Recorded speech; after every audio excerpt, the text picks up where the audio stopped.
listen to the text and try to answer the questions at the end to test your listening and understanding of English.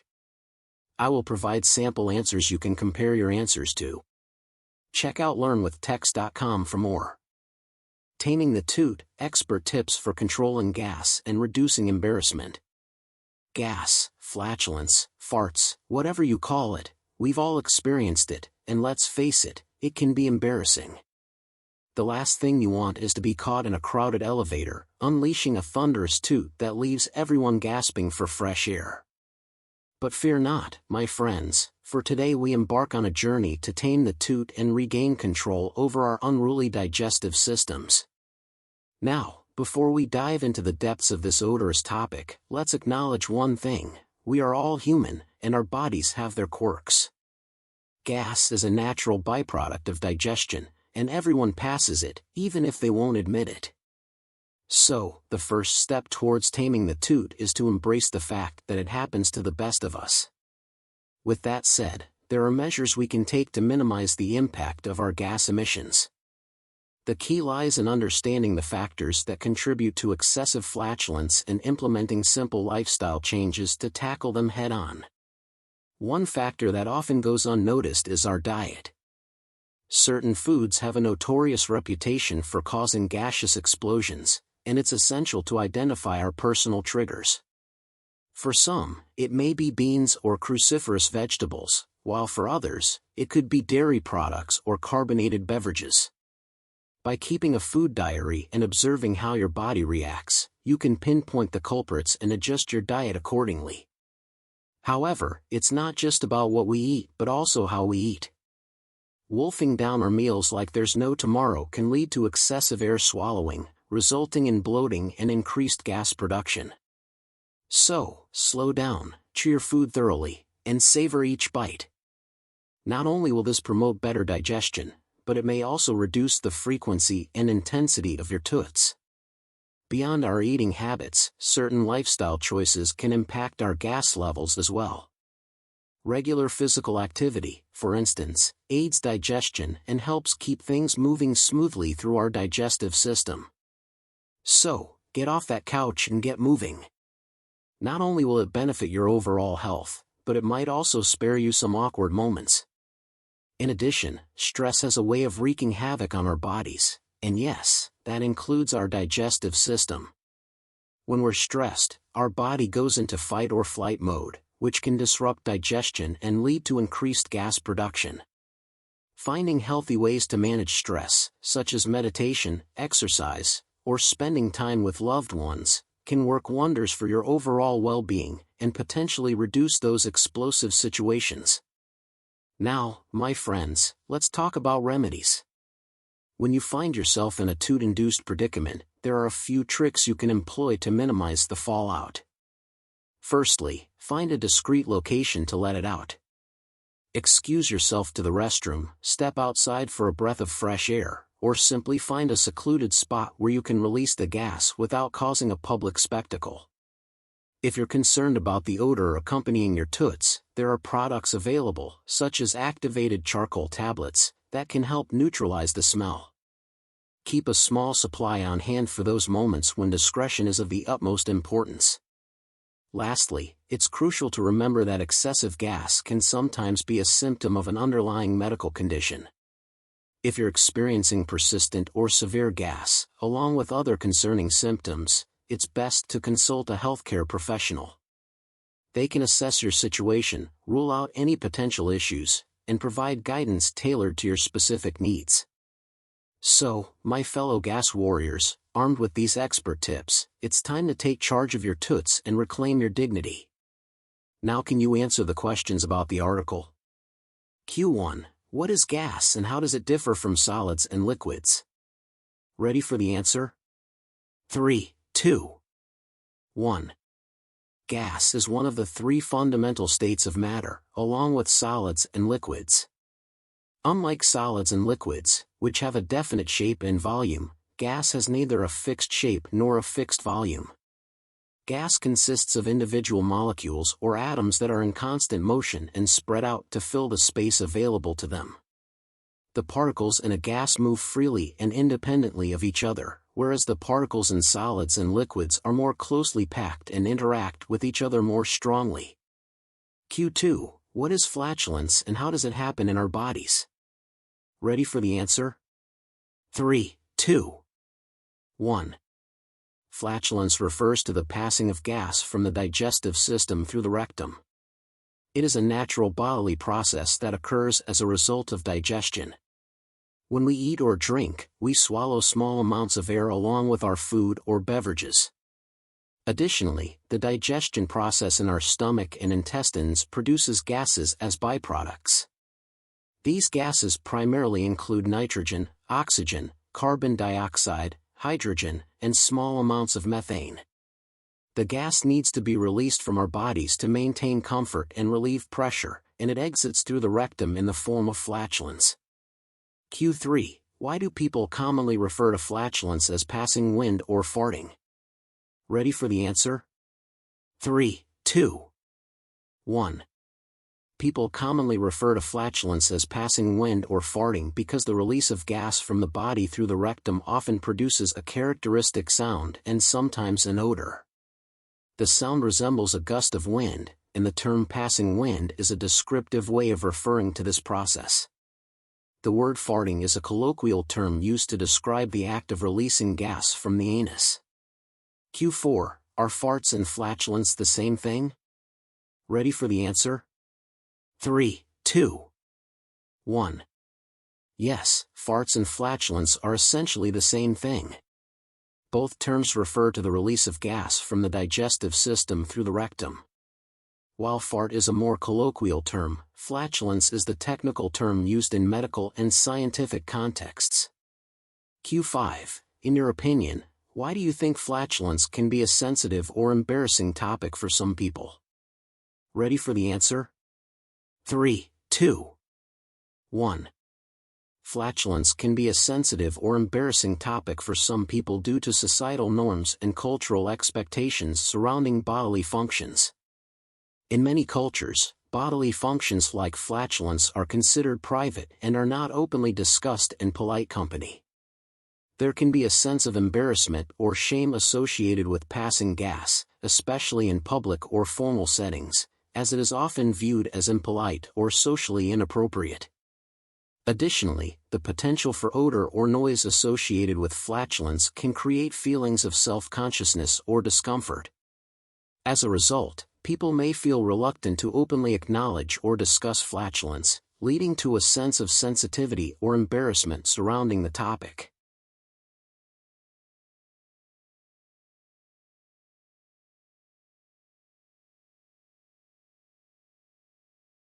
Listen to the text and try to answer the questions at the end to test your listening and understanding of English. I will provide sample answers you can compare your answers to. Check out learnwithtext.com for more.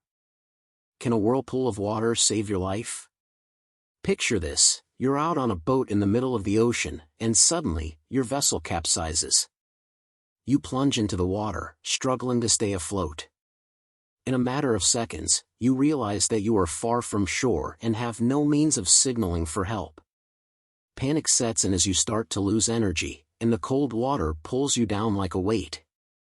In situations like these, one might wonder if anything can save their life. Surprisingly, the answer may lie in a whirlpool of water. Whirlpools, also known as maelstroms, are circular currents that occur in bodies of water. They often form around underwater obstacles, such as rocks or reefs, and can be dangerous to boats and swimmers. However, recent studies have shown that whirlpools might not always be a threat but could actually be used to your advantage in certain circumstances. Research has found that some types of whirlpools can create a natural buoyancy effect, which can keep someone afloat for an extended period. The science behind this phenomenon is called the Pouliot effect, named after the French scientist who discovered it. Essentially, when a whirlpool forms, it creates a low-pressure zone in the center. This low-pressure area allows air to get trapped underwater, forming bubbles. These bubbles generate buoyancy, lifting the swimmer towards the surface. The Pouliot effect was first observed in the 1960s when a helicopter crashed off the coast of Newfoundland, Canada. 3 of the 4 crew members survived by swimming to a nearby whirlpool that kept them afloat until they were rescued. Since then, researchers have studied the effect and found that other factors, such as water temperature and salinity, can impact its effectiveness. One of the most significant benefits of using a whirlpool for survival is that it requires little energy. In a situation where you are stranded in the middle of an ocean, conserving your energy is crucial. By simply floating in the whirlpool, the natural buoyancy effect can keep you afloat without expending any energy. While whirlpools might be able to save your life, it's worth noting that they aren't always present and can be challenging to find. Additionally, not all whirlpools provide the same buoyancy effect, so it's essential to understand the specific conditions that create the Pouliot effect. Overall, while it may seem like survival in the open ocean is impossible, nature has provided us with tools that may increase our chances of staying alive. If you ever find yourself in a situation where you're struggling to stay afloat without any means of signaling for help, remember that a whirlpool of water could be the answer to your prayers. With this newfound knowledge, you may be able to turn a potentially deadly situation into a successful rescue mission. Here come the questions. What is a whirlpool and how does it form? Here is my answer. A whirlpool, also known as a maelstrom, is a circular current that forms in bodies of water. It is typically caused by the interaction between the flow of water and an obstacle, such as rocks, reefs, or changes in underwater topography. When water flows around these obstacles, it creates a rotating motion, resulting in the formation of a whirlpool. The circular movement of water in a whirlpool can vary in size and strength depending on factors such as the velocity and volume of water, the shape of the obstacle, and other environmental conditions. How can a whirlpool potentially save someone's life in the water? Here is my answer. A whirlpool can potentially save someone's life in the water through a phenomenon known as the Pouliot effect. When a whirlpool forms, it generates a low-pressure zone in its center. This low-pressure area allows air to become trapped underwater, forming bubbles. These bubbles create a buoyancy effect, lifting the swimmer towards the surface and helping them stay afloat. By simply floating in the whirlpool, the swimmer can conserve energy and increase their chances of survival in a situation where they are stranded in the water. Can the Pouliot effect work in any type of water, or are there specific conditions that need to be present? Here is my answer. The Pouliot effect can work in various types of water, but specific conditions need to be present for it to be effective.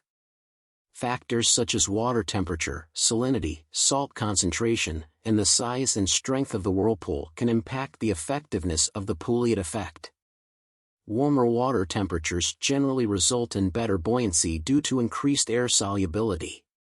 Similarly, higher salinity levels can enhance the buoyancy effect. However, it's worth noting that not all whirlpools provide the same buoyancy effect, and finding a whirlpool in open water can be challenging. Do you think it's important for people to understand the science behind survival in open water situations? Here is my answer.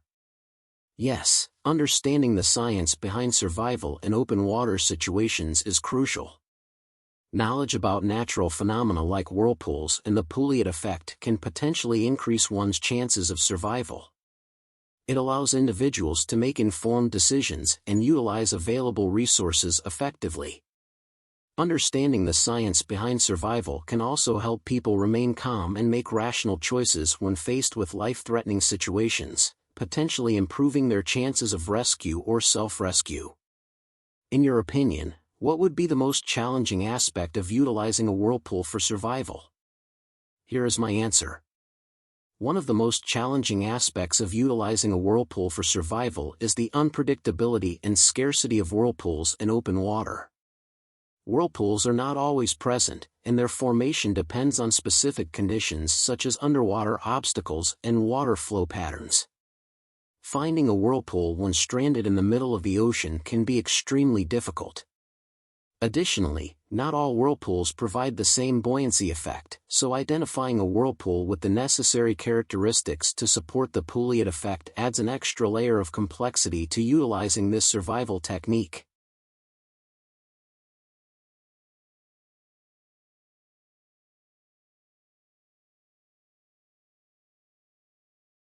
Gaming, once confined to arcades and niche subcultures, has transcended its humble origins to become a global phenomenon.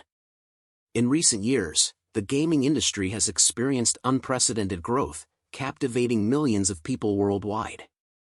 This article explores the various aspects of gaming, its impact on society, and the potential benefits and drawbacks associated with this form of entertainment.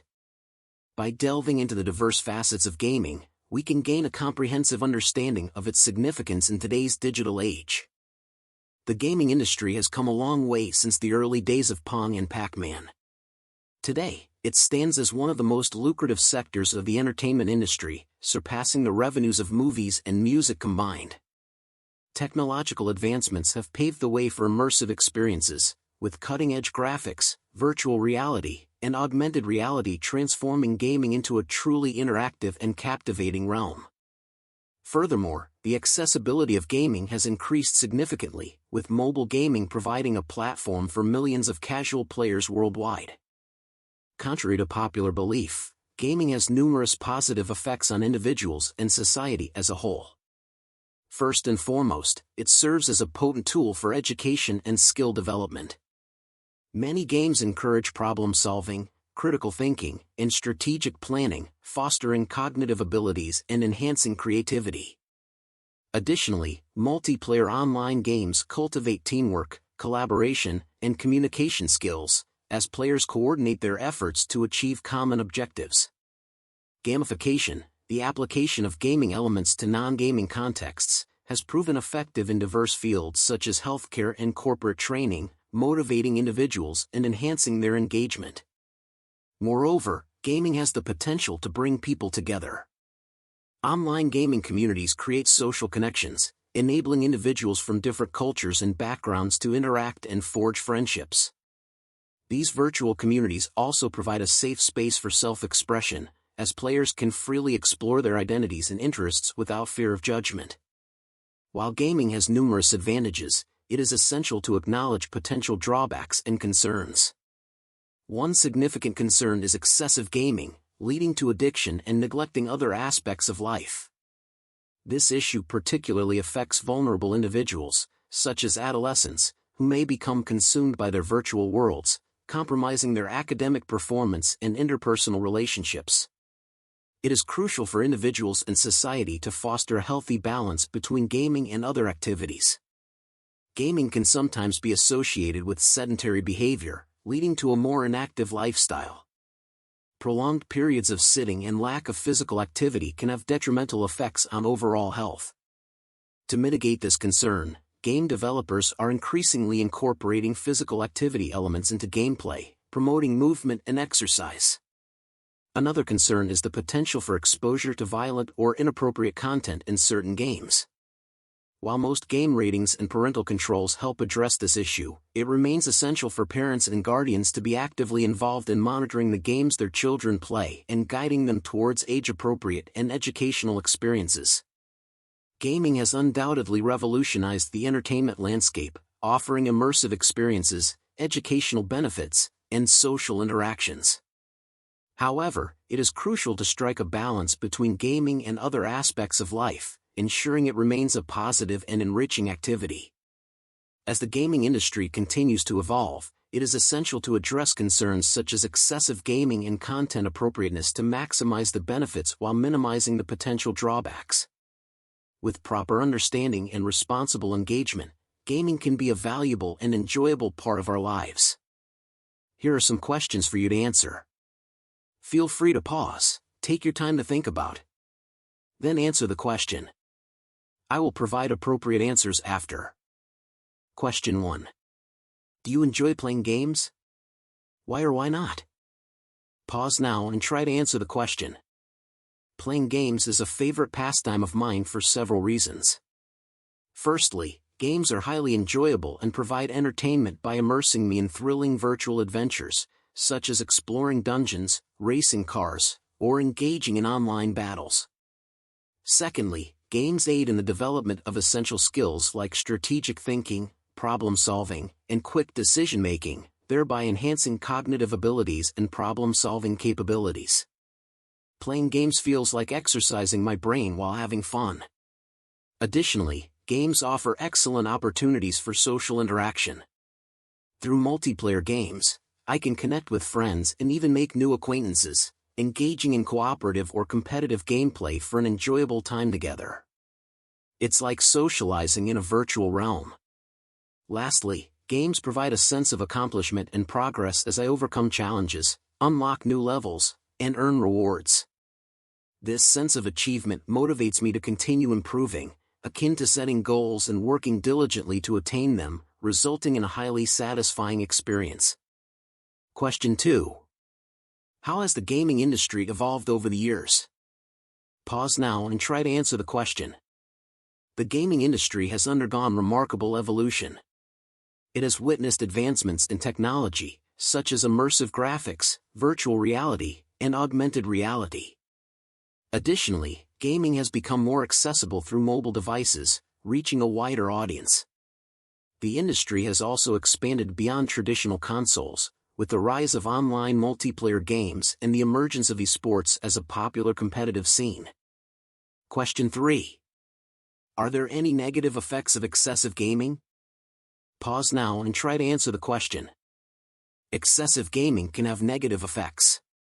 It may lead to addiction, causing individuals to neglect their responsibilities, such as academics or relationships.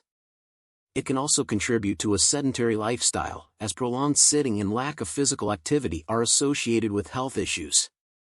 Moreover, exposure to violent or inappropriate content in certain games can impact behavior, particularly in young individuals. However, it is important to note that responsible and balanced gaming can minimize these negative effects. Question 4. What role does gaming play in promoting social interactions? Pause now and try to answer the question. Gaming plays a significant role in promoting social interactions. Multiplayer online games provide platforms for players to connect and collaborate with others, fostering teamwork, communication, and cooperation. Online gaming communities allow individuals from diverse backgrounds to interact, share experiences, and form friendships. Through voice chats and online forums, gamers can engage in conversations and build social connections, transcending geographical boundaries. Question 5. Can gaming be considered a form of education? Pause now and try to answer the question. Yes, gaming can be considered a form of education. Many games incorporate elements of problem-solving, critical thinking, and strategic planning. They can enhance cognitive skills and creativity. Educational games, specifically designed for learning purposes, offer interactive and engaging experiences that help reinforce knowledge in various subjects. Additionally, simulations and serious games are used in fields like healthcare and corporate training to educate and develop practical skills. Do you have better answers? Leave a comment with your answer. Don't forget to like and subscribe for more videos like this.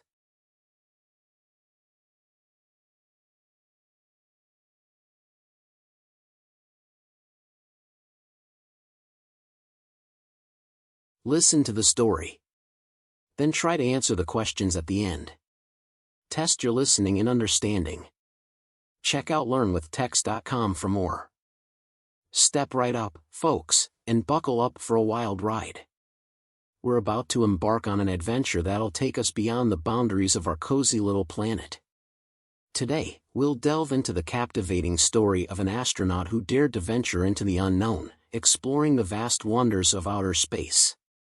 Our hero, an intrepid astronaut, defies gravity and takes us on an extraordinary journey through the mysteries of the cosmos. Picture this, a tiny speck in the vast expanse, floating among the stars and dancing with celestial bodies. It's a tale that will make your jaw drop and your imagination soar. As we blast off into the great unknown, let's first set our sights on the daring astronaut who fearlessly straps into that powerful rocket, ready to leave behind the familiar and dive headfirst into the cosmic abyss. With nerves of steel and a heart filled with wonder, our astronaut becomes a pioneer of exploration, pushing the boundaries of human achievement. The sheer magnitude of the astronaut's journey is mind-boggling. Imagine hurtling through the dark void, witnessing the birth of stars and radiant nebulae. the astronaut gazes in awe at swirling galaxies, mesmerized by their vastness and splendor. With each passing moment, a sense of humility washes over our intrepid traveler, as they realize just how small and insignificant we are in the grand scheme of the universe.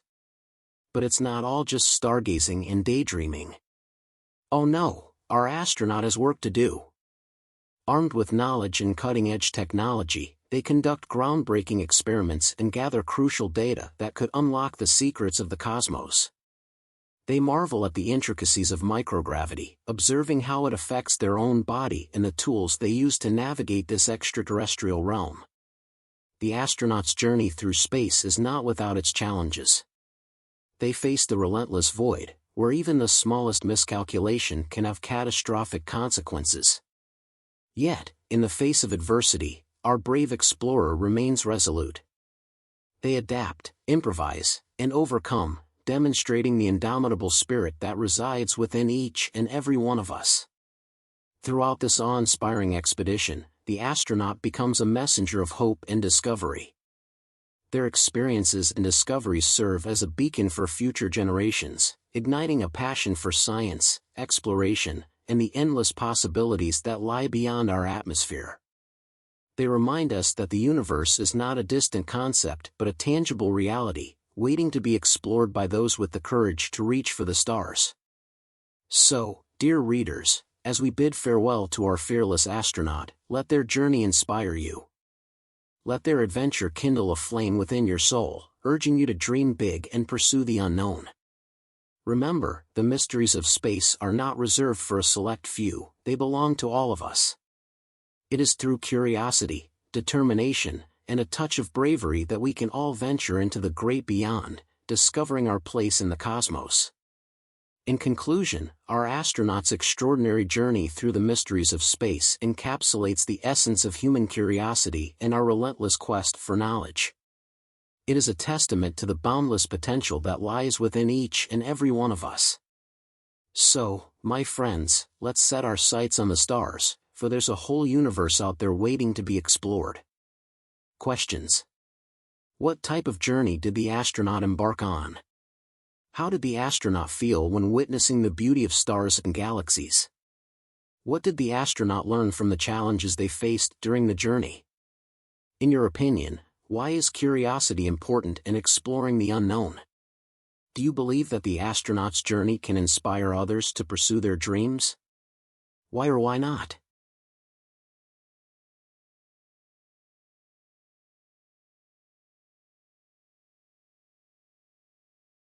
Listen to the text and try to answer the questions at the end to test your listening and understanding of English.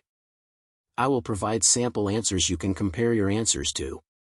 Check out learnwithtext.com for more. Butterflies, the mystic messengers of fate.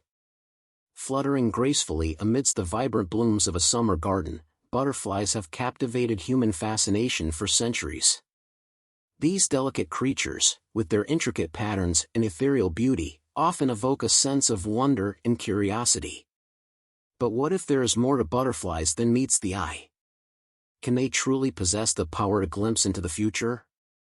In this exploration, we delve into the mystical realm of butterflies and uncover the enigmatic secrets they may hold. Butterflies, those enchanting creatures that grace our gardens and fields, are often associated with transformation and rebirth.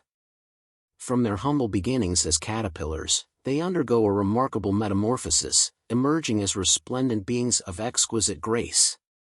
This process of metamorphosis has long symbolized personal growth and change. Could it be that butterflies, in their transformation, gain insight into the cosmic tapestry of time? Many ancient cultures believed in the mystical abilities of butterflies. Native American tribes, for instance, saw these delicate creatures as messengers from the spirit world, carrying sacred messages from ancestors. They believed that when a butterfly danced into one's path, it signaled a significant event or a message from the divine. Intriguingly, recent scientific studies have shed light on the uncanny behavior of butterflies during certain natural phenomena.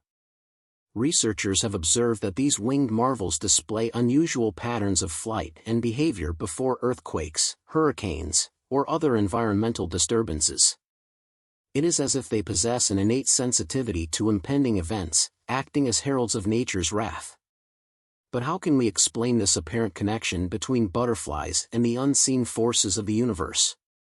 Some speculate that butterflies, with their extraordinary vision, are capable of perceiving subtle changes in atmospheric pressure, electromagnetic fields, or even the vibrations of the Earth itself.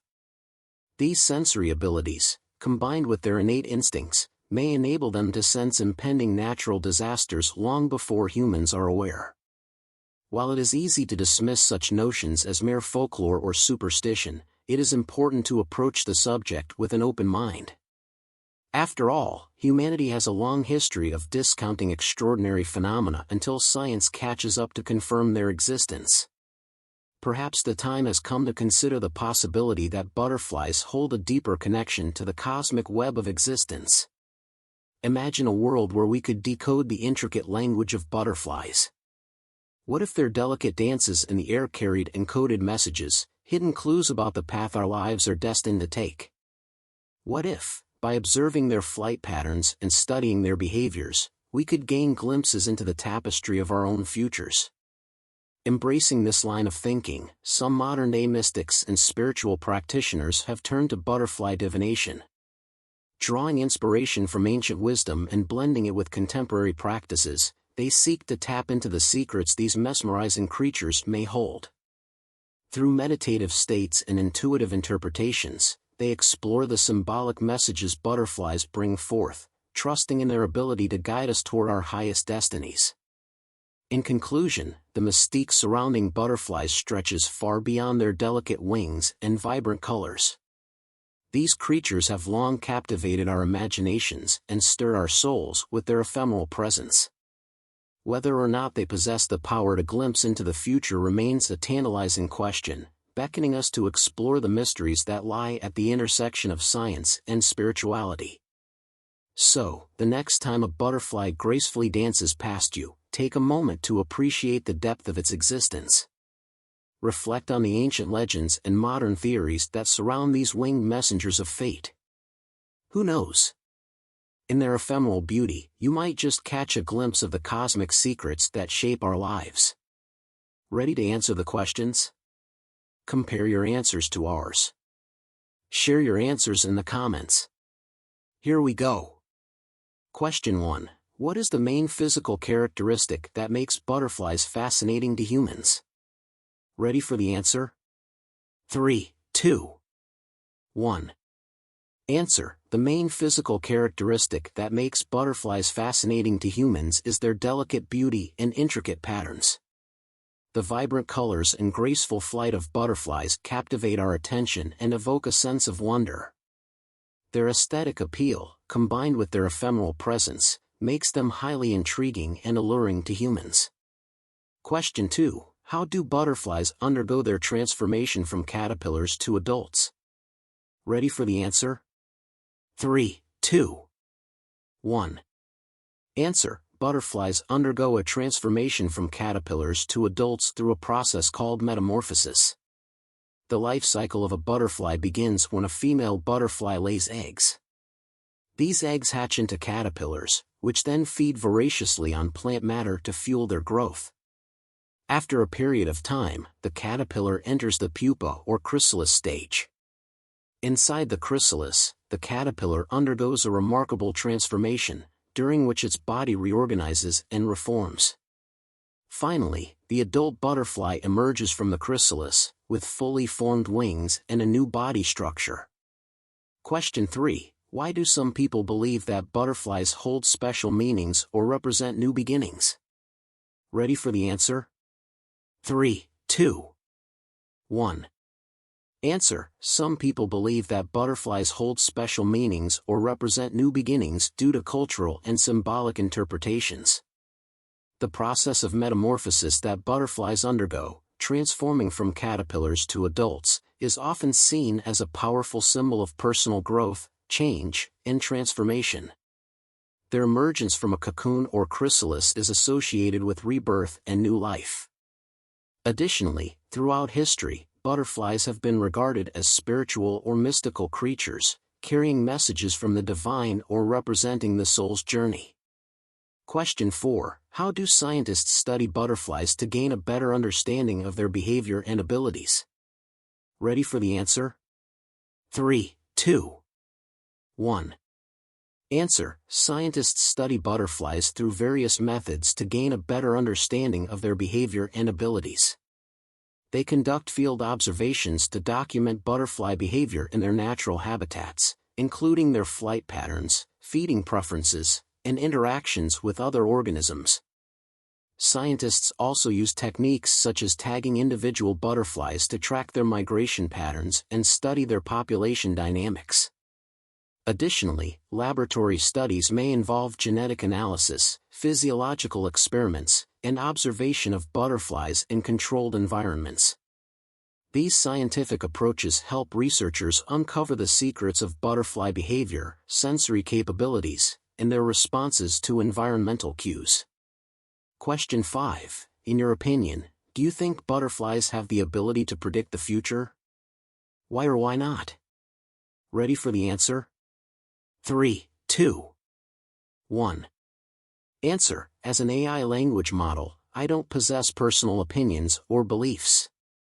The ability of butterflies to predict the future, as described in the article, is largely speculative and falls into the realm of mysticism and spiritual beliefs. While butterflies have exhibited unusual behavior before certain natural phenomena, such as earthquakes or hurricanes, it is more likely that they are responding to environmental cues or changes rather than predicting the future. Scientifically speaking, there is currently no evidence to support the claim that butterflies can accurately predict future events. Question 6. What impact do you think stories and superstitions about butterflies have on people's perception of these creatures? Ready for the answer? 3, 2, 1. Answer. Stories and superstitions about butterflies can have a significant impact on people's perception of these creatures. They contribute to the enchantment and fascination that butterflies evoke in human culture.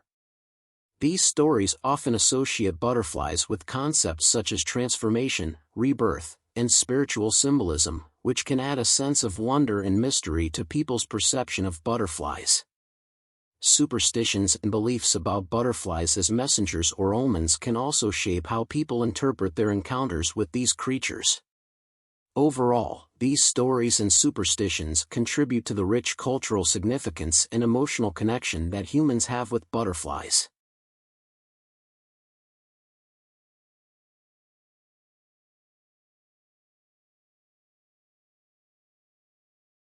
Listen to the text and try to answer the questions at the end to test your listening and understanding of English. I will provide sample answers you can compare your answers to. Check out learnwithtext.com for more.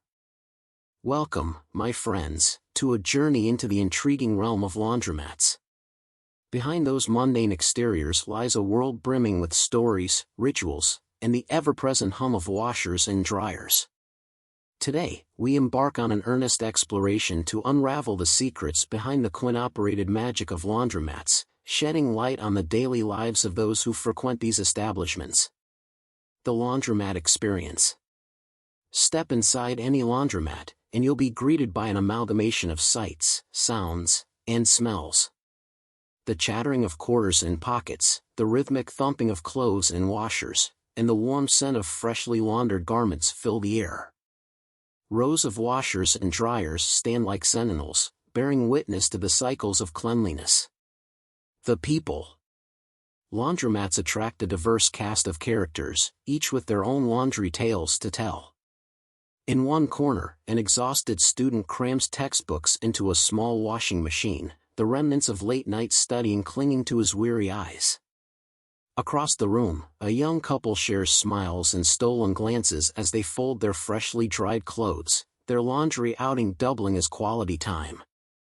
Laundromats serve as melting pots of stories, offering a glimpse into the lives of strangers brought together by a common chore.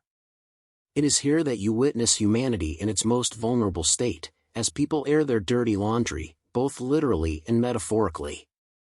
The rituals.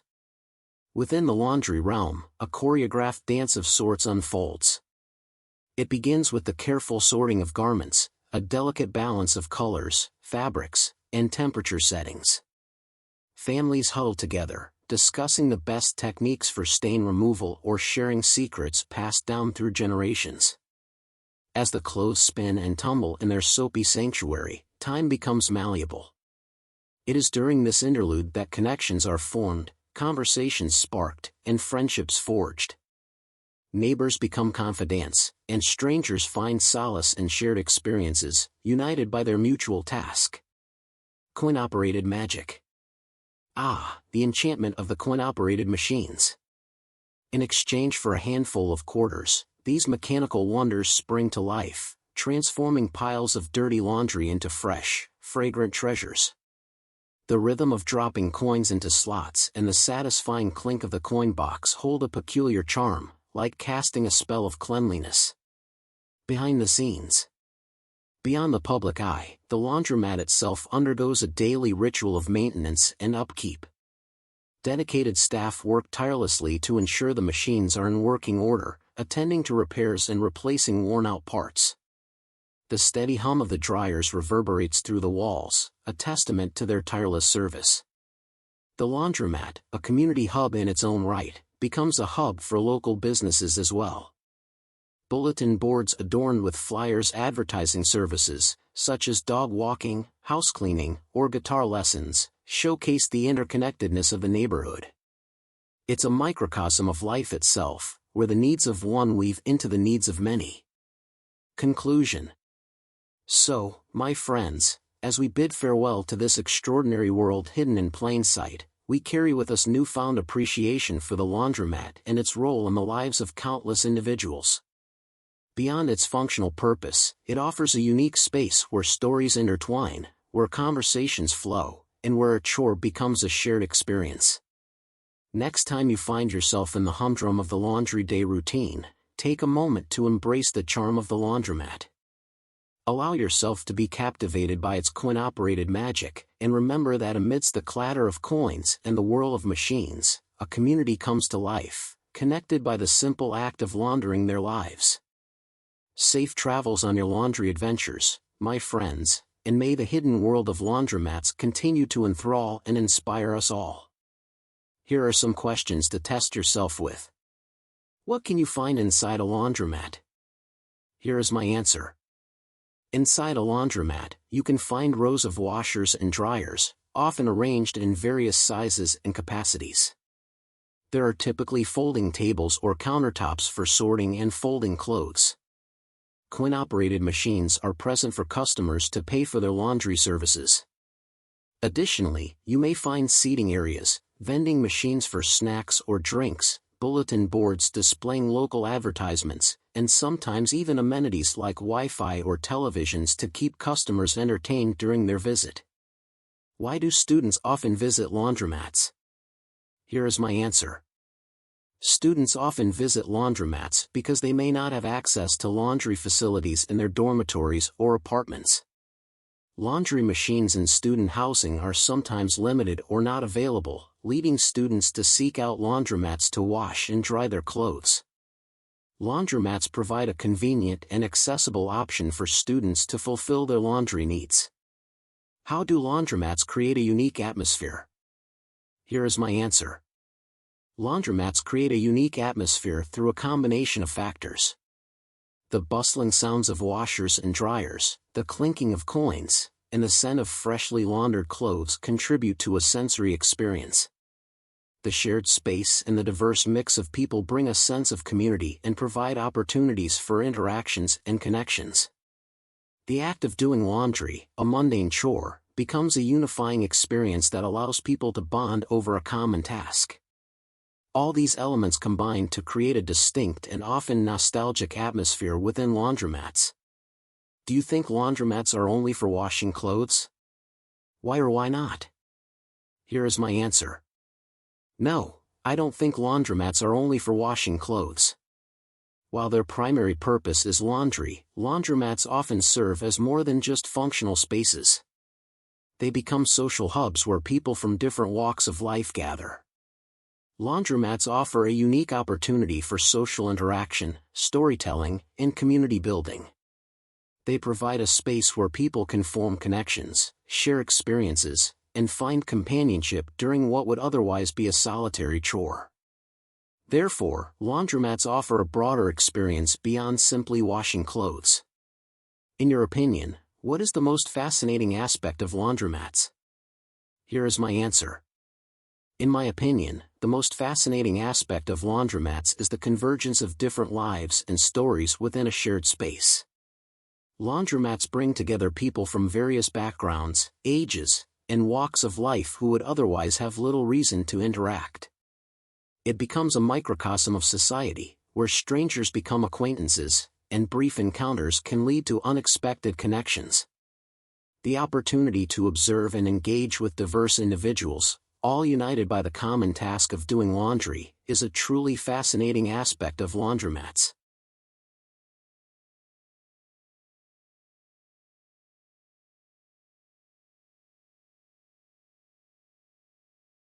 Listen to the text and try to answer the questions at the end to test your listening and understanding of English.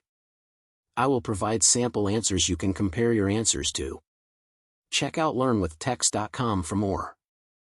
June 22, 2023, in a tumultuous turn of events, a fierce thunderstorm descended upon the unsuspecting coastal towns, leaving a trail of destruction in its wake.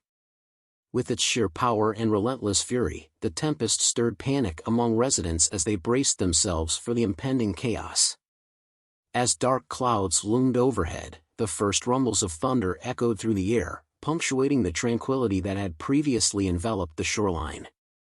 Nature's symphony commenced, and raindrops began their frantic descent, drumming relentlessly upon the rooftops below. From the humble fishing village of Harborville to the bustling seaside resort of Oceanview, the coastal communities became engulfed in the wrath of the storm. The wind, like an invisible behemoth, tore through the streets, ripping away fragile structures and leaving shattered remnants in its wake. Trees bowed and swayed in the violent gusts, their branches groaning under the assault. Amidst the chaos, brave souls ventured out to bear witness to the spectacle, seeking to capture the raw essence of nature's fury. With cameras in hand, they braved the elements, their hearts pounding in synchrony with the thunderous symphony that resonated overhead. Each flash of lightning revealed a fleeting glimpse of the storm's awe-inspiring power, illuminating the landscape in an ethereal glow.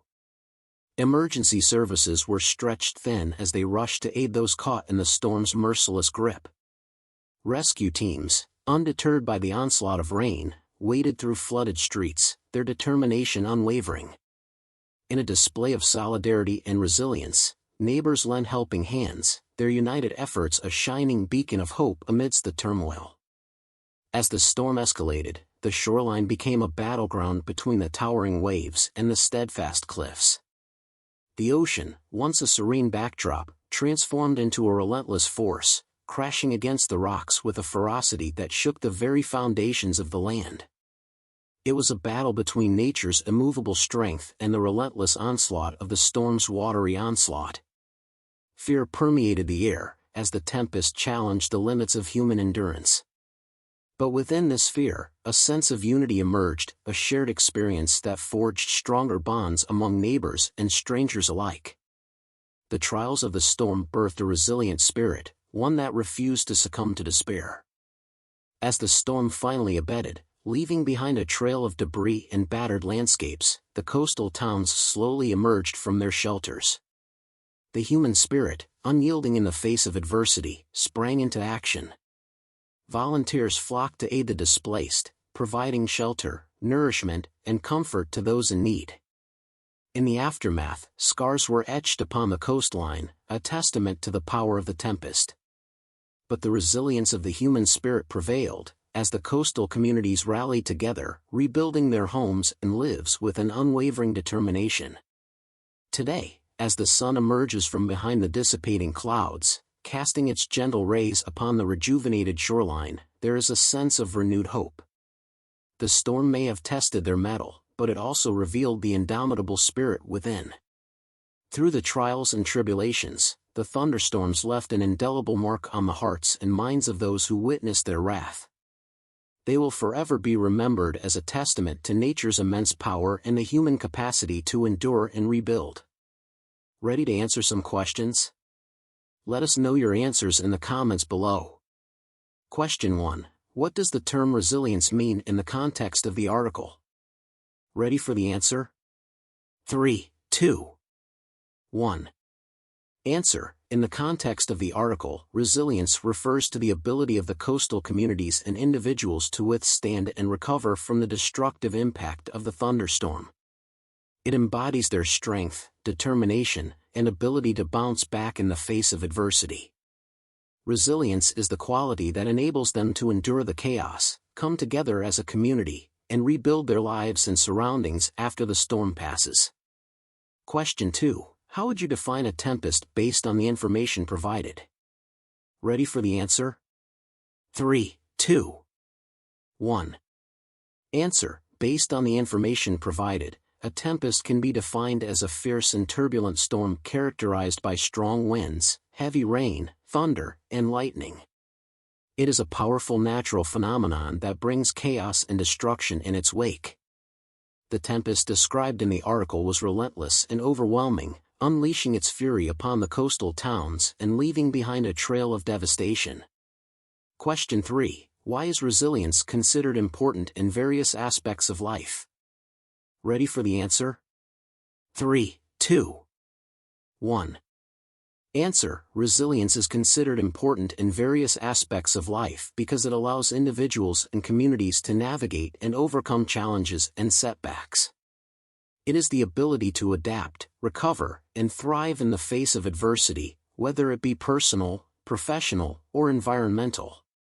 Resilience enables individuals to maintain a positive outlook, persevere through difficult times, and find solutions to problems. It fosters personal growth, builds inner strength, and helps people bounce back stronger from setbacks. Question 4. In your opinion, why is it crucial to endure through challenging situations? Ready for the answer? 3, 2, 1. Answer. Enduring through challenging situations is crucial for several reasons. Firstly, challenges and setbacks are a natural part of life, and avoiding them is often impossible. By enduring through difficult times, individuals can develop resilience, learn valuable lessons, and grow as a result. Secondly, enduring challenges allows individuals to build character and develop inner strength, which can help them face future obstacles with greater confidence and determination. Lastly, enduring through challenging situations can lead to personal achievements and a sense of fulfillment, as overcoming obstacles often brings a sense of accomplishment and self-belief. Question 5. How do you think the feeling of despair can affect a person's ability to overcome adversity? Ready for the answer?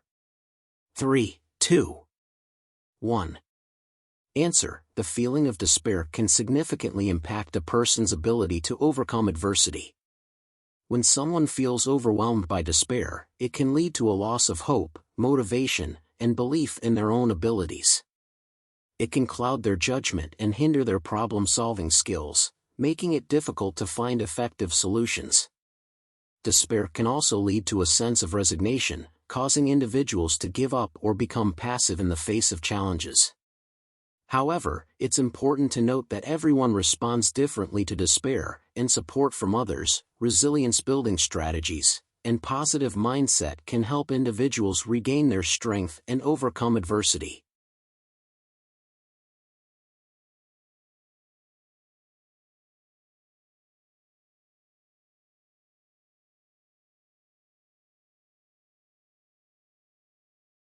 Listen to the text and try to answer the questions at the end to test your listening and understanding of English.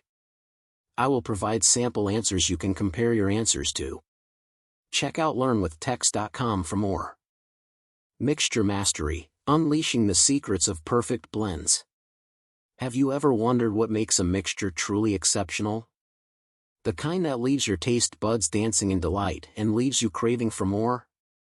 Well, my friends, get ready to embark on a flavorful journey as we dive into the secrets of mastering the art of mixtures. Picture this, a medley of ingredients coming together, each bringing its unique character to the table. It's like a symphony, where every note plays a crucial role in creating a harmonious blend. But how do you ensure that the final concoction surpasses your wildest expectations? Fear not, for we shall demystify the process for you. First, let's talk about balance. A great mixture strikes the perfect equilibrium between its constituent parts.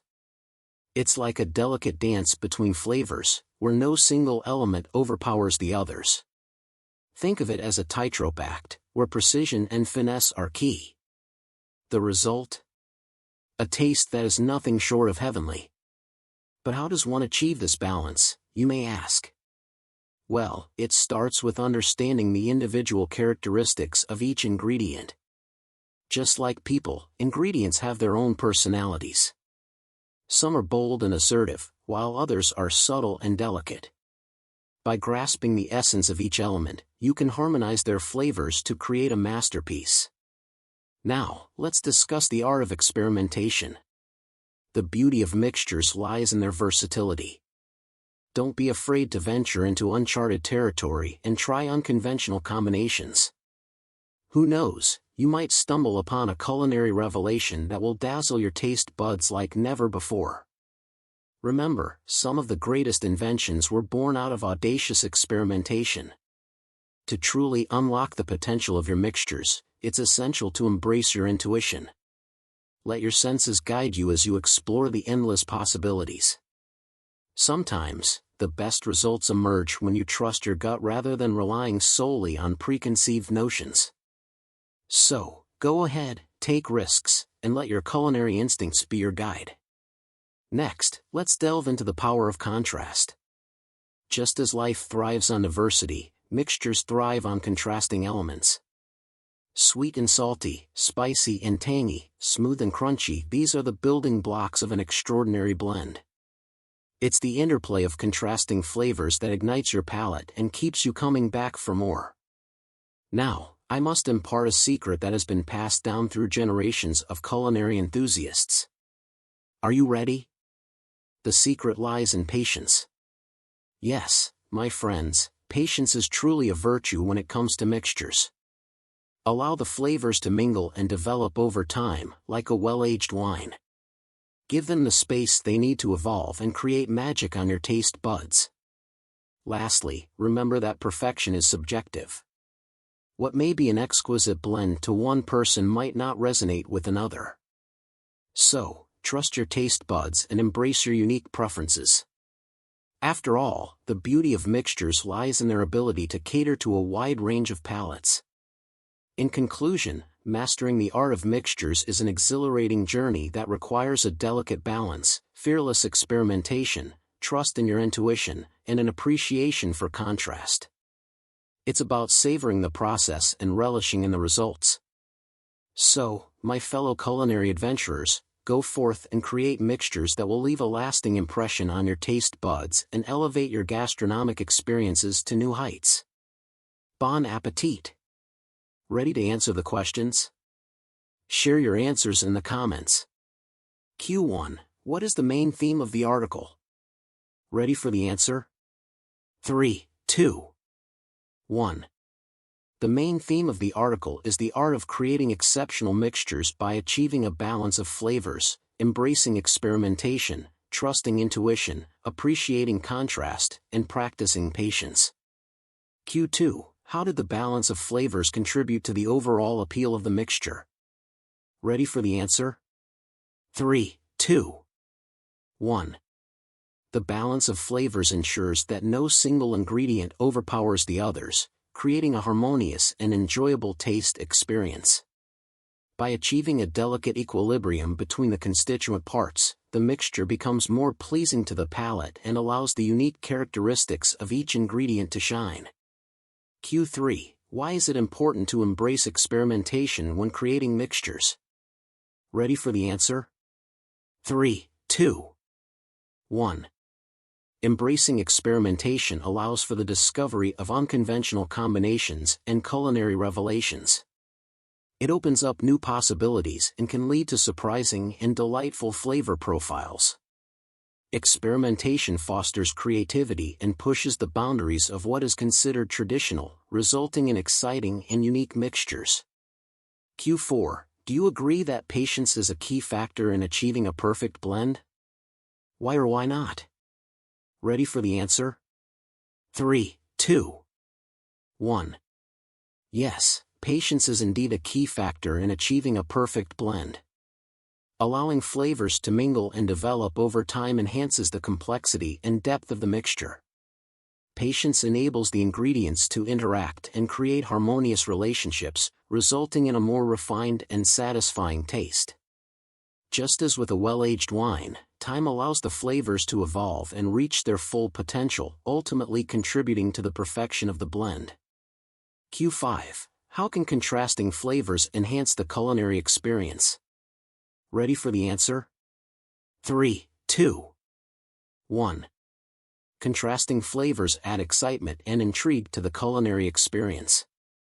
They create a dynamic interplay on the palate, engaging multiple taste receptors and awakening the senses. The combination of sweet and salty, spicy and tangy, or smooth and crunchy creates a delightful contrast that stimulates the taste buds and keeps the experience interesting. Contrasting flavors provide a balance of sensations, intensify the overall taste experience, and leave a lasting impression.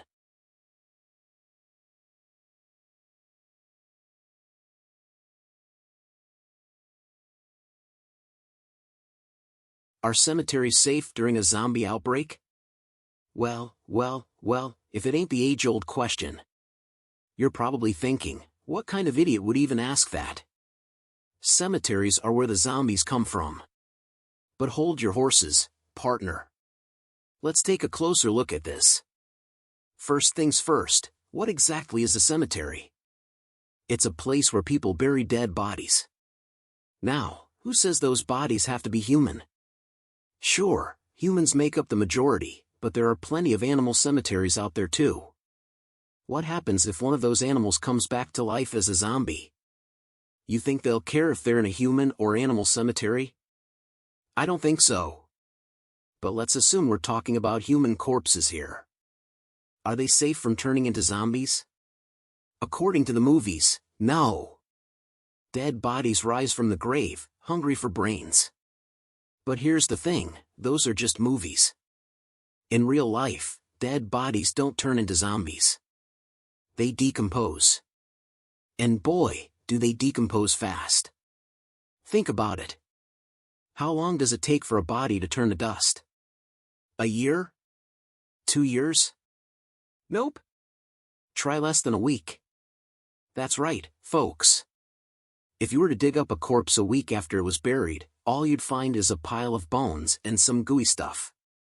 Not exactly zombie material. Now, I know what you're thinking. But what if the zombie apocalypse already happened and the zombies are coming from outside the cemetery? Good point. But let me ask you this, why would zombies bother going to a cemetery? They're not there for the food, that's for sure. There are no brains to be found in a pile of bones. And let's say, for argument's sake, that they do decide to go to a cemetery. What then? Are they going to dig up the graves and eat the corpses? That's disgusting. Even zombies have standards, you know. So, are cemeteries safe during a zombie outbreak? In short, yes. Dead bodies don't turn into zombies, and even if they did, they decompose too quickly to be of any use. And if zombies do decide to hang out in a cemetery, they're not going to find what they're looking for. Don't worry about cemeteries during a zombie outbreak. You've got bigger things to worry about, like finding shelter and food. And if you happen to come across a cemetery, just remember, the dead won't hurt you. It's the living you need to watch out for.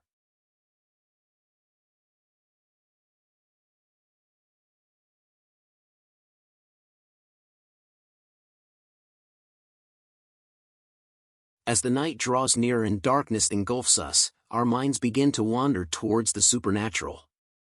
We start thinking about the ghosts that may lurk in the shadows, waiting for their next victim to haunt. But what about the wraith? Can it really invade our dreams and turn them into nightmares? Let's get something straight: wraiths are not your typical ghosts. They are much more powerful, malevolent, and dangerous. They can take on different forms, from a dark, smoky figure to a terrifying apparition with red eyes that pierce through your soul. And yes, they do have the ability to haunt your dreams. The question is, why would a wraith want to invade your dreams? It's simple: to terrorize you. Wraiths feed off fear and negative energy, and what better way to get that than by invading your subconscious mind? Once they enter your dreams, they can take on any form they wish, from a terrifying monster to a loved one who has passed away. All they want is to scare you so badly that you wake up screaming in fear. But don't worry, there are ways to protect yourself from these malevolent beings. The first step is to acknowledge their existence and not dismiss them as mere figments of our imagination. Once you accept that they're real, you can take steps to protect yourself. One way to protect yourself from a wraith is to surround yourself with positive energy. This can be achieved through meditation, prayer, or simply thinking positive thoughts. Another way is to keep a protective talisman with you, such as a piece of silver or a holy symbol. It's important to remember that wraiths are not invincible. They can be defeated if you have the right tools and mindset. The key is to stay strong and not let them feed off your fear. Remember, you are in control of your mind and thoughts. The answer to the question, can a wraith haunt your dreams, is yes, they can. Actually, no. They are not real. So don't let that scare you. Just in case though, with the right mindset and tools, you can protect yourself from these malevolent beings.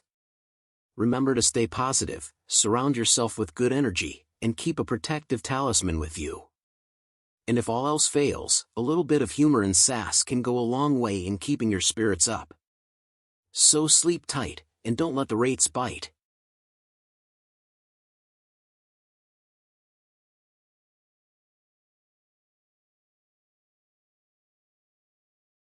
Alright, let's improve your English comprehension. Whether you're a native speaker or learning English as a second language, comprehension is essential for communicating effectively. First off, let's establish what we mean by comprehension. This term refers to your ability to understand and interpret spoken or written language. It involves not only knowing the meaning of individual words, but also being able to grasp the overall message conveyed by a piece of language. Now, I'm not gonna lie to you folks, improving your English comprehension takes some work. But hey, nothing worth having comes easy, right? So let's get started. One of the best ways to improve your comprehension is to read. And I'm not just talking about textbooks or dry academic articles, I mean anything that interests you. Novels, newspapers, blogs, magazines, comic books, you name it. By exposing yourself to a wide variety of written material, you'll begin to develop a more intuitive understanding of how English works. And don't worry if you come across words or phrases you don't know, that's part of the learning process. Take note of them and look them up later. Heck, I still do this all the time. Just yesterday I learned what defenestration means. It's the act of throwing someone out a window, in case you were wondering. Another great way to improve your comprehension is to listen to English language media. Whether it's podcasts, radio shows, TV programs, or movies, try to find content that you enjoy and listen closely. Pay attention to the way people speak, the intonation and rhythm of their sentences, and the idioms they use. All of these elements contribute to your overall understanding of the language. Now, I know some of you may be thinking, but Chad, I already know how to speak English pretty well. Why do I need to focus on comprehension? Well, my friend, let me tell you, there's a big difference between being able to speak English and being able to understand it at a high level. Think about it this way: if you're having a conversation with someone and they use a word or phrase you don't understand, you might miss the entire point of what they're saying. Or if you're reading an important document and you don't fully comprehend the information, you could make a costly mistake. Improving your comprehension is also key to achieving fluency in English. When you're able to process language quickly and effortlessly, you can communicate more smoothly and confidently. So there you have it, folks, some tips and tricks for improving your English comprehension. Remember, it takes time and effort, but the rewards are well worth it. Now get out there and start reading/listening/watching. And if you ever want to chat about defenestration or any other weird words, you know where to find me.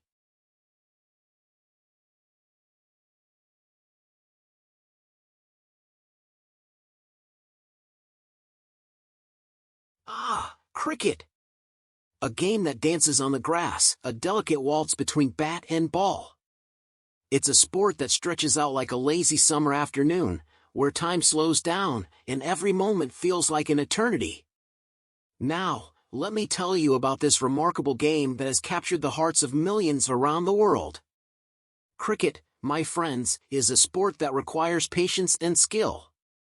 It's not a game for the faint of heart or those in a hurry. No, cricket demands your undivided attention, as each delivery can unfold in countless ways. The bowler hurls the ball towards the batsman, who must defend his wicket with all his might. And thus, the battle begins. Picture this, a sprawling field, with players scattered across like chess pieces. The batsman takes his stance, his eyes fixed on the bowler. The bowler charges in, arms swinging, with a look of determination on his face. He releases the ball, spinning and bouncing, aiming to deceive the batsman. And the batsman, the batsman! He must read the bowler's intentions, judge the trajectory, and decide his stroke in a split second. It's a game of strategy, my friends. The fielders stand ready, anticipating the batsman's shot. They move like gazelles, nimble and swift, chasing the ball with all their might. The cheers and shouts of the spectators fill the air, urging their team forward. It's a symphony of sound, a cacophony of excitement, as the game unfolds before their eyes. But cricket is more than just a game. It's a way of life for many. The players become heroes, revered by their fans.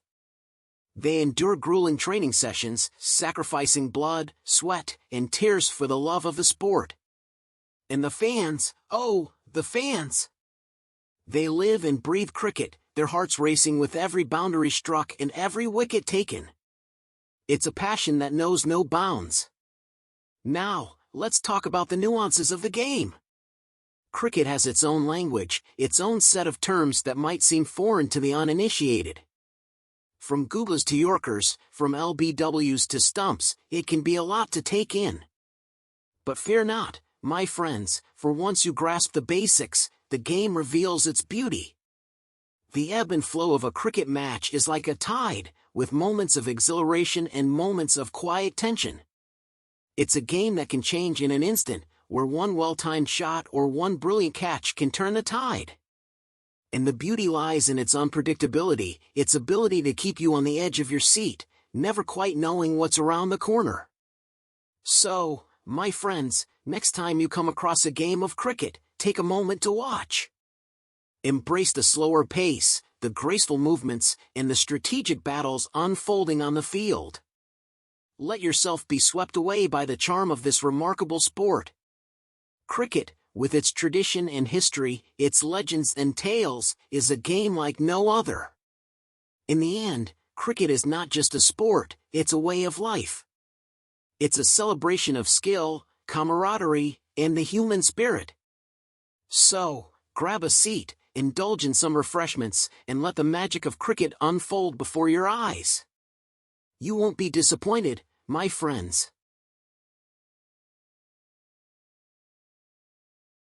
I'm going to read an article to you now. Try to listen carefully.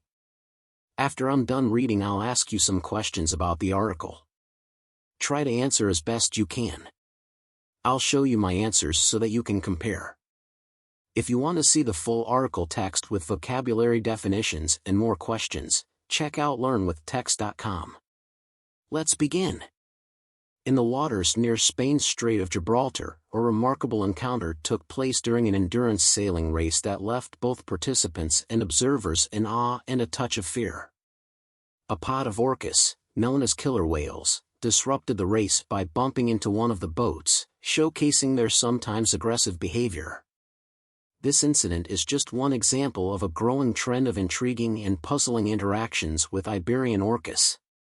The Orcas of the Strait of Gibraltar, Secrets and Behaviors. The Strait of Gibraltar holds a special significance for orcas, offering them a unique environment teeming with life. These majestic creatures, known for their striking black and white markings, have been observed displaying distinct behavior patterns in this region. They navigate these waters with grace, often exhibiting playful and curious behaviors that captivate onlookers. However, there are instances when their actions take a more surprising turn. Unraveling the motivations behind aggressive interactions. What drives these Iberian orcas to engage in occasionally aggressive behavior? Scientists and researchers have been delving into this question, searching for answers to unravel the motivations behind these intriguing interactions. It is believed that environmental changes and competition for resources play a significant role. As the delicate balance of their ecosystem shifts, orcas may feel compelled to assert their dominance or secure their share of available food sources. In addition to environmental factors, human activities also impact the behavior of orcas in the region. The increasing presence of boats and maritime traffic can disrupt their natural patterns and create a source of both fascination and potential conflict. Understanding the complex dynamics between humans and orcas in these waters is essential for promoting harmonious coexistence. The human perspective, fear, fascination, and conservation. For the sailors participating in the boat race near the Strait of Gibraltar, the encounter with the orcas was an experience that stirred a mix of emotions.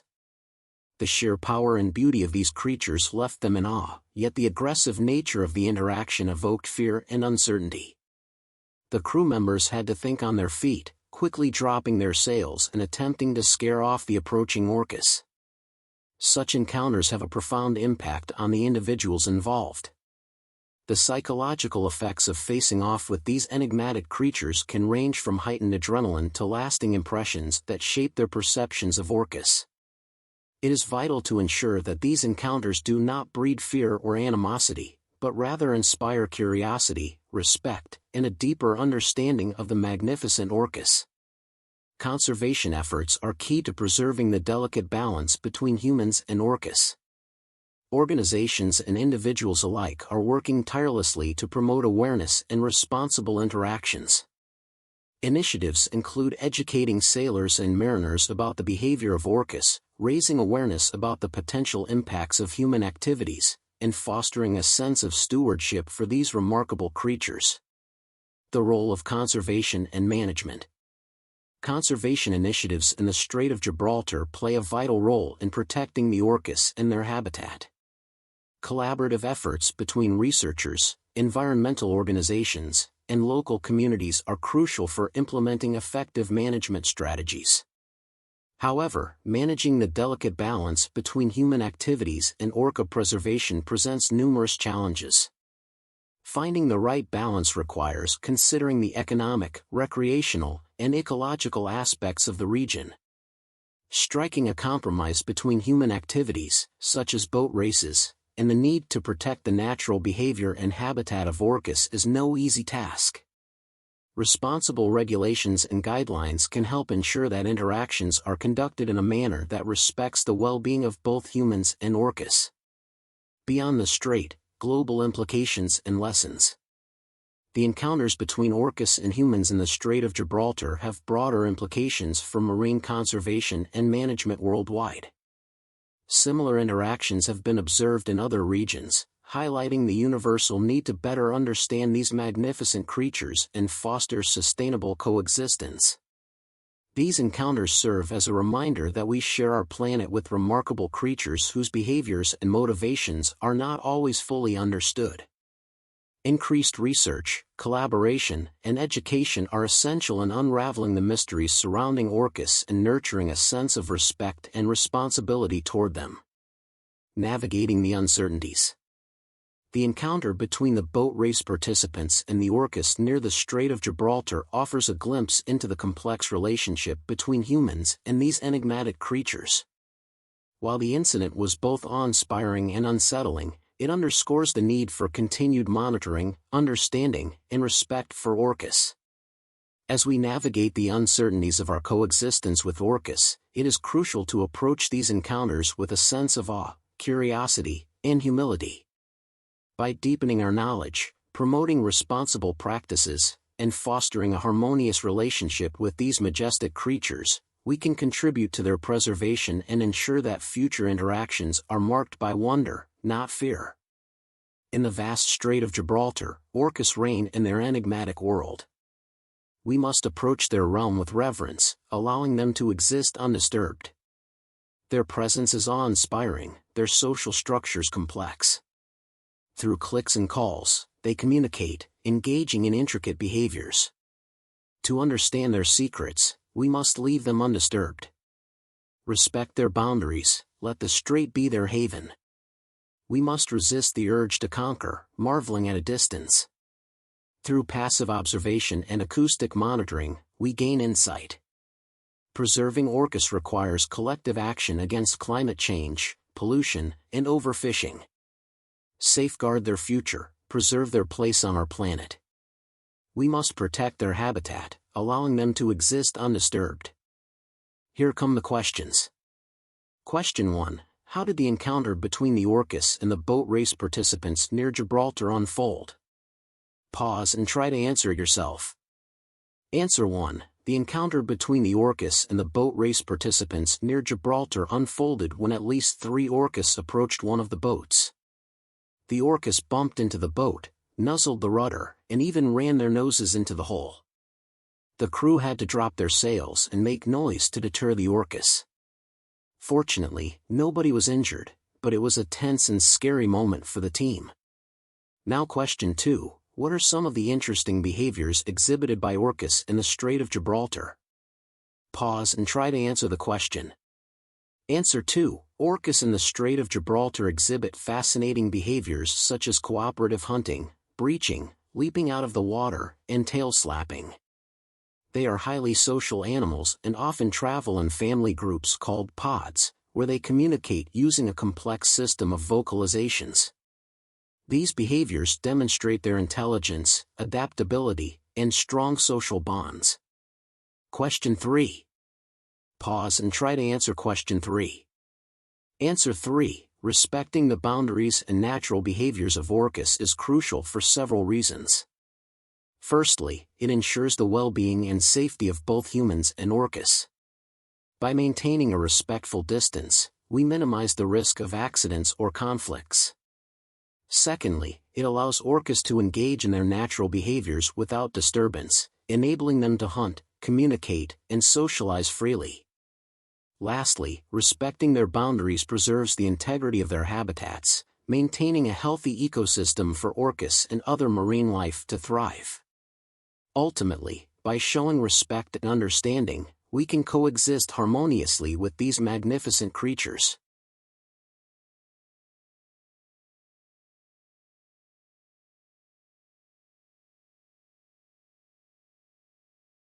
Debater 1. Arguing that a hot dog is a sandwich. Ladies and gentlemen, esteemed judges, and fellow debaters, today I stand before you to argue that a hot dog is indeed a sandwich. Let us delve into the heart of this contentious matter and explore the characteristics that define a sandwich. Firstly, let us consider the composition of a hot dog. It consists of a split roll or bun with a filling placed within it. This very structure mirrors that of a traditional sandwich, where various ingredients are enclosed between 2 pieces of bread. The essence of a sandwich lies in this fundamental arrangement of components, and the hot dog meets this criterion effortlessly. Furthermore, let us not forget the vast array of possibilities when it comes to fillings within a hot dog. From classic choices such as mustard, ketchup, and sauerkraut to more adventurous options like chili and cheese, the hot dog embodies the versatility and creativity that we associate with sandwiches. Just as we can explore a multitude of flavors and textures in a sandwich, the hot dog offers a comparable experience. Additionally, let us examine the cultural context of hot dogs. Hot dogs are ubiquitous at picnics, baseball games, and backyard barbecues. They have become an integral part of American cuisine, synonymous with casual, handheld meals. This aligns with the spirit of a sandwich, a convenient, portable food option that can be enjoyed on the go. Some may argue that a hot dog is not a sandwich because it consists of a single piece of bread. However, this argument falls flat when we consider open-faced sandwiches, which are acknowledged as valid sandwiches despite using only one slice of bread. The essential criterion is not the number of bread pieces but rather the presence of a filling held together by a bread-like structure. In conclusion, a hot dog meets all the necessary criteria to be classified as a sandwich. Its composition, versatility, and cultural significance align perfectly with the concept of a sandwich. It is time to embrace the reality that a hot dog is indeed a sandwich and move beyond any lingering misconceptions. Debater 2, arguing that a hot dog is not a sandwich. Ladies and gentlemen, distinguished judges, and fellow debaters, it is my honor to present a compelling argument that a hot dog is not a sandwich. While my esteemed opponent has made a valiant effort, I will illustrate how the unique qualities of a hot dog set it apart from the realm of sandwiches. To begin, let us analyze the structure of a hot dog. Unlike a traditional sandwich, which consists of two separate pieces of bread or a single slice with toppings, a hot dog bun is a single unit, specifically designed to hold the sausage. This singular form distinguishes it from a sandwich, where the bread acts as two distinct components that envelop the filling. Furthermore, let us examine the nature of the filling itself. The hot dog is typically composed of a cylindrical meat product, such as a frankfurter or a sausage.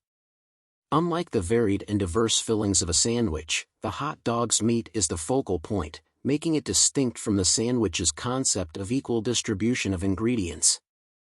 This unique characteristic sets the hot dog apart as a distinct culinary entity. Moreover, we must consider the cultural context of hot dogs. While they may share similarities with sandwiches in terms of portability and casual dining, their cultural significance extends beyond that of a typical sandwich.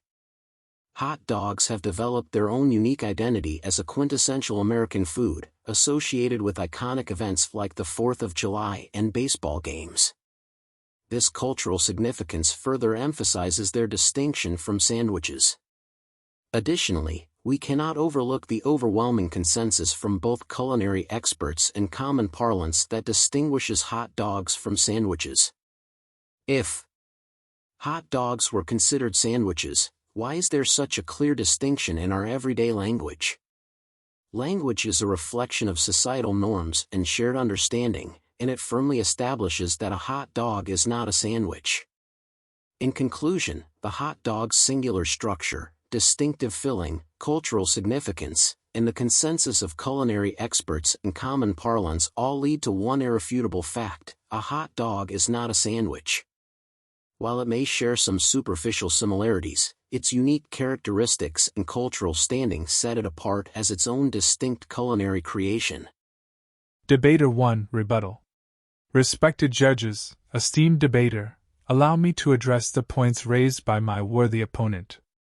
While I appreciate their arguments, they fail to sufficiently refute the notion that a hot dog is a sandwich. Regarding the structure, it is true that a hot dog bun is a single unit designed to hold the sausage.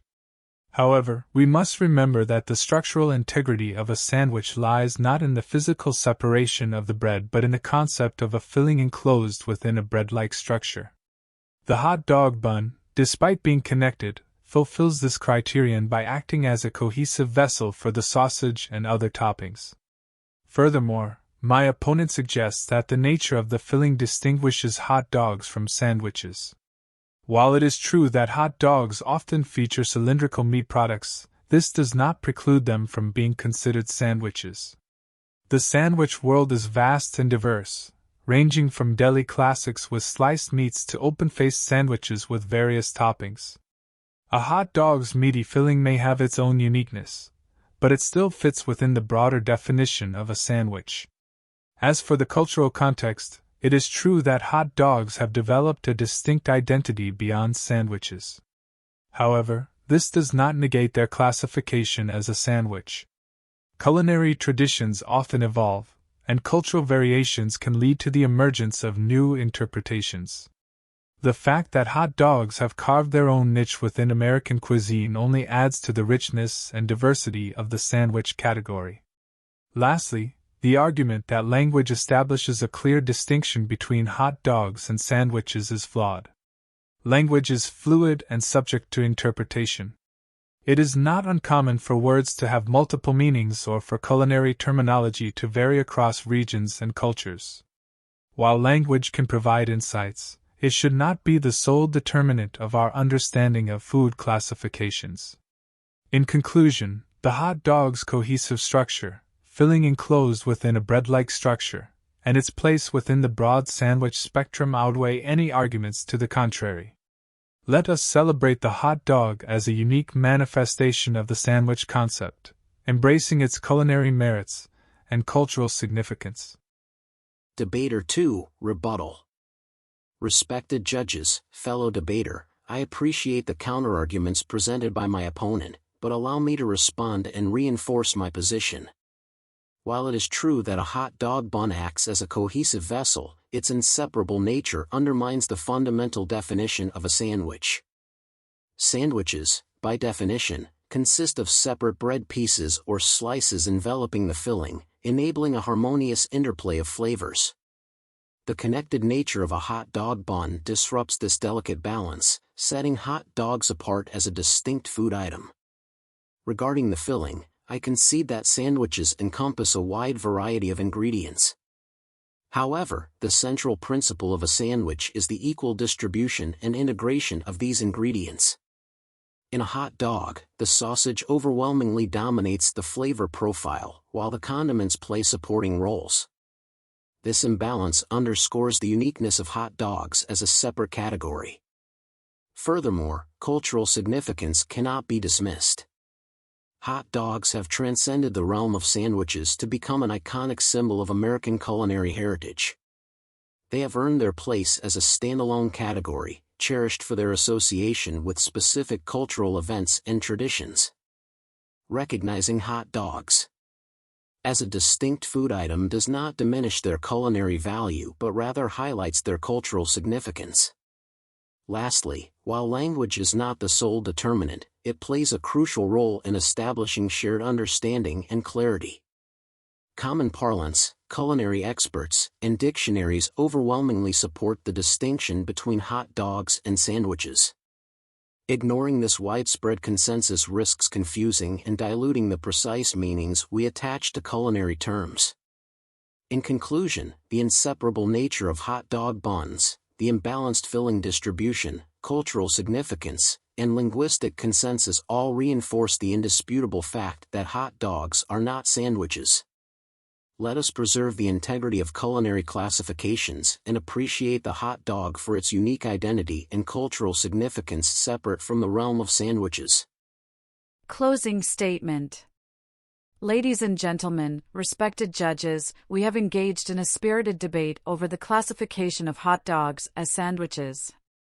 While both sides have presented compelling arguments, I firmly believe that a hot dog can be considered a sandwich.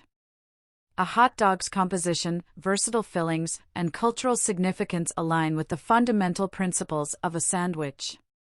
Its connected bun does not undermine the core essence of a sandwich, and the prominence of the meat filling can be seen as a variation within the broad spectrum of sandwich ingredients. Ultimately, culinary classifications are not set in stone but evolve with time and cultural influences. The hot dog's status as an American culinary icon should not overshadow its potential classification as a sandwich. Let us embrace the diversity and fluidity of culinary traditions and appreciate the hot dog as a sandwich in its own right. Thank you for your attention, and may the love for good food and spirited debates continue to enrich our lives. Thanks for listening to this debate. Let us know what your viewpoint is in the comments. Do you even eat sandwiches?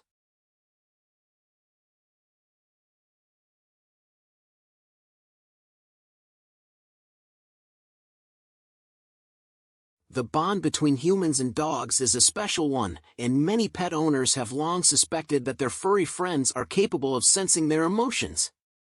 But is there any truth to this belief? Can dogs really pick up on human feelings and respond accordingly?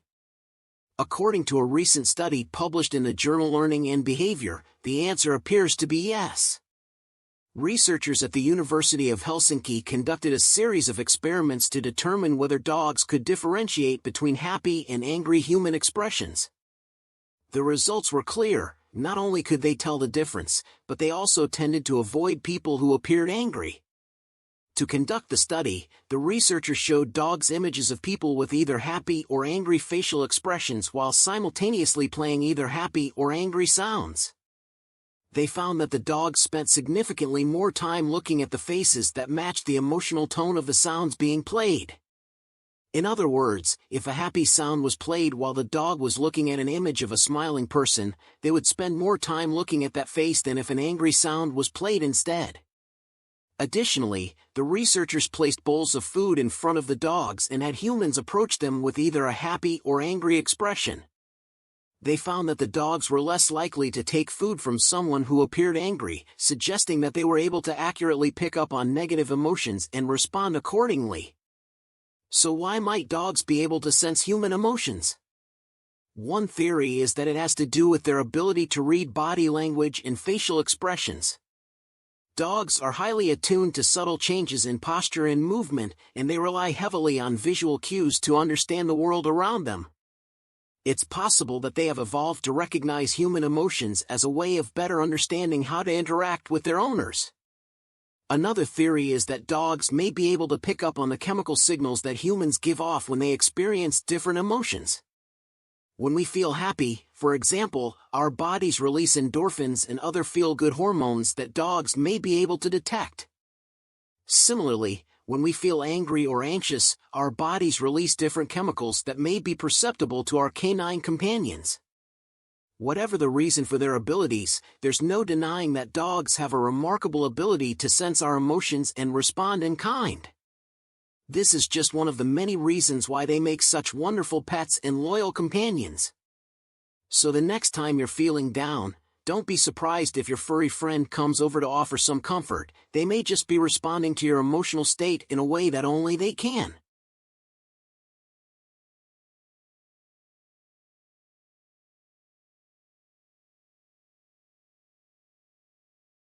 In a heartwarming display of interspecies friendship, a cat and a duck have become the unlikeliest of companions, capturing the hearts of millions on social media. The cat, named Whiskers, was initially believed to be a danger to the duck, who goes by the name of Finny, but the two quickly proved everyone wrong. A video of the pair playing together in their duck pond has gone viral, earning over 10 million views on Instagram alone. In the clip, Whiskers can be seen carefully pawing at the glass while Finny swims around him, seemingly unafraid. The owner of the pets, 26-year-old Jenna Smith, said she was surprised at how quickly they became friends. "I had my doubts at first, but Whiskers is actually quite gentle with Finny," she explained. "They've been sharing the same space for a month now, and I haven't seen any signs of aggression from either of them." While it's not uncommon for cats to prey on animals, particularly duck, experts say that it's possible for the two species to coexist peacefully. "It really depends on the personality of the individual animals," said Dr. Sarah Johnson, a veterinarian specializing in feline behavior. "In some cases, cats can even form bonds with smaller animals like birds or rodents." The internet has been quick to embrace the unlikely friendship between Whiskers and Finny, with many users commenting on how adorable the two are together. Some have even suggested that the pair could be the inspiration for a children's book or animated movie. "It just goes to show that friendships can form in the most unexpected ways," said Smith. "I never would have thought that a cat and a duck could get along like this, but here we are." As the video continues to make its rounds on social media, it seems that the world can't get enough of Whiskers and Finny's heartwarming bond. For anyone looking for a little bit of positivity in their day, this unlikely friendship is sure to bring a smile to your face.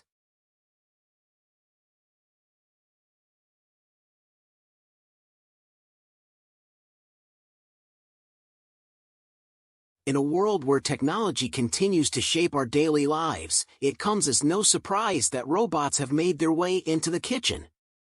Over the past few years, the use of robotic chefs has been steadily increasing, and it's not hard to see why. These machines are efficient, precise, and can work tirelessly without needing a break.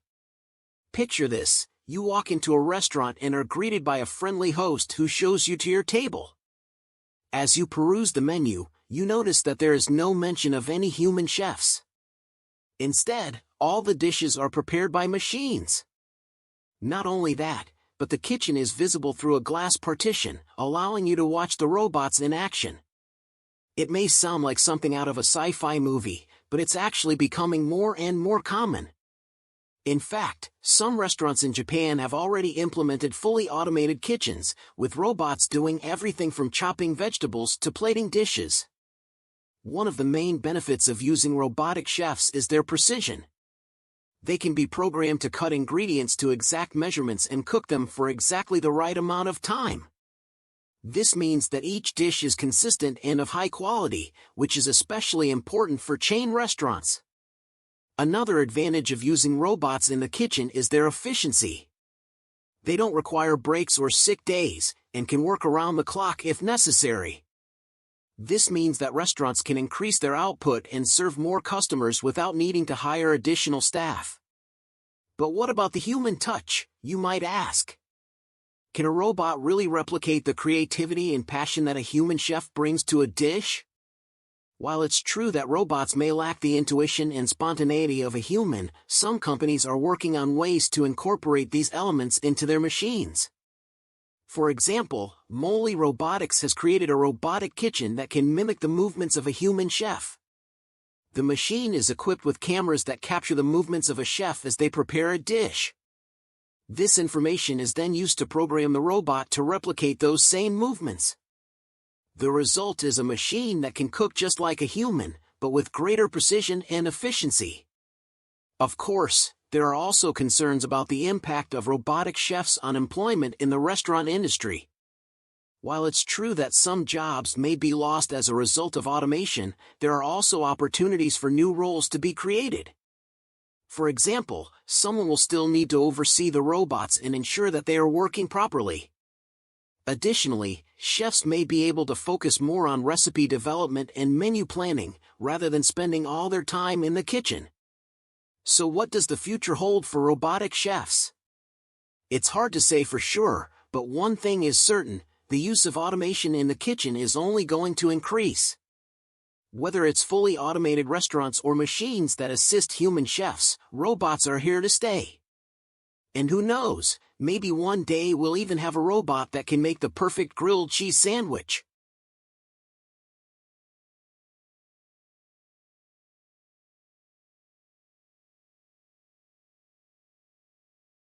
As summer approaches, many pet owners are asking themselves whether their furry friends are at risk of sunburn. It's a common misconception that dogs can't get sunburned or that their fur protects them from the harmful rays of the sun. However, just like humans, dogs can suffer from sunburn and even skin cancer if they're not properly protected. According to the American Kennel Club, dogs with lighter coats and those with less hair, such as Dalmatians and Boxers, are more susceptible to sunburn than dogs with thicker coats. Additionally, dogs with pink noses or white fur around their muzzles are at higher risk of developing skin cancer than other dogs. If you have a dog that falls into these categories, it's important to take extra precautions during the summer months. So, what are some signs that your dog might be suffering from sunburn? Look out for red, inflamed skin, hair loss, blisters, and scaly patches.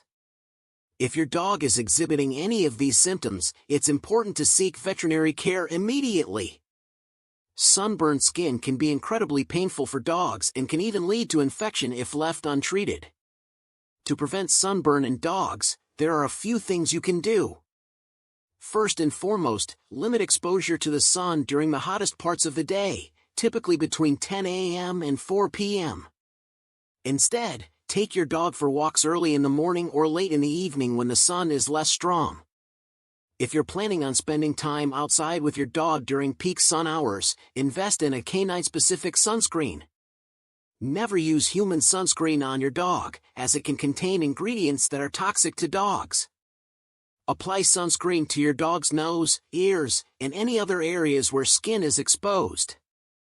Another way to protect your dog from the sun is by investing in protective clothing, such as sun shirts or hats.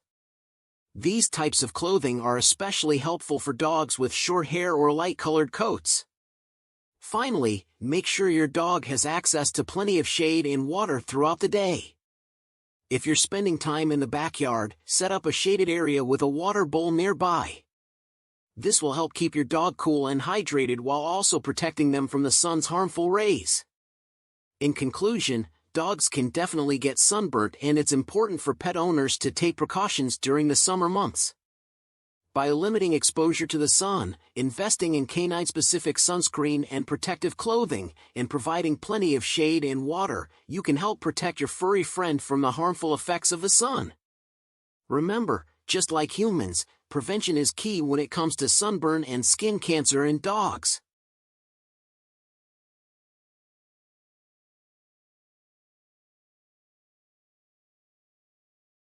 Have you heard about the guy who lives underwater? It may seem like a tale of science fiction, but it's totally real. Meet Steve, the man who chose to make his home in the depths of the ocean. He has spent his entire life studying the underwater world and all its creatures. He is a marine biologist whose fascination with the ocean knows no bounds. One day, an idea struck him: if he wanted to understand the ocean better, he had to live among its inhabitants. So, he designed and built a home that would let him do just that. Steve's home isn't a typical house. It's made up of interconnected pods anchored to the seafloor. The pods are built from special materials that can withstand the pressure of the deep sea. They have everything he needs to survive in the water: food, water, air, and electricity. Living underwater isn't easy, but Steve has figured out ways to make it work. He spends most of his days exploring and researching the ocean floor. He's discovered new species of fish and plants and even befriended some of the sea creatures. Of course, living underwater comes with its challenges. The constant darkness can be disorientating, and the lack of fresh air takes some getting used to. However, for Steve, the rewards are more than worth it.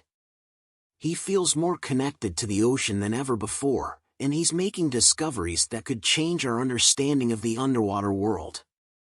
Living underwater has also given Steve a different perspective on life. He's learned to appreciate the simple things, like the sound of waves or sunlight filtering through the water. He's also gained a deeper appreciation for the fragility of our planet and the importance of protecting it.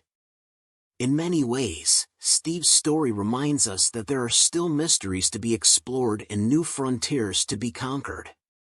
His life is an inspiration to keep pushing boundaries. As I sit here writing this article, I can't help but feel envious of Steve and his underwater home. But, at the same time, I'm grateful for the work he's doing and the discoveries he's making. Thanks to people like Steve, we're learning more about our planet and its inhabitants. Who knows? Maybe one day, we'll all have the opportunity to live underwater. Until then, let's keep exploring and dreaming of what's possible.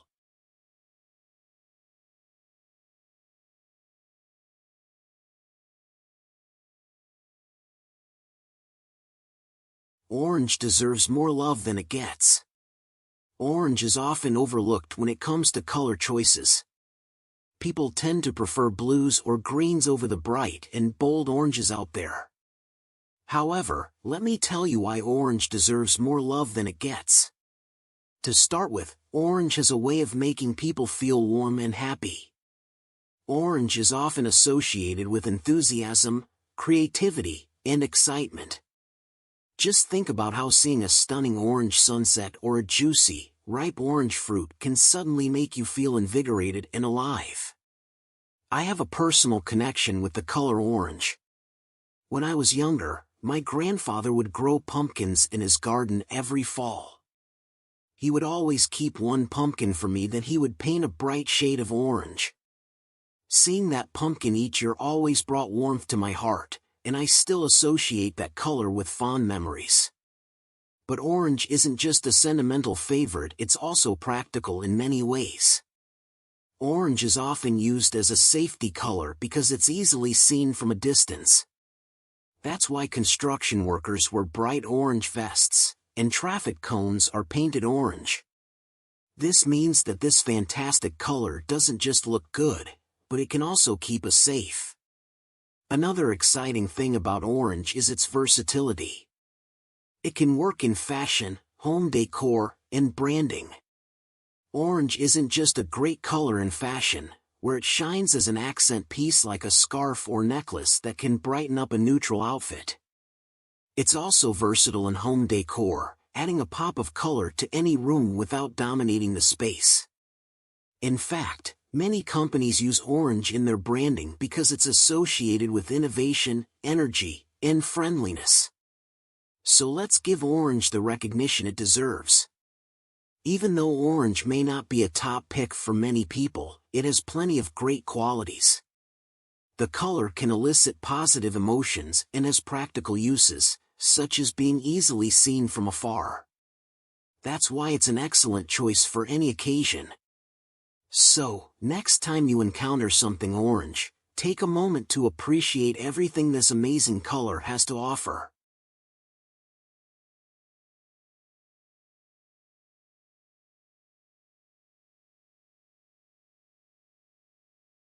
In cities across the United States, pizza delivery drivers are an integral part of the food service industry, and the stories they have to tell are nothing short of fascinating. For many people, ordering a pizza is a simple act of convenience. But for the drivers who bring that pizza to your doorstep, it's anything but. Each day, these intrepid delivery heroes brave bad weather, late nights, and sometimes dangerous neighborhoods, all in the name of getting your pie in a timely manner.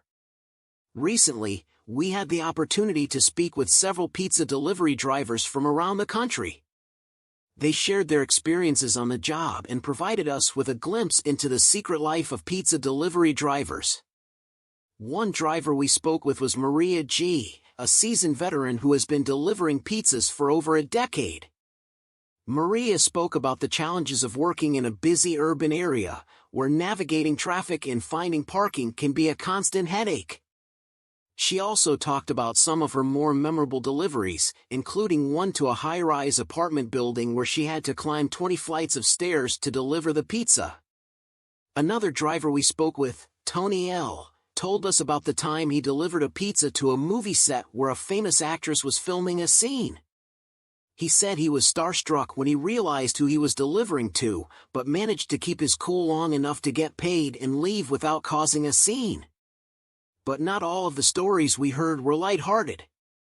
Some drivers shared accounts of being robbed or assaulted while on the job, highlighting the dangers that come with working in certain neighborhoods. Despite the risks involved, pizza delivery drivers remain dedicated to their work. They take pride in providing a valuable service to their customers, and many of them enjoy the freedom that comes with driving around town and meeting new people. It's important to remember that pizza delivery drivers are an essential part of the food service industry, and they deserve our respect and appreciation. So the next time you order a pizza, take a moment to think about the person who will be bringing it to your door and consider leaving them a generous tip. The secret life of pizza delivery drivers is anything but mundane. From navigating tricky traffic to meeting famous celebrities on movie sets, these drivers have a wealth of interesting stories to tell. But above all, we should remember that they are hardworking individuals who provide an important service to their communities. So let's give them the respect they deserve, and maybe even a little extra tip for their troubles.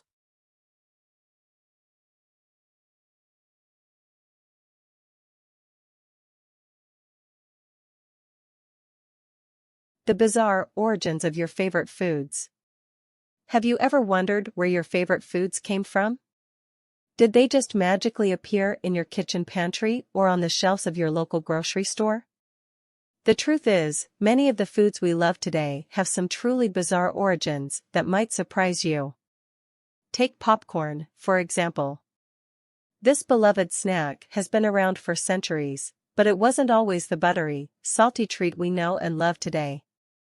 Popcorn actually originated in Mexico thousands of years ago, where it was enjoyed by the ancient Aztecs. They would pop the kernels by throwing them onto hot stones or into fires, and then season them with various spices and herbs. Another popular food with an unexpected origin story is ketchup. Today, ketchup is a staple condiment found in homes and restaurants all over the world. But did you know that the first ketchup was actually made from fermented fish? That's right, in its earliest form, ketchup was a fish sauce that originated in Southeast Asia. It eventually made its way to Europe and North America, where it evolved into the sweet tomato-based sauce we know and love today. And speaking of tomatoes, did you know that this popular fruit was once considered poisonous in many parts of the world?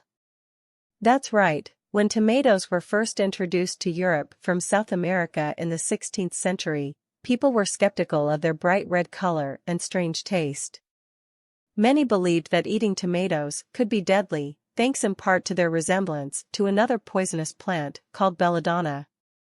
It wasn't until the 1800s that tomatoes finally gained widespread acceptance as a safe and delicious food. Chocolate is another beloved treat with a fascinating history.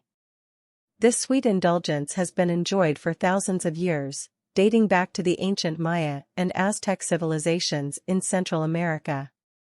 They used cacao beans to make a bitter drink that was believed to have medicinal properties. It wasn't until the 16th century that chocolate made its way to Europe, where it was sweetened with sugar and turned into the creamy confection we know and love today. These are just a few examples of the bizarre origins of some of our favorite foods. So the next time you're snacking on popcorn or dipping your fries in ketchup, take a moment to appreciate the long and storied history behind these everyday treats.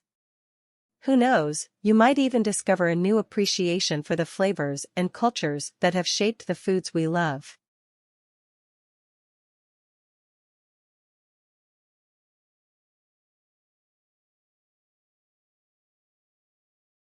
Unleashing the power of laughter, how 10 minutes of daily jokes can transform your life. Are you feeling down, stressed out, or just need a good laugh? Well, look no further than your own sense of humor. A recent study conducted by the University of Oxford has found that laughter has significant health benefits and can positively impact various aspects of our lives. The study, which surveyed over 3,000 individuals, found that those who engaged in 10 minutes of daily laughter reported lower stress levels, improved mood, and increased productivity. In fact, participants reported feeling more energized and motivated to tackle their daily tasks after incorporating daily laughs into their routine. But why is laughter so powerful? According to Dr. Robert Provini, a professor of psychology at the University of Maryland, laughter serves as a social glue that can strengthen relationships and promote bonding between individuals. It also releases endorphins, which are natural painkillers that promote feelings of happiness and well-being. So how can we incorporate more laughter into our daily lives? One simple way is to set aside 10 minutes each day to read jokes or watch funny videos. There are plenty of resources available online, including websites, YouTube channels, and social media accounts dedicated to humorous content. Another option is to attend a comedy show or improv class. Not only will you get a good laugh, but you may also meet new friends and improve your social skills. It's important to note that not all types of humor are created equal. While harmless jokes can be beneficial, hurtful humor or sarcasm can have negative effects on our emotional well-being and relationships. So it's important to choose sources of laughter that align with your values and promote positive emotions.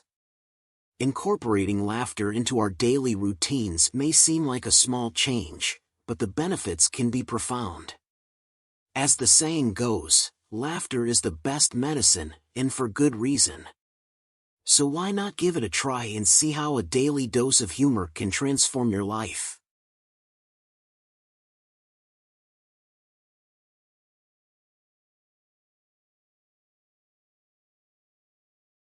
In a world where we are constantly bombarded with negative news and stress, it can be easy to lose sight of the good things we have in our lives. But did you know that practicing gratitude can actually improve your overall happiness and well-being? According to recent studies, cultivating a sense of gratitude can boost positive emotions, increase resilience to stress, and even improve physical health. So why aren't more people talking about this powerful tool for personal growth? One reason may be that gratitude is often seen as a passive emotion, something we experience when good things happen to us. But in reality, gratitude is an active practice that requires intentional effort and mindfulness. To start practicing gratitude, try keeping a daily journal where you reflect on 3 things you are thankful for each day. These can be big or small things, like a supportive friend, a delicious meal, or a beautiful sunset. The key is to focus on the positive aspects of your life and take time to appreciate them. Another way to cultivate gratitude is to express it to others. Take time to thank the people in your life who make a difference, whether it's a kind neighbor or a hardworking coworker. Not only will this help you build stronger relationships, but it will also reinforce the positive impact that gratitude can have on your life. It's worth noting that gratitude isn't a one-size-fits-all solution. Some people may find that writing in a journal works best for them, while others may prefer to verbally express their appreciation. The key is to find what works for you and make gratitude a regular part of your routine. So why does gratitude have such a powerful effect on our well-being? One theory is that it helps shift our focus from negative thoughts and emotions to positive ones. By actively seeking out the good things in our lives, we can retrain our brains to look for the positive rather than the negative. Additionally, expressing gratitude has been shown to increase levels of the hormone dopamine, which is associated with feelings of pleasure and reward. This can help boost our motivation and energy levels, making it easier to tackle challenges and pursue our goals. Of course, practicing gratitude isn't a magic cure for all of life's problems.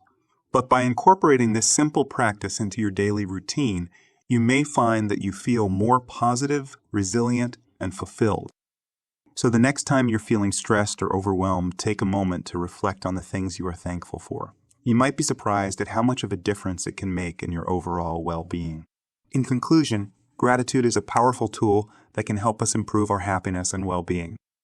By actively seeking out the good things in our lives and expressing appreciation for them, we can shift our focus to the positive and cultivate a sense of resilience in the face of stress and adversity. So why not give it a try and see how a little bit of gratitude can transform your life? Now, try to answer all of the following questions. What are some benefits of practicing gratitude? Why is it important to focus on the positive aspects of our lives? How can we show appreciation for the people in our lives? Do you think that gratitude is an effective tool for personal growth? Why or why not? In your opinion, what is the best way to cultivate a sense of gratitude in your daily life?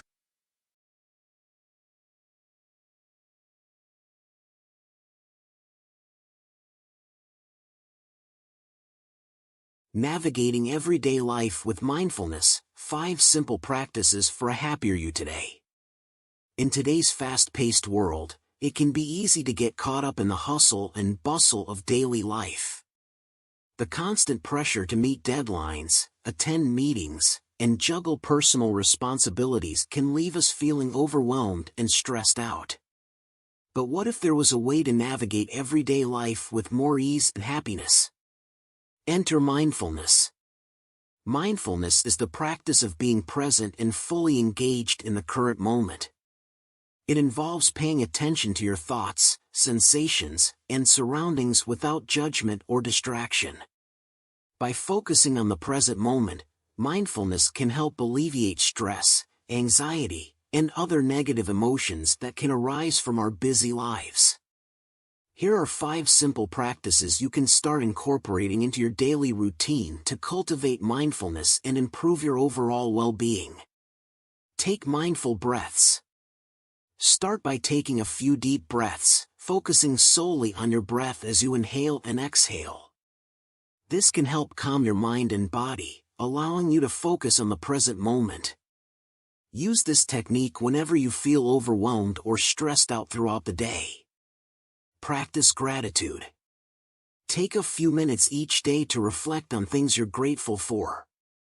This can be anything from a supportive friend to a warm cup of coffee in the morning. Focusing on the positive aspects of your life can shift your mindset to one of appreciation and contentment. Eat mindfully. When eating, try to focus on the taste, texture, and smell of your food. Chew slowly and savor each bite.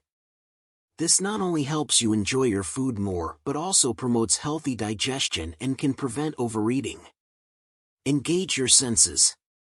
Take a moment to engage your senses throughout the day. Notice the way the sun feels on your skin or the sound of birds chirping outside your window. By tuning into your senses, you can enhance your experience of the present moment and cultivate a greater sense of awareness. Unplug. Take a break from technology and social media for at least an hour each day. Our constant connectivity can make it difficult to be fully present in our surroundings. By unplugging, we can create space for more meaningful connections with ourselves and those around us. Incorporating these mindfulness practices into your daily routine can help reduce stress, increase happiness, and improve overall well-being. Remember, mindfulness is not about achieving perfection or eliminating all negative thoughts and emotions. It's about accepting what comes up in the present moment and responding with kindness and compassion. So take a deep breath and start navigating everyday life with mindfulness today.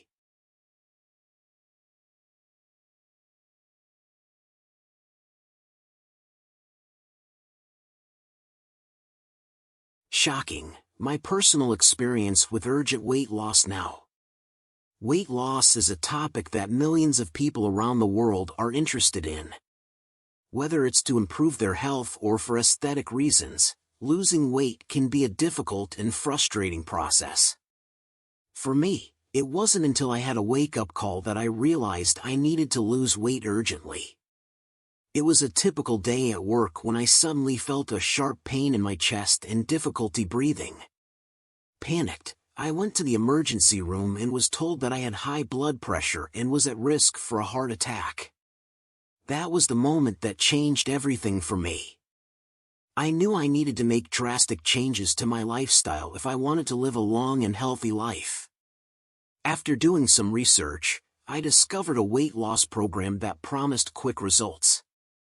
Skeptical but desperate, I decided to give it a try. The program involved a strict diet and exercise regimen, and let me tell you, it was not easy. There were days when I felt like giving up, but I kept reminding myself of why I started in the first place. And after just a few weeks, I started seeing results. Not only did I lose weight, but my blood pressure also decreased significantly. I continued with the program, and now, 6 months later, I am happy to say that I have lost a total of 50 pounds. More importantly, I feel healthier and more confident than ever before. My experience taught me that urgent weight loss is not impossible, but it does require dedication and hard work. If you're considering embarking on a weight loss journey, here are some tips that helped me along the way. Find a program that works for you. There are countless weight loss programs out there, so do your research and find one that fits with your lifestyle and goals. Stay motivated. The journey can be tough, but reminding yourself why you started can help you stay on track. Don't give up. There will be setbacks and bumps along the way, but don't let them discourage you. Keep pushing forward. Celebrate your successes. Losing weight is an accomplishment, So take time to acknowledge and celebrate your progress. In conclusion, urgent weight loss is possible with the right mindset, program, and support. My personal experience showed me that it's never too late to make a change for the better. So if you're ready to make a change, start now and don't look back. Check out learnwithtex.com for more stories like this. And don't forget to subscribe.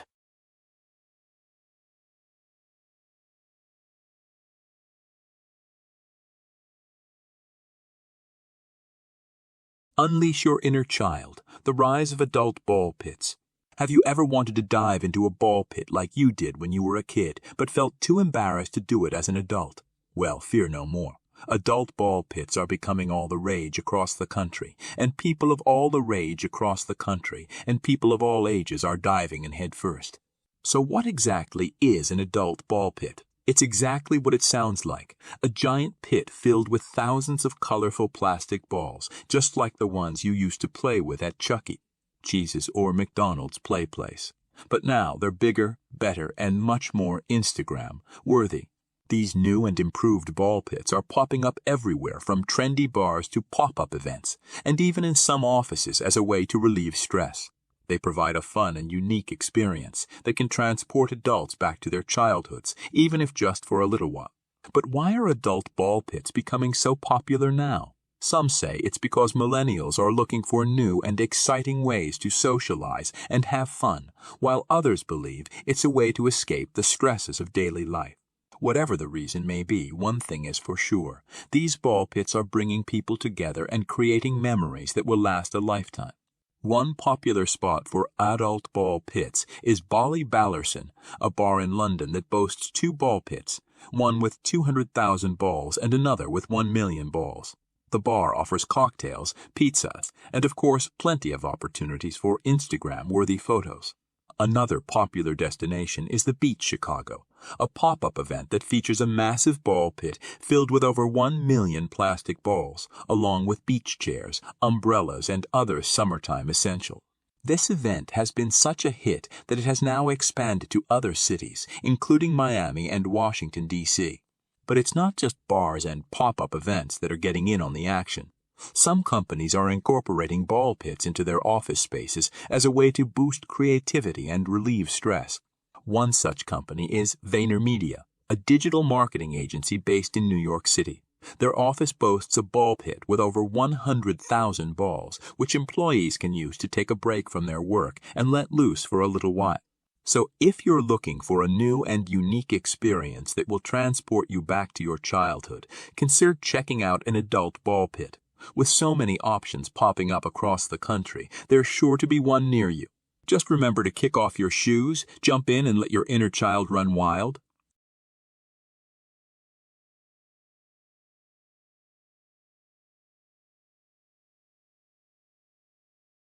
Why do dogs wag their tails? The surprising truth behind this canine behavior. Dogs are often referred to as man's best friend for their loyalty, companionship, and playful nature. One of the most iconic visual cues of a happy dog is tail wagging, but have you ever wondered why dogs wag their tails or what it means? Tail wagging is a form of communication that dogs use to convey different emotions and intentions. It's not just a sign of happiness. Tail wagging can be a complex behavior that expresses a variety of feelings. According to animal behaviorists, when a dog wags its tail to the right side, it usually indicates positive feelings, such as happiness, excitement, or anticipation. Conversely, if the tail is wagging leftwards, it may indicate negative emotions like nervousness or fear. However, this lateral bias in tail wagging is not always consistent, and some dogs may wag their tails in both directions. Moreover, the speed and height of the wag also play a crucial role in interpreting a dog's emotional state. A fast wag with a high amplitude typically suggests happiness or excitement, while a slower, lower wag may indicate anxiety or uncertainty. Interestingly, not all tail wagging is friendly or welcoming. Dogs may also wag their tails aggressively or defensively. For instance, a dog may wag its tail slowly while baring its teeth, which could signal an impending attack. Therefore, it's essential to look at the context and other body language cues to understand the underlying emotion behind the tail wagging. So, why do dogs wag their tails in the first place? Some scientists believe that tail wagging is a vestige of wolf behavior, where the alpha wolf would lift its tail to display dominance over subordinate members. However, this theory is somewhat contested, as dogs have evolved significantly from their wild ancestors and adapted to human domestication. Another explanation relates to the role of the tail in a dog's balance and coordination. Dogs use their tails like a rudder, which helps them change direction swiftly while running or walking. Therefore, some experts argue that dogs wag their tails to signal their readiness to initiate movement or play. Regardless of the reason behind it, tail wagging is an essential part of canine communication, and it's crucial for both humans and dogs to be aware of its nuances and meanings. As pet owners, we must pay attention to our furry friends' body language and respond accordingly to ensure their well-being.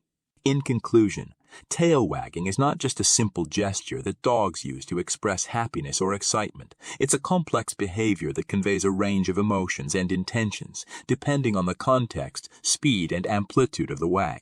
While we may never fully understand the intricacies of tail wagging, being mindful of its significance can enhance our bond with our furry companions and make us better pet parents.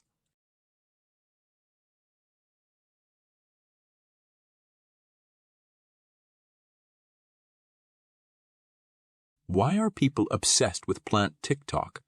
If you've spent any amount of time on the popular social media platform, TikTok, chances are you've come across videos of people showing off their lush indoor gardens. From tiny succulents to towering monsteras, plants have become a major trend on the app, and users just can't get enough. But what is it about these leafy green creatures that has captured our attention? For starters, many experts believe that our newfound love for plants is rooted in a desire to connect with nature. In today's fast-paced, technology-driven world, it can be difficult to carve out time for outdoor activities like hiking or camping. Plants offer a way to bring a little bit of nature indoors, creating a calming and grounding atmosphere. Additionally, caring for plants has been proven to have numerous mental health benefits. Studies have shown that spending time around plants can reduce stress levels, improve mood, and even boost productivity. It makes sense, then, that people are turning to plants as a way to cope with the challenges of daily life. But why has this trend specifically taken off on TikTok? Part of the answer lies in the platform's algorithm. TikTok's For You page is designed to show users content that's tailored to their interests, based on their past viewing history. This means that if you've engaged with plant-related content in the past, you're likely to see more of it on your feed. However, there's also something inherently satisfying about watching other people care for their plants. TikTok's short-form video format allows users to showcase their plants in creative and entertaining ways, from time-lapse clips of growth to before and after transformations. And because the plant community on TikTok is so supportive, users can share their successes and failures without fear of judgment. Of course, not everyone who enjoys plant TikTok is an experienced gardener. For many people, the videos serve as inspiration to start their own green journey. With so much information available online, it's easier than ever to learn about plant care and find the perfect species for your lifestyle. But this trend isn't just limited to TikTok. Plants have become a major trend across all social media platforms, with Instagram accounts dedicated solely to showcasing beautiful foliage. And it's not just limited to individual users. Even major brands are jumping on the plant bandwagon. In fact, the rise of plant popularity has led to a surge in demand for houseplants across the country. As more people discover the joys of caring for plants, local nurseries and garden centers are struggling to keep up with demand. Some retailers have even reported shortages of popular species like pothos and fiddle leaf figs. So what's next for the world of plant TikTok? It's hard to say for sure, but one thing's for certain. This trend isn't going away anytime soon. Whether you're a seasoned gardener or a newbie just starting out, there's something undeniably appealing about bringing a little bit of nature into your home. So next time you're scrolling through your TikTok feed, take a moment to appreciate the beauty of these leafy green creatures. After all, they might just be the key to a happier, healthier life.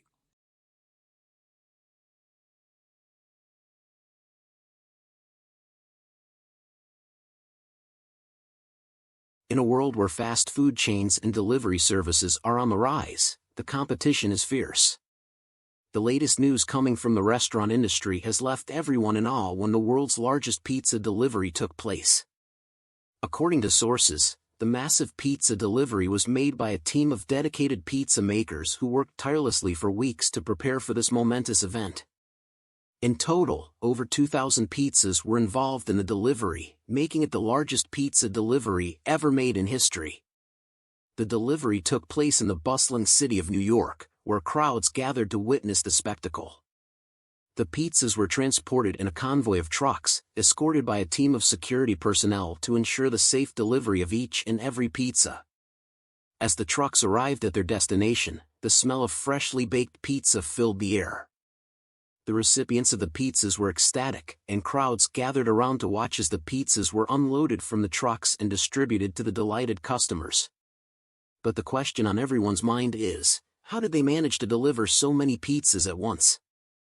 According to sources, the team of pizza makers used state-of-the-art technology to streamline the process. They used advanced ovens that could cook multiple pizzas at once, cutting down on cooking time and allowing them to make more pizzas in less time. Additionally, the delivery process was made more efficient by using GPS technology to track the delivery trucks and ensure that each pizza was delivered to the right location. The success of this massive pizza delivery has certainly set a new benchmark in the restaurant industry. It has shown that with the right technology and dedicated team, anything is possible. So, how many pizzas were involved in this historic delivery, you may ask? Well, the answer is over 2,000 pizzas. That's enough pizza to feed an entire town.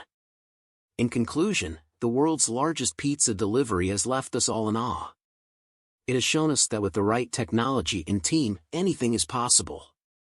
Who knows what other amazing feats the restaurant industry has in store for us next? But for now, I'll take a slice of that delicious pizza.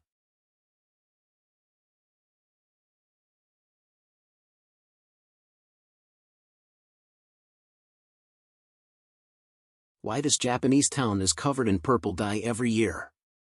Every year, the small town of Shibori in Japan comes alive with a vibrant burst of color. The entire town is draped in shades of purple as residents come together to celebrate an age-old tradition. The tradition dates back centuries and involves a festival called Shibori no Hai, which translates to Day of Purple. The festival is a way for the people of Shibori to honor their ancestors and celebrate their cultural heritage. So why purple? Well, it turns out that Shibori has a long history of indigo dyeing, a traditional Japanese technique used to color cloth. Indigo is a deep blue dye that has been used in Japan for thousands of years, but over time, its popularity has waned. However, Shibori has managed to keep the tradition alive, and in recent years, they have added a twist, the use of purple dye. The purple dye used in Shibori is made from a plant called murasaki, which is native to the region. It's a delicate process that involves harvesting the plant, grinding it into a paste, and then fermenting it for several months. The resulting dye is a beautiful shade of purple that stands out against the indigo blue that Shibori is known for. On the Day of Purple, the streets of Shibori are transformed into a sea of purple. Homes, businesses, and even the local shrine are adorned with purple banners, streamers, and flags.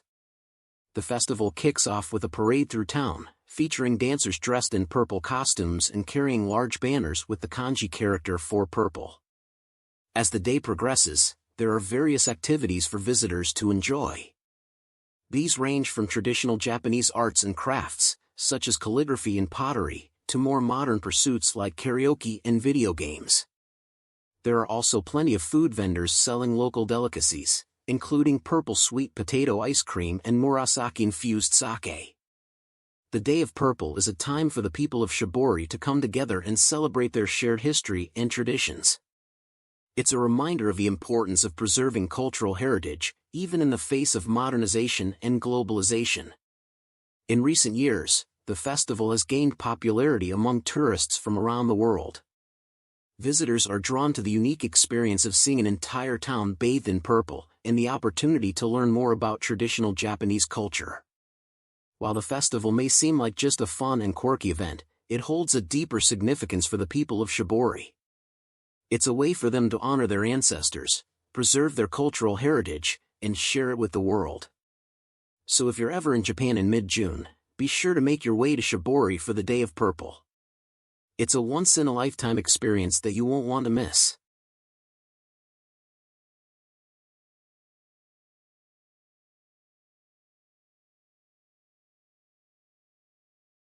The world of fashion is constantly evolving, and it seems that a new trend is taking over: pineapple hats. Yes, you read that right, hats shaped like pineapples are popping up everywhere from the runway to the streets. But why pineapples? Where did this trend come from? As it turns out, the pineapple has been a symbol of hospitality and warmth for centuries. In colonial times, pineapples were a rare and expensive treat, often presented as a gift to guests to show off the host's wealth and generosity. Fast forward to today, and the pineapple still retains its status as a symbol of warmth and welcome. But now, it has also become a beloved icon of all things tropical and fun. Enter the pineapple hat. These hats come in all shapes and sizes, from simple baseball caps with a pineapple logo to full-on headpieces that look like an actual pineapple. They're made from a variety of materials, including cotton, straw, and even sequins. So where can you find these trendy hats? Well, just about anywhere. Major retailers like Urban Outfitters and Forever 21 have jumped on the pineapple bandwagon, offering a wide variety of pineapple-themed clothing and accessories. But it's not just big retailers who are embracing the trend. Small businesses and independent designers are also getting in on the action, creating unique and eye-catching pineapple hats that stand out from the crowd. Of course, with any trend comes controversy. Some people argue that the pineapple hat trend is just another example of cultural appropriation, using a symbol from another culture without truly understanding its significance. While it's certainly important to be mindful of cultural sensitivity and respect, many argue that the pineapple has transcended its origins and become a symbol of joy and positivity for people of all backgrounds. At the end of the day, whether you love them or hate them, there's no denying that pineapple hats are having their moment in the sun. So why not embrace the trend and rock a pineapple hat of your own? Who knows, you might just start a conversation about the history and meaning behind this quirky fashion statement. In conclusion, pineapples have come a long way from being a rare and expensive treat to becoming a beloved symbol of hospitality and all things tropical. And now, with the rise of the pineapple hat trend, we can all wear our love for this spiky fruit on our heads. Whether you're looking to make a bold fashion statement or simply want to add a touch of fun and whimsy to your wardrobe, the pineapple hat is definitely worth considering.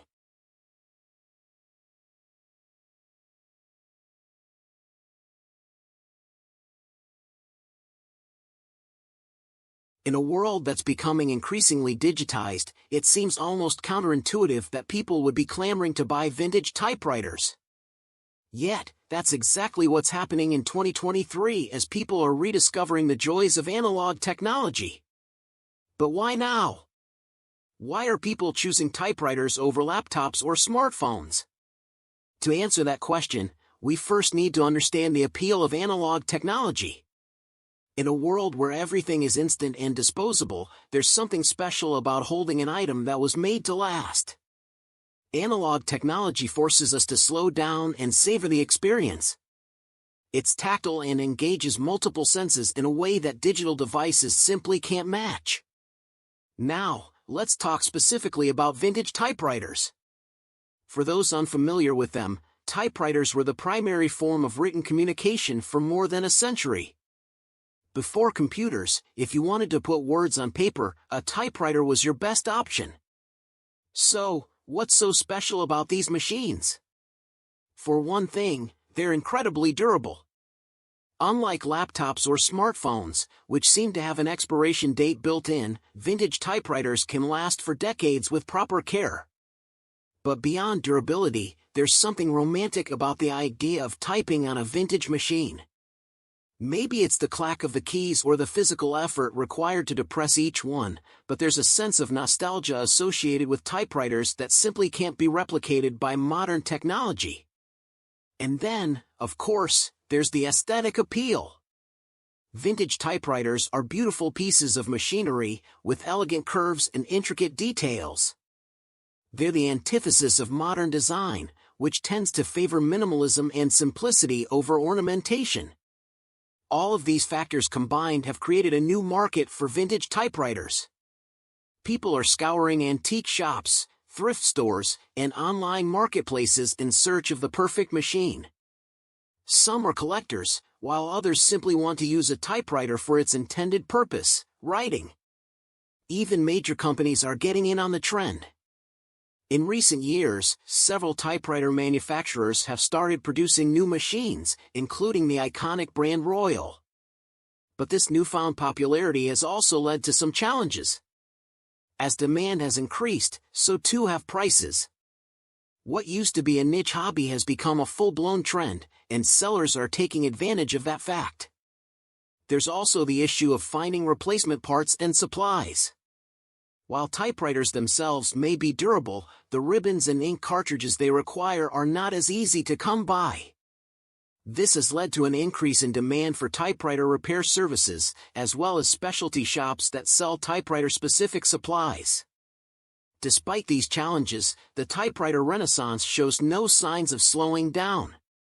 People seem to be drawn to the simplicity and beauty of these machines, and the fact that they represent a slower, more intentional way of working.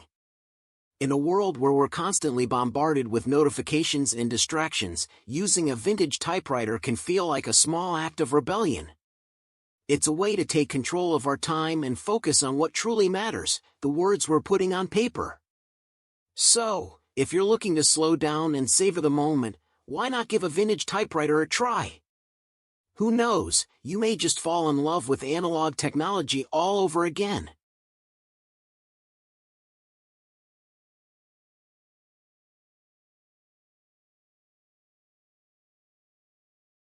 Why did thousands of people participate in a giant pillow fight?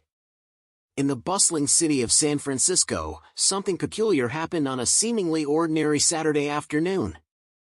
Thousands of people gathered at Justin Herman Plaza, armed with nothing but pillows. They stood ready, waiting for the signal to commence what can only be described as the world's largest pillow fight. The event, called Pillow Fight San Francisco, has been an annual tradition since 2005. It was started by a local resident who simply wanted to have some fun and bring people together. What began as a small gathering of friends quickly grew into a massive phenomenon, with participants coming from all over the world. But why do people want to participate in something as silly as a giant pillow fight? The answer is simple: it's fun. In a world that can be stressful and overwhelming, events like this provide a much-needed break from reality. It allows people to let loose, forget their worries, and enjoy the simple pleasure of hitting each other with pillows. Participants ranged from young children to senior citizens, all eager to take part in the action. Some came dressed in elaborate costumes, while others wore pajamas or regular street clothes. But regardless of their attire, everyone shared one thing in common: a desire to have a good time. As the clock struck 6 p.m., the air was filled with the sound of fluff hitting feathers and laughter echoing throughout the plaza. Pillows flew left and right, and people bounced around the square, dodging, weaving, and attacking their opponents. It was chaos, but in the best possible way. Despite the excitement, there were rules in place to ensure everyone's safety. Participants were not allowed to hit anyone who wasn't holding a pillow, and headshots were strictly forbidden. Volunteers were also on hand to help clean up the mess afterward, ensuring that the plaza was left spotless. Aside from being a fun event, the pillow fight also has a deeper meaning. It's a reminder that sometimes we need to take a step back and enjoy the little things in life. In a world where we're constantly bombarded with news of war, politics, and tragedy, events like this provide a much-needed escape. It allows us to connect with our inner child, to forget the stresses of adulthood and simply have some fun. As the night drew to a close, participants left the plaza with smiles on their faces, tired but happy. They had made new friends, created memories that would last a lifetime, and experienced the joy of childlike play. And while the pillow fight may seem silly to some, it serves as a reminder that sometimes we need to embrace our silliness and let loose. So why did thousands of people participate in a giant pillow fight? The answer is simple: because it's fun, it's a break from reality, and it reminds us to enjoy the little things in life. If you're ever feeling stressed or overwhelmed, I highly recommend grabbing a pillow and joining in on the fun next year. Trust me, you won't regret it.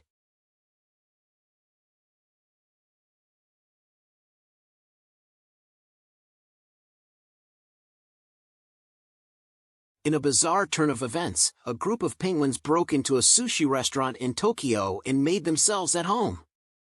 It's unclear why the flightless birds chose the restaurant as their new hangout spot, but it's clear that they were having a good time. The incident took place last night at the Minato Mirai shopping mall in Yokohama. The penguins were spotted waddling around the mall before making their way into the restaurant. The owner of the restaurant, Mr. Tanaka, was shocked to find the penguins inside when he arrived to open up for the day. "I couldn't believe my eyes," he said. "There were 5 penguins just walking around like they owned the place." Mr. Tanaka immediately called animal control, but by the time they arrived, the penguins had already settled in. They were sitting at a table in the middle of the restaurant, surrounded by empty plates and chopsticks.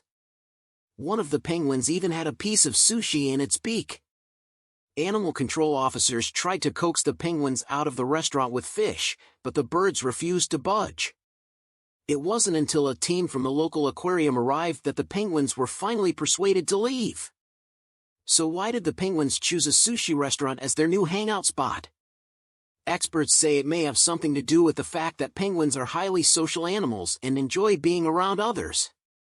Perhaps these penguins were feeling lonely and saw the restaurant as a place where they could be around people, said Dr. Nakamura, a penguin expert at the Tokyo Aquarium. Whatever the reason, the incident has certainly captured the attention of people all around the world. Photos and videos of the penguins inside the restaurant have gone viral on social media, with many people expressing their delight at the situation. Some have even suggested that the penguins should be given a permanent spot at the restaurant, with one person commenting, "I would definitely eat sushi with penguins." While it may seem like a silly and lighthearted story, there are some important lessons to be learned from the incident. For one thing, it's a reminder that animals can surprise us in unexpected ways. It's also a testament to the importance of social connection and finding ways to bring people, and penguins, together. In the end, the penguins were returned safely to their home at the nearby aquarium. But for a brief moment, they brought a sense of joy and wonder to the patrons of the sushi restaurant and to people all around the world who followed their unlikely adventure.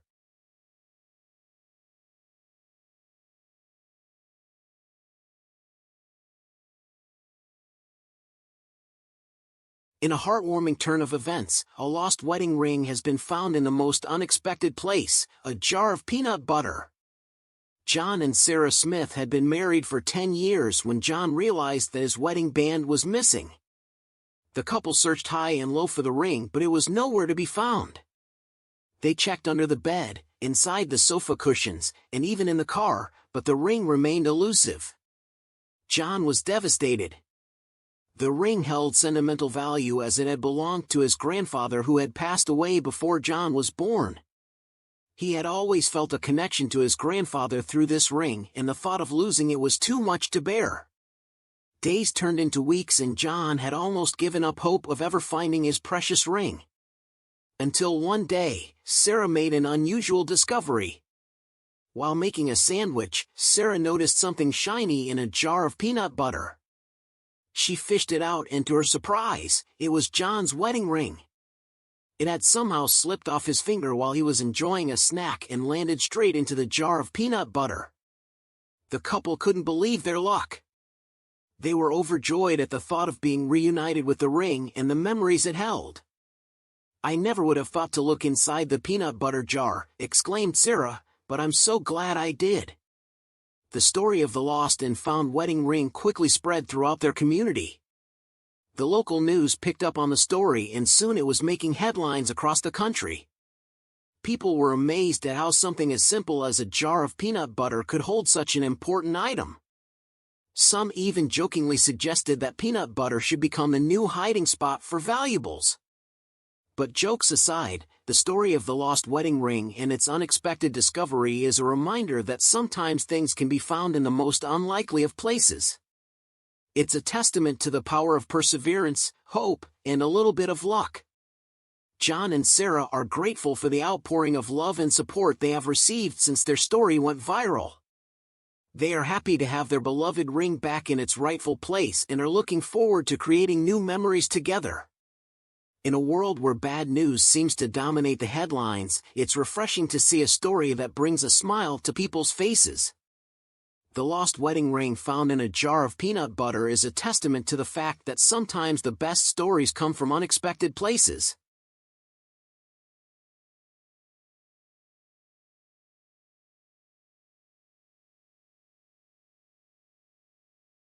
In an age where we are constantly glued to our phones and devices, it's refreshing to hear about people disconnecting and having some old-fashioned fun. A group of tourists recently made headlines for doing just that, as they rented out an entire island in order to play a game of hide and seek. The story begins with a group of friends who had been planning a vacation together for months. They wanted to do something unique and memorable, so one of them came up with the idea of renting out an entire island just for themselves. After some research, they stumbled upon an uninhabited island off the coast of Croatia that was available for rent. At first, the group had planned on spending their time on the island lounging on the beach and drinking cocktails. But during their flight over, they started talking about childhood games and reminisced about playing hide and seek.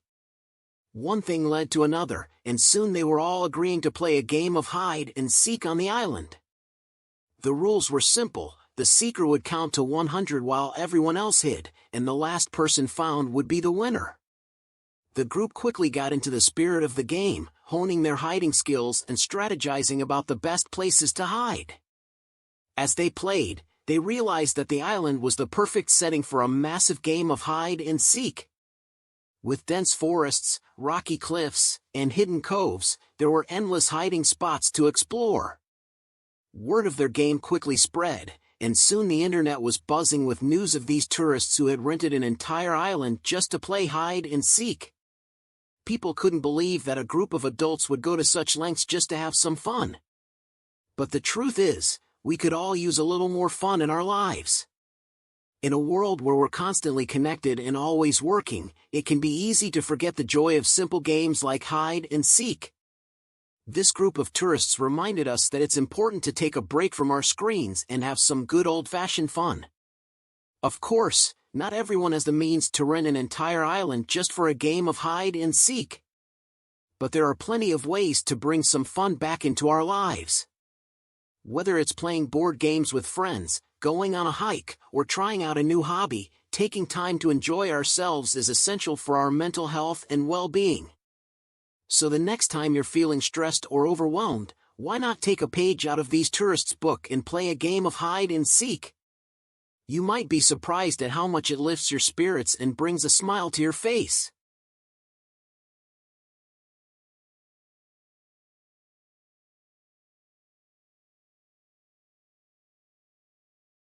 In a world that often feels consumed by politics, science, and conflict, it's refreshing to take a moment to appreciate the humor in life.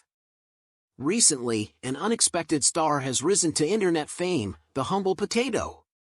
It all started with a simple photo on social media. Someone snapped a picture of a lumpy, misshapen potato and posted it online. Instead of being dismissed as just another ordinary vegetable, this potato had something special about it. Perhaps it was its unusual shape or the way it seemed to be almost smiling at the camera. Whatever the reason, the photo quickly went viral.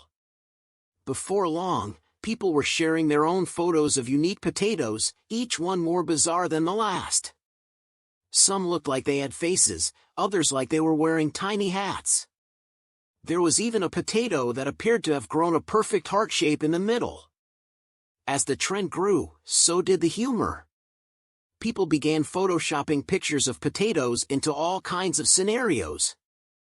There were potatoes dressed up in fancy clothes, potatoes playing musical instruments, and even potatoes doing extreme sports.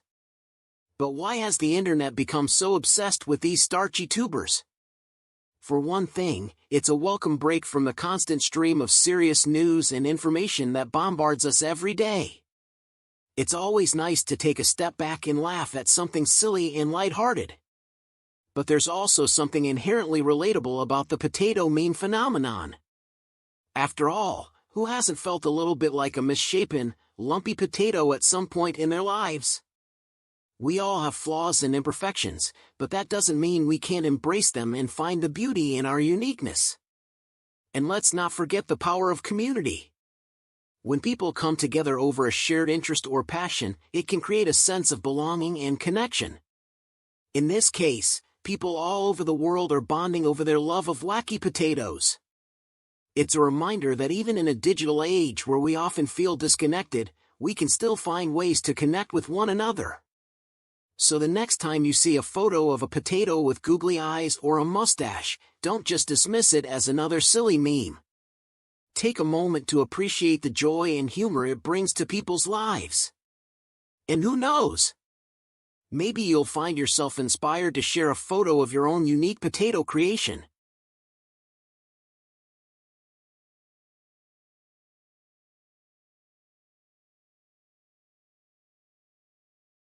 Summer is upon us, and while some Americans might be excited for their 2 weeks of paid vacation, it's worth noting that in several European countries, 5 weeks of paid vacation per year is a legal right. That's right, folks, while our European counterparts are kicking back on the beach, we're stuck at the office, dreaming of the day when we too can take a proper holiday.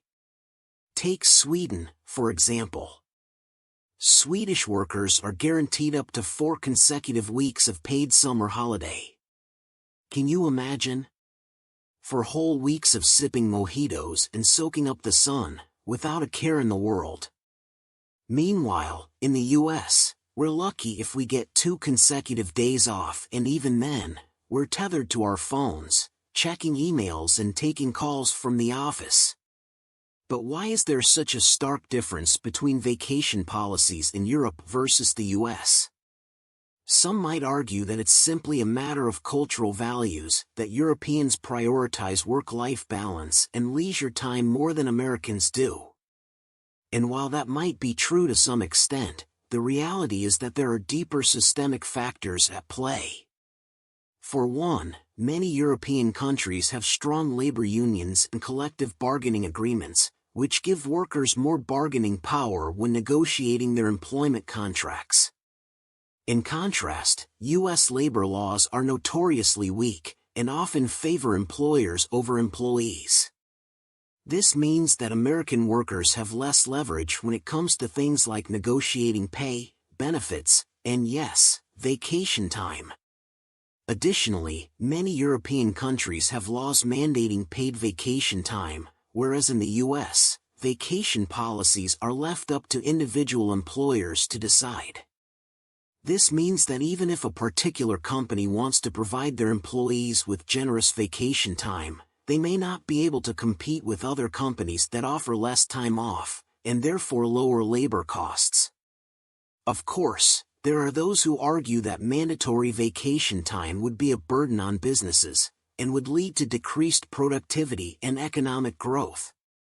But the evidence suggests otherwise. Studies have shown that employees who take regular vacations are actually more productive and engaged when they return to work, and that companies with generous vacation policies tend to have lower turnover rates and higher employee satisfaction. So why not give American workers the same rights and benefits as our European counterparts? After all, we're just as deserving of a break from the daily grind. And while it might be too late to change things this summer, perhaps it's time to start advocating for better labor laws and stronger protections for workers. In the meantime, if you're one of the lucky few Americans who does get some time off this summer, make the most of it. Take that road trip you've been dreaming of, or visit that national park you've always wanted to see. And if you're feeling bold, maybe even unplug from your devices and truly disconnect from work for a little while. Because let's face it, in a world where we're constantly connected and always on, taking a break is more important than ever. So whether you're lounging on a beach in Sweden or hiking in Yosemite, remember to savor those moments of rest and relaxation. You deserve it.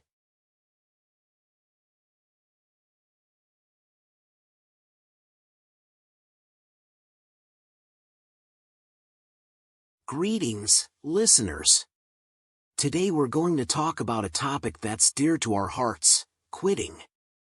Yes, you heard that right. Quitting your job. It's not something that's talked about much, but it happens all the time. And lately, it seems like people are doing it more and more. Let's dive into the details. According to recent data from ADP, the quit rate in March was 2.5%, down from 2.9% the previous year. That might not sound like a big difference, but it's actually quite significant. It means that fewer people are leaving their jobs voluntarily than they were before. Now, some might say that this is a sign of economic stability, that people are feeling more secure in their jobs and are therefore less likely to leave. But others see it as the beginning of a new trend. They're calling it the big stay. What does that mean, exactly? Well, according to ADP's chief economist Nayla Richardson, it means that workers are staying put because they're happy where they are. They're not looking for greener pastures or better opportunities elsewhere. They're content with what they have. Of course, there are always exceptions. Some people will always be on the lookout for something better. But overall, it seems like more and more workers are settling into their current jobs and making the most of them. This shift has led some economists to describe it as the labor market's settling down period. In other words, the job market is stabilizing after a period of turbulence. Companies are hiring at a steady pace, and workers are finding jobs that suit their skills and interests. It's a win-win situation for everyone involved. But let's not get too serious here. We promised a sense of humor, didn't we? So let's take a look at some of the weirdest, wildest, and most outrageous reasons people have given for quitting their jobs. First up, we have the woman who quit her job because her boss wouldn't let her bring her pet kangaroo to work. Yes, you read that right. A kangaroo. Apparently, this woman had a licensed therapy kangaroo that helped her with anxiety and depression, and she wanted to bring it with her to the office. When her boss said no, she handed in her resignation on the spot. Next, we have the man who quit his job because he found out his coworker was an alien. Yes, really. This guy claimed that his coworker had revealed himself to be an extraterrestrial being, and that he couldn't work alongside him anymore. We're not sure if this was a case of mental illness or just a really elaborate prank, but either way, it's pretty wild. And finally, we have the woman who quit her job because her coworkers were too attractive. Now, this might sound like a joke, but it's actually a real thing that happened. This woman claimed that her male colleagues were so good-looking that she couldn't concentrate on her work. We're not sure if this is a compliment or an insult, but we'll leave that up to you to decide. So there you have it, folks. The latest news on quitting, with a healthy dose of humor thrown in. Whether you're part of the big stay or you're still looking for your dream job, remember that it's never too late to make a change. Life's too short to stay in a job that makes you unhappy.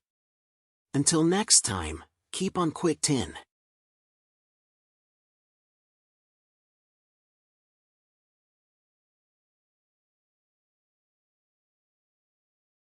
Climate change is a topic that has been on the forefront of global discussions for decades. It refers to the long-term changes in weather patterns and temperatures around the world, which are largely caused by human activities such as burning fossil fuels and deforestation. These activities release greenhouse gases into the atmosphere, trapping heat and causing the Earth's temperature to rise. As the Earth's temperature continues to rise, it affects us, the environment, animals, the ocean, and the water cycle in numerous ways. In this article, we will explore how each of these areas is impacted by climate change. Firstly, let's take a look at how climate change affects us. Rising temperatures can cause more frequent and severe heat waves, which can have numerous health impacts such as dehydration, heat exhaustion, heat stroke, and even death in extreme cases. Climate change also increases the likelihood of natural disasters such as floods, wildfires, and hurricanes, which can result in property damage, displacement, and loss of life. Moving on to the environment, climate change has a significant impact on ecosystems and biodiversity. As temperatures rise, many plant and animal species are forced to adapt to new conditions or risk extinction. This can lead to imbalances in ecosystems, affecting the food chain and disrupting the natural balance of nature. Climate change also has severe consequences for animals. As habitats change and become inhospitable, animals are forced to migrate or face extinction. For example, polar bears rely on sea ice to hunt and raise their young, but with the rapid melting of Arctic sea ice due to climate change, their survival is threatened. Additionally, global warming has led to coral bleaching events, which have devastated coral reefs and the marine life that depend on them. Speaking of the ocean, climate change has a profound effect on this vast body of water. The ocean absorbs much of the excess heat and carbon dioxide from the atmosphere, resulting in warmer and more acidic waters. This has a devastating impact on marine life, as many organisms are sensitive to changes in temperature and acidity. The ocean also plays a crucial role in regulating the Earth's climate, so any changes to it can have far-reaching consequences. Finally, let's consider how climate change affects the water cycle. As temperatures rise, evaporation rates increase, leading to more frequent and intense rainfall events. This can result in flooding and soil erosion, which can have severe impacts on agriculture, infrastructure, and human settlements. At the same time, increased temperatures can cause droughts, which have significant implications for crop yields, water supplies, and natural ecosystems. Climate change is a complex issue that affects many aspects of our lives, from our health and safety to the environment and the planet at large. The impacts of climate change are far-reaching and interconnected, meaning that addressing this issue requires a comprehensive approach that considers all areas of impact. By working together to reduce greenhouse gas emissions, protect vulnerable ecosystems, and promote sustainable practices, we can help mitigate the effects of climate change and ensure a brighter future for ourselves, the environment, and all living beings.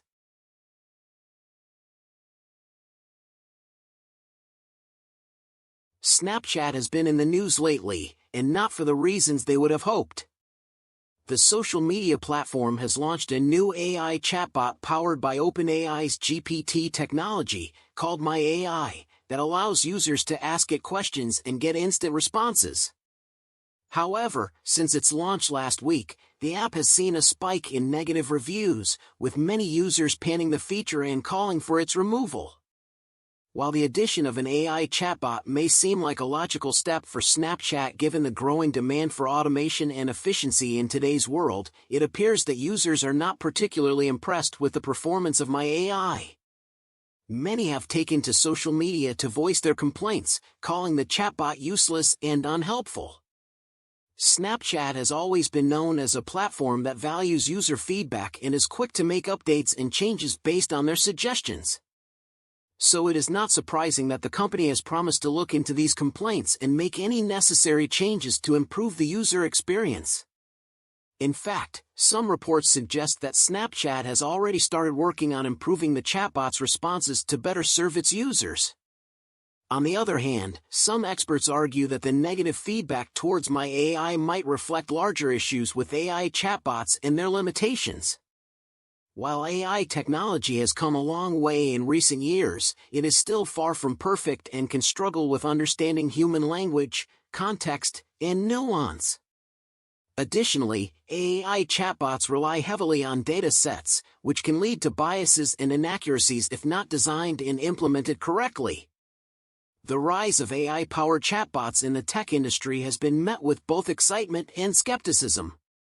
On one hand, many believe that AI chatbots can help businesses and individuals save time and money by automating repetitive tasks and providing instant assistance. On the other hand, some worry about the potential consequences of relying too heavily on AI chatbots, such as job loss and the erosion of human skills like critical thinking and problem-solving. Despite these concerns, it seems that AI-powered chatbots are here to stay. With advancements in natural language processing and machine learning, AI chatbots are becoming more sophisticated and better able to understand and respond to user inquiries. However, as the negative feedback towards Snapchat's My AI feature shows, there's still much work to be done to ensure that these chatbots provide a seamless and useful experience for users. One solution to this problem may be to combine AI chatbots with human support. By having human agents available to take over when AI chatbots are unable to provide satisfactory answers, businesses can ensure that their customers receive the best possible support. This hybrid approach has already been adopted by some companies, such as chatbot platform Tars, which allows businesses to integrate human agents into its chatbot conversations. Another option is to focus on designing AI chatbots that are more specialized and tailored to specific industries or use cases. For example, an AI chatbot designed specifically for customer service in the healthcare industry would need to have a different set of responses and knowledge than one designed for e-commerce support. By focusing on creating specialized AI chatbots, companies can ensure that their chatbots are better equipped to handle complex inquiries and provide accurate information. In conclusion, while the negative feedback towards Snapchat's My AI feature is certainly concerning for the company, it also highlights larger issues surrounding the limitations and potential consequences of AI chatbots. As AI technology continues to advance, it will be important for companies to strike a balance between automation and human support, and to design chatbots that are both accurate and useful for their intended audiences. Only then can we reap the benefits of AI chatbots without sacrificing the human touch that is essential for great customer experiences.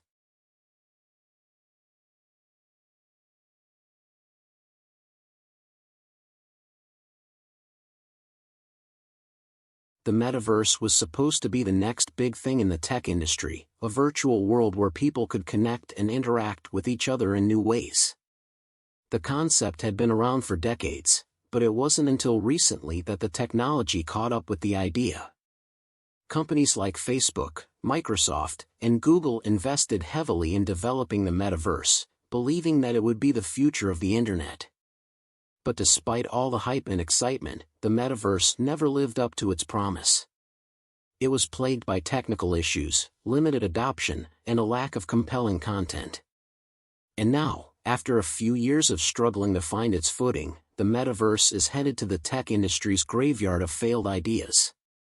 The demise of the metaverse is a sobering reminder of the limits of technology and the dangers of hype. For years, we've been told that the metaverse would change everything, that it would revolutionize the way we work, play, and communicate. But those promises were never fulfilled. Instead, the metaverse became yet another example of how difficult it is to predict the future of technology. One of the biggest challenges facing the metaverse was technical limitations. Despite the massive investments made by companies like Facebook and Microsoft, the technology simply wasn't there yet. Creating a fully immersive virtual world requires incredibly powerful hardware and software, and even the most advanced systems available today are still limited in what they can do. Another challenge was adoption. While there were certainly early adopters who jumped on the metaverse bandwagon, the average person simply wasn't interested. The idea of spending hours in a virtual world may sound appealing to some, but for most people, it just doesn't hold much appeal. And without a critical mass of users, the metaverse never had a chance to reach its full potential. Perhaps the biggest problem facing the metaverse, however, was a lack of compelling content. Despite the best efforts of developers and creators, there simply wasn't enough interesting or engaging content to keep people coming back.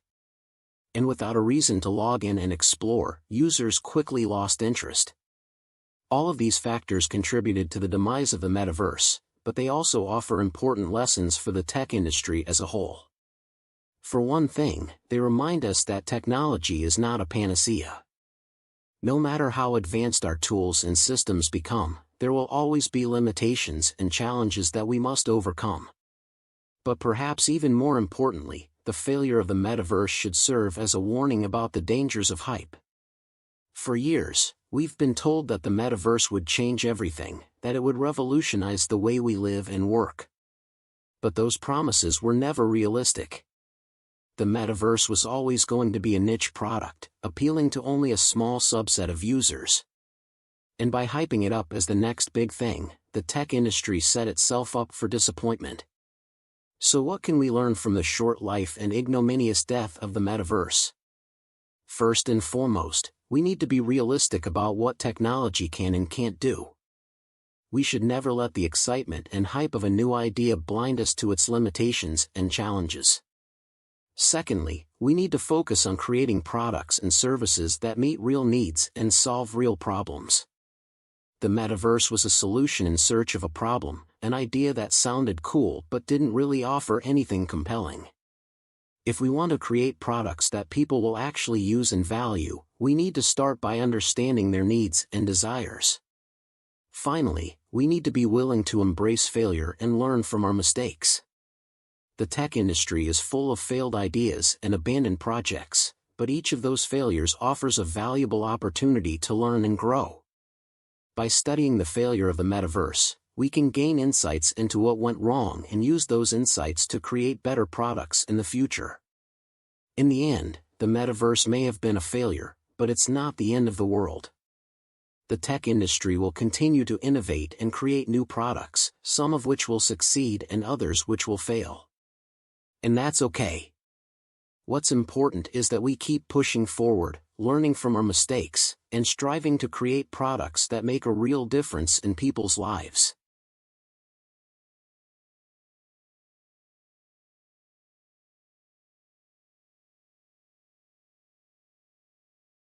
Level 1. The Banana Man encounter. One day, I saw a big banana running down the street. It made me laugh. The banana person danced and people stopped to watch. They were happy too. Later, I found out the banana person was selling smoothies. I learned it is good to be happy and silly sometimes. We can have fun when we see unexpected things. Level 2. One day while driving to work, I saw an unusual sight: a person dressed as a giant banana running down the street. Initially, it was surprising, but it made me laugh out loud. As the banana person kept running, he started to dance, and the spectators cheered him on. Later I discovered that the banana person was actually a street performer selling smoothies. The encounter taught me that in life, it is essential to find humor in unexpected situations. It can brighten up our day and make us feel happy. So, if you ever come across something unexpected, try to have fun with it. You never know, it might turn out to be an exciting moment that you'll remember for years to come. Full story. Have you ever been in a scenario where something absolutely unexpected made you feel happy, silly, and ecstatic? Let me tell you about a time when I was there at a hilarious occurrence that made me laugh for days. On a typical Monday morning, I was driving to work. Everything seemed normal, the sun was shining, the birds were chirping, until I observed what appeared to be a large banana sprinting down the street. Yes, you read that correctly, a massive banana. And it was not just any banana, it was a human-sized banana running down the street thrashing its arms and legs. The banana was actually there and was moving toward me when I first thought I was having a hallucination.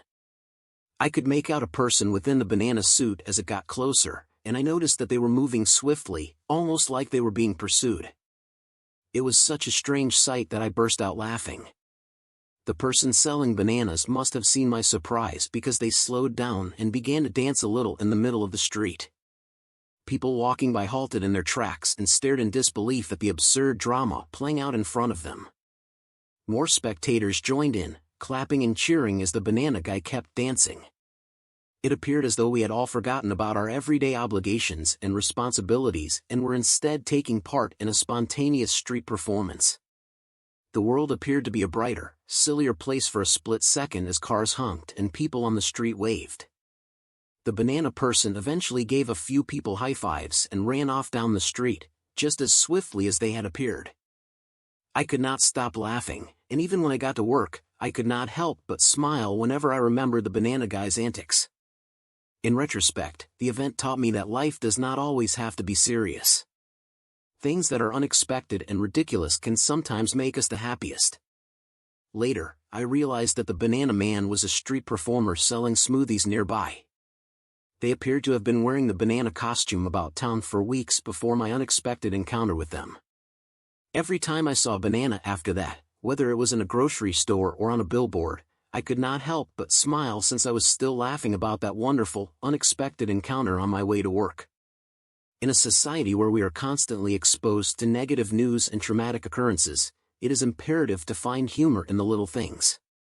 Who knows, maybe the next time you see a huge banana running down the street, instead of fearing impending lunacy, you will participate in the dance and create a happy, silly moment for you and everyone around you.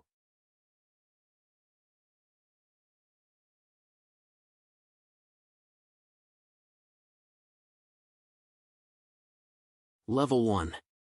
LeBron James, from NBA star to billionaire, his success story. LeBron James plays basketball. He is really wealthy and has a lot of money. He owns numerous lovely goods, such as large houses and expensive cars. He worked really hard in order to make a lot of money. He also works for the Lakers and earns a lot of money there. However, he also generates money by investing in other companies.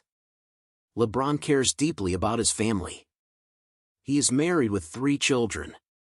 He values his family greatly.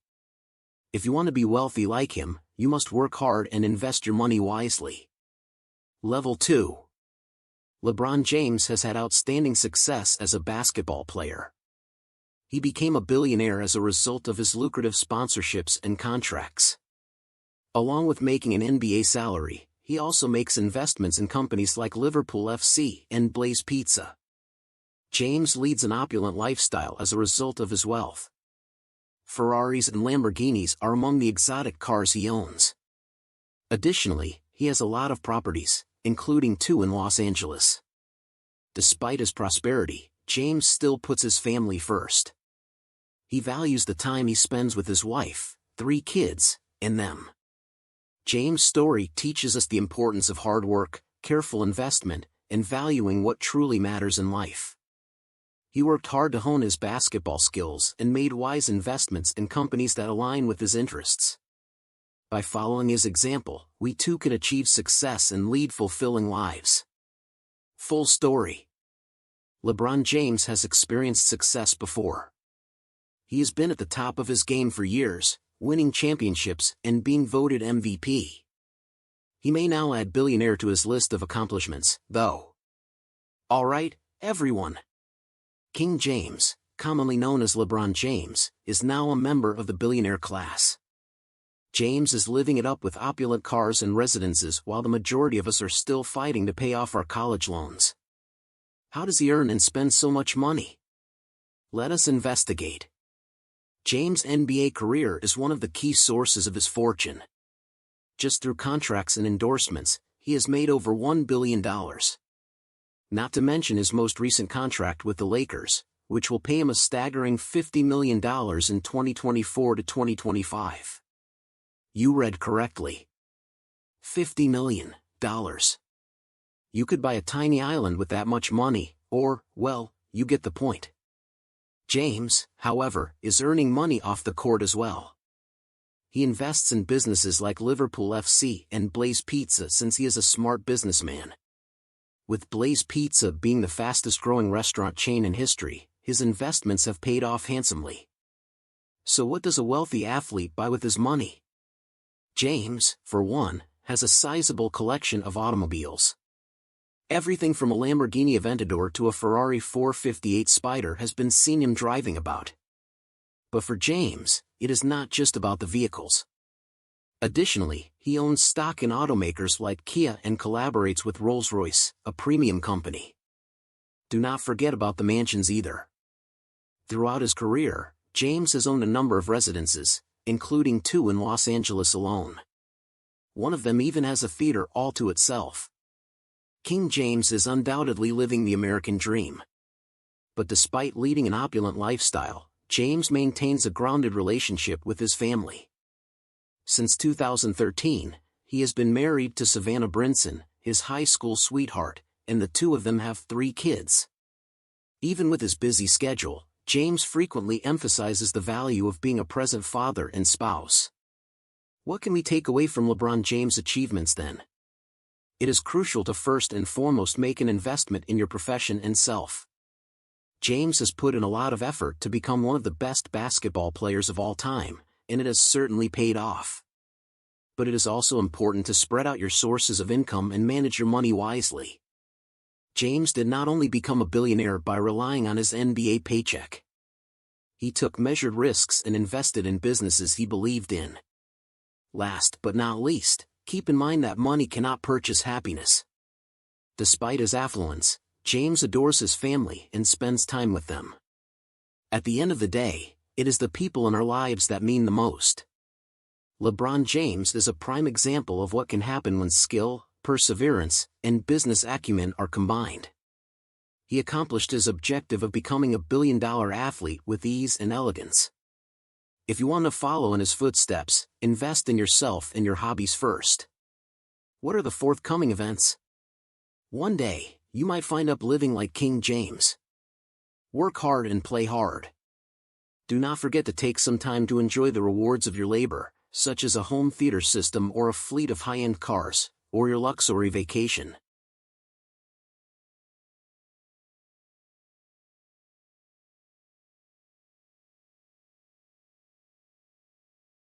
The Centers for Disease Control and Prevention, CDC, issued a warning about the possibility of Mpox reappearance in the coming months.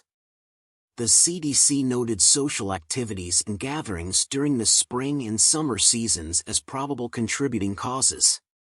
Although new instances of the virus have been steadily declining since its peak in August, health officials are afraid that this trend could be reversed if necessary safeguards are not followed. Stay safe, everyone.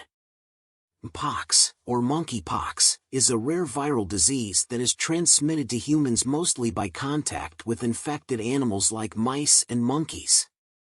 The disease was first identified in humans in the Democratic Republic of the Congo in 1970, and it has since been confirmed in a number of African countries, as well as the United States, China, Russia, and other parts of the world.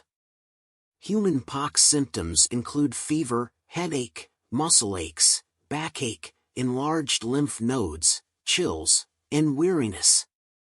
A rash commonly develops on the face and spreads to other parts of the body. The illness usually lasts 2 to 4 weeks and can be severe in some cases, particularly in someone with a weakened immune system. While Mpox is not a highly contagious disease, it can be spread from person to person through respiratory droplets, like COVID, or contact with infected skin lesions or other bodily fluids. Social gatherings and activities can become potential hotspots for transmission if adequate hygiene and safety protocols are not maintained. The newest Mpox outbreak in the Chicago region serves as a reminder of the disease's pervasiveness. Health experts advise individuals to wash their hands frequently, avoid contact with ill people or animals, and wear masks in crowded indoor settings to help prevent the infection from spreading. In addition to these specific safeguards, public health officials are working to monitor and limit the spread of Mpox on a larger scale. Tracking and limiting outbreaks, educating healthcare practitioners and the general public about the disease, and discovering viable therapies and vaccinations are all part of the plan. Despite these efforts, the risk of mpox return in the next months emphasizes the ongoing need for alertness and preparedness. This entails stockpiling personal protection equipment and other medical resources, as well as remaining current on the latest developments and health officials' directives. As we negotiate the current COVID-19 epidemic, it is critical not to disregard the threat posed by other infectious diseases like mpox. We can help prevent the spread of this disease and keep our communities safe and healthy by taking basic precautions to protect ourselves and others.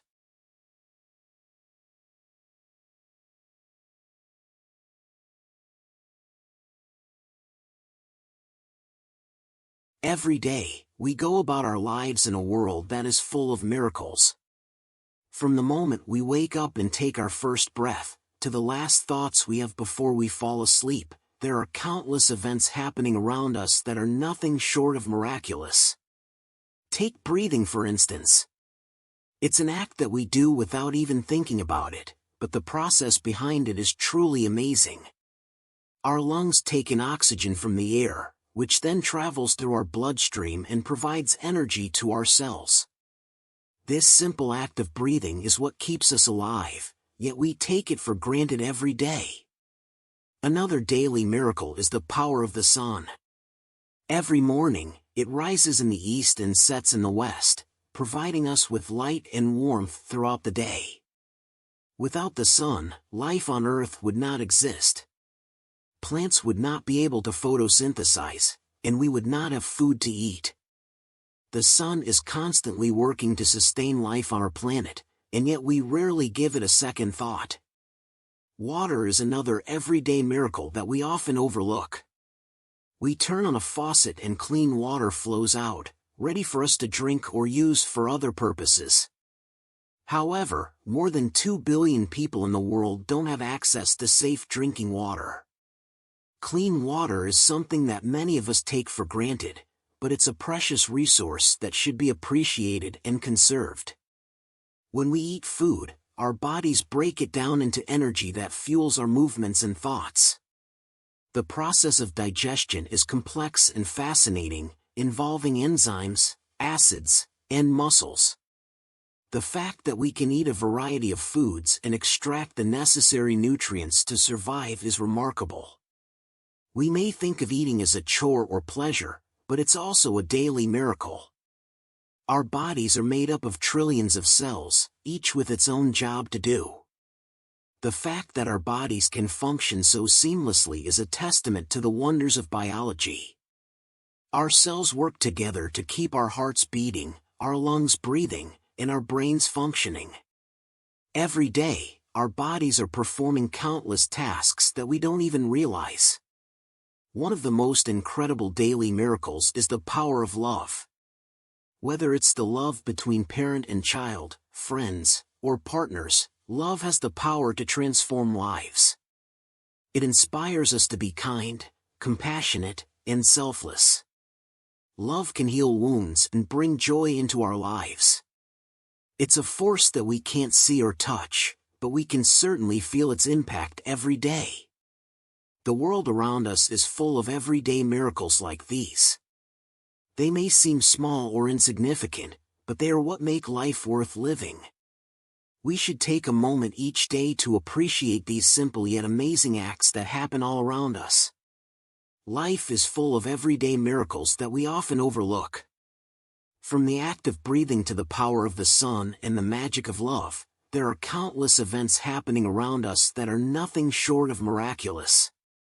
By taking a moment each day to appreciate these wonders, we can gain a deeper appreciation for the world we live in and the beauty that surrounds us.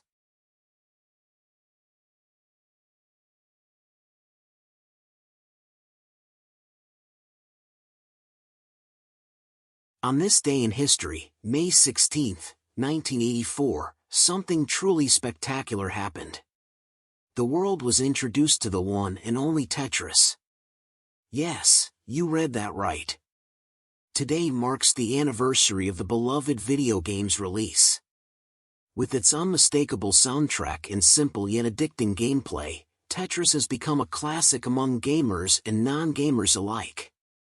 For those who may not be familiar with the game, let me give you a quick rundown. Tetris is a puzzle game in which players must fit falling blocks together to create solid lines. As the game progresses, the blocks fall faster and faster, making it increasingly difficult to keep up. Now, you may be wondering what makes Tetris so special. After all, there are plenty of other puzzle games out there. Well, for one thing, Tetris has been played by millions of people around the world since its release nearly 40 years ago. But more than that, Tetris has had a significant impact on popular culture. For example, did you know that the game has been used as a tool to study the effects of trauma on the brain? In a 2009 study, researchers found that playing Tetris after a traumatic event helped reduce the incidence of flashbacks and other symptoms of post-traumatic stress disorder, PTSD. But it's not just scientists who have taken an interest in Tetris. The game has also been referenced in movies, TV shows, and even music videos. In fact, the iconic Tetris theme has been remixed and covered countless times over the years. Perhaps the most memorable example of Tetris' influence on popular culture came in 1989, when a giant game of Tetris was played on the side of a skyscraper in Philadelphia. Using colored lights, a group of hackers known as the Franklin Institute's Computer Museum Tetris team turned the city's Cira Center into a giant version of the game. The event drew crowds of onlookers and even garnered coverage on national news networks. It was a testament to the enduring popularity of Tetris and the creativity of its fans. Of course, we can't forget about the countless hours of fun that people have had playing the game over the years. Whether you're a seasoned pro or a casual player, there's something undeniably satisfying about fitting those blocks together just right. So, as we celebrate the anniversary of Tetris' release today, let's take a moment to appreciate all the joy and entertainment that this simple yet brilliant game has brought into our lives. And who knows? Maybe a new generation of gamers will fall in love with Tetris, just like so many of us did all those years ago.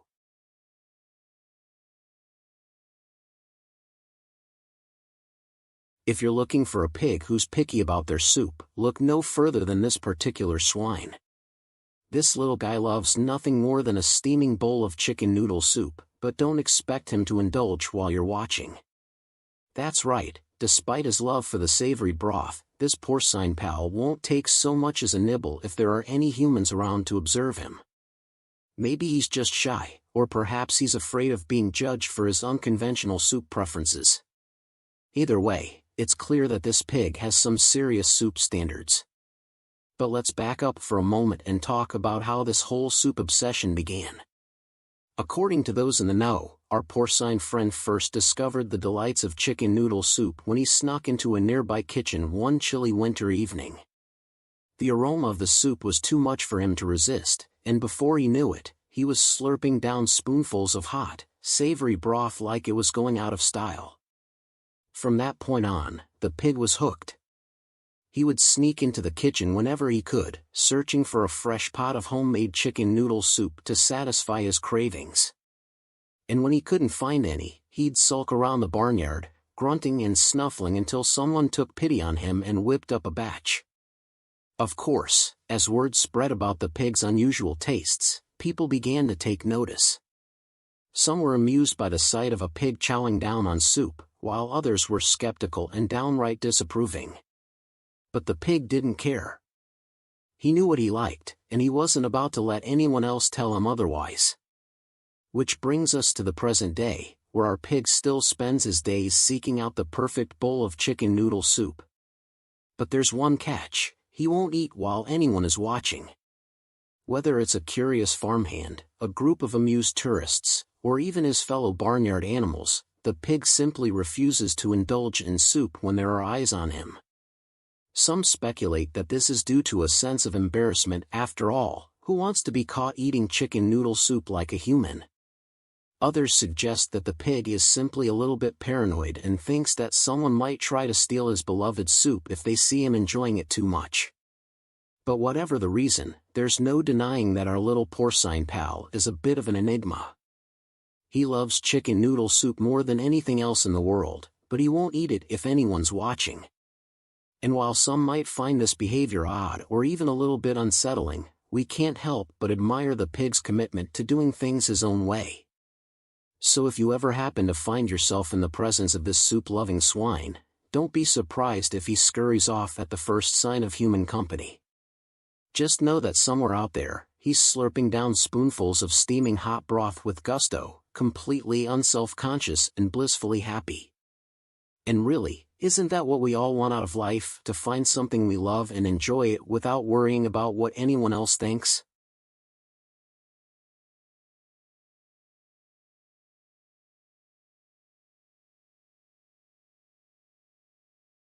Well. It looks like Vice Media has hit a bit of a snag. The company, once valued at an impressive $6 billion, has filed for bankruptcy. That's right, ladies and gents, the media giant is down for the count.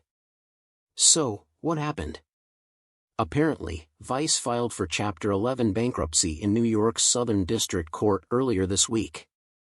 And it's not just the company that's feeling the burn. Equity holders who invested hundreds of millions of dollars are completely wiped out. TPG and James Murdoch are among those who have lost their shirts in this debacle. According to the company's filing, Vice's assets and liabilities fall within the range of $500 million to $1 billion. That's a pretty big range, but either way, it's clear that Vice has taken a major hit. Now, I know what you're thinking: how could a company that was once worth $6 billion end up in this position? Well, my friend, let me tell you, it's not uncommon for these things to happen in the world of business. Companies rise and fall all the time, and Vice is just another casualty in the game of capitalism. But let's not dwell on the negatives, shall we? Instead, let's take a moment to reflect on some of Vice's greatest moments. Remember when they sent Dennis Rodman to North Korea? Or when they interviewed Shane Smith in his bathtub? Those were good times, my friends. Of course, it's not all fun and games when it comes to bankruptcy. There are serious implications for both the company and its employees. It's unclear at this point what will happen to Vice's staff, but hopefully, they'll be able to weather the storm. In the meantime, I think it's safe to say that Vice's downfall serves as a cautionary tale for businesses everywhere. No matter how successful you may seem, it's important to always have a backup plan. And if things do go south, just remember there's always the bathtub. All jokes aside, it's never easy to see a company go under. But it's important to remember that in the grand scheme of things, life goes on.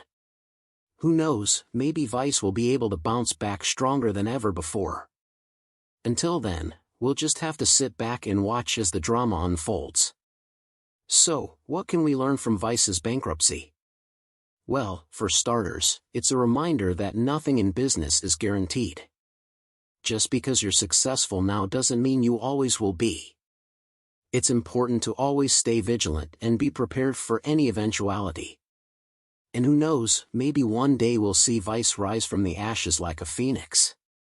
Until then, I'm sure Dennis Rodman has some free time on his hands if anyone needs an interview subject.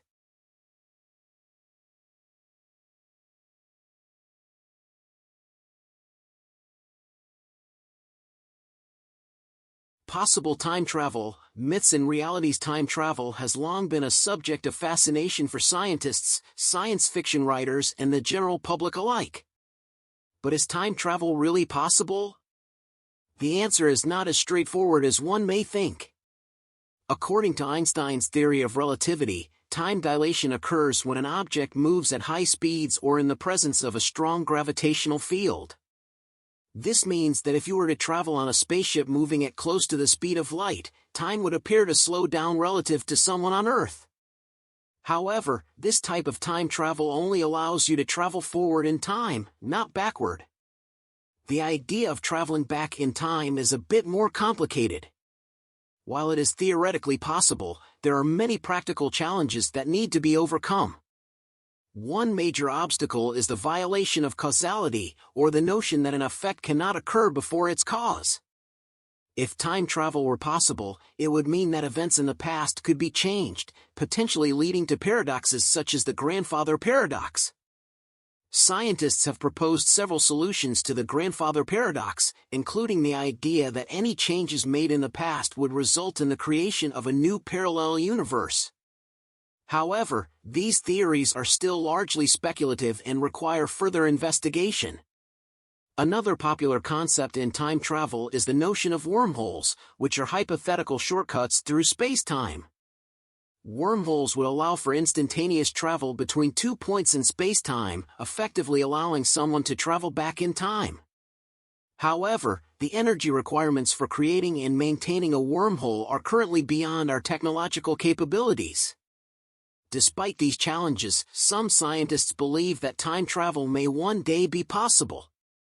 In fact, several experiments have already been conducted to test the feasibility of time travel.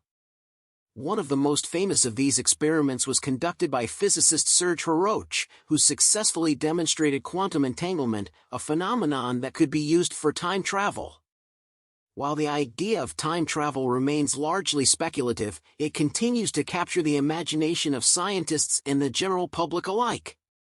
Whether or not time travel is truly possible remains a mystery, but the pursuit of this elusive concept will undoubtedly continue to inspire scientific inquiry and exploration for generations to come. While the concept of time travel may seem far-fetched, it is not entirely outside the realm of possibility.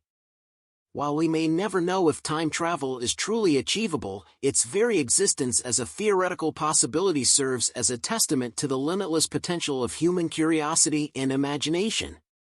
Only time will tell if we are ever able to unlock the secrets of time travel, but until then, we can continue to dream and speculate about what could be.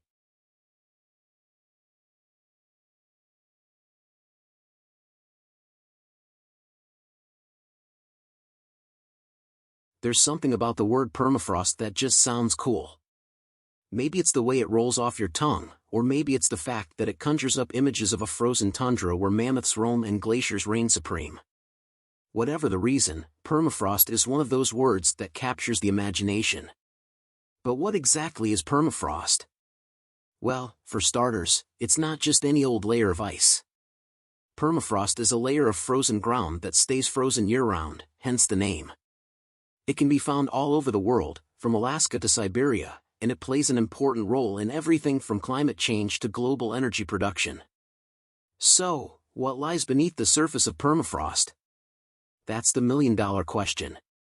Scientists have been studying permafrost for decades, but there's still so much we don't know. Some believe that permafrost could hold the key to unlocking new sources of oil and gas, while others think it could reveal ancient microbes that have been frozen in time for millions of years. One thing's for sure, exploring permafrost is no easy feat. The ground is frozen solid, which means you need some serious equipment to get through it. That's why research teams often use drills and other specialized tools to take core samples of the soil. These samples can then be analyzed back in the lab to learn more about the composition and structure of the permafrost. Of course, there are also some risks involved in exploring permafrost. The ground is unstable, which means it can shift and crack at any moment. This can make drilling and other activities dangerous, especially in remote areas where help may be far away. That's why it's important for researchers to have a healthy respect for the perils of permafrost. But despite the challenges, there's no denying the allure of permafrost.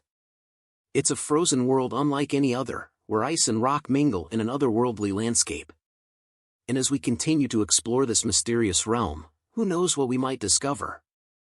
Maybe we'll find a new source of energy that could power the world for centuries, or maybe we'll uncover new insights into the workings of our planet's climate. Whatever the future holds, one thing is certain: the mysteries of permafrost are waiting to be uncovered. So, if you're feeling adventurous, why not join the scientists and explorers who are delving deep into the icy heart of permafrost? Who knows, you just might discover something incredible. Are securities a safe investment? Are you tired of hearing about how you should invest in securities because they are safe and reliable? Do you feel like everyone is just regurgitating the same old advice without really understanding what they're talking about? Well, I'm here to give it to you straight. Let's answer the question on everyone's mind: are securities a safe investment? First things first, let's define what we mean by securities. In finance lingo, securities refer to any tradable financial asset, such as stocks, bonds, or derivatives. So, when people say that securities are a safe investment, they are generally referring to investing in stocks or bonds. Now, onto the million-dollar question: are securities a safe investment? The short answer is, it depends. Yes, I know, you were hoping for a clear-cut answer, but unfortunately, the world of finance is rarely that straightforward. The safety of your investment in securities depends on several factors, including the type of security you invest in, the company or government entity issuing the security, and the state of the economy at large. Let's start with the type of security you invest in. Stocks, for example, are generally considered riskier than bonds because their value can fluctuate wildly based on market conditions. However, investing in certain types of bonds can also be risky if the issuer defaults on its debt obligations. Next, we have the issuer of the security. Investing in a well-established, financially sound company or government entity is generally considered safer than investing in a new startup or an unstable government. Finally, we have the state of the economy at large. During times of economic recession or uncertainty, all securities may suffer losses. However, investing in securities during these times can also present great opportunities for long-term gains. So, what's the bottom line? Are securities a safe investment? It depends on your individual circumstances and risk tolerance. If you're looking for a low-risk, steady return on your investment, bonds issued by stable entities may be a good choice. If you're willing to take on more risk in exchange for potentially higher returns, stocks may be a better fit. Ultimately, the key to safe investing is diversification. Don't put all your eggs in one basket, as the saying goes. Invest in a variety of securities across different sectors and industries to minimize your overall risk. Investing in securities can be both safe and risky, depending on various factors. The key is to do your research, understand your own risk tolerance, and diversify your portfolio. And remember, there's no such thing as a completely safe investment, but with careful planning and a bit of luck, you can make your money work for you.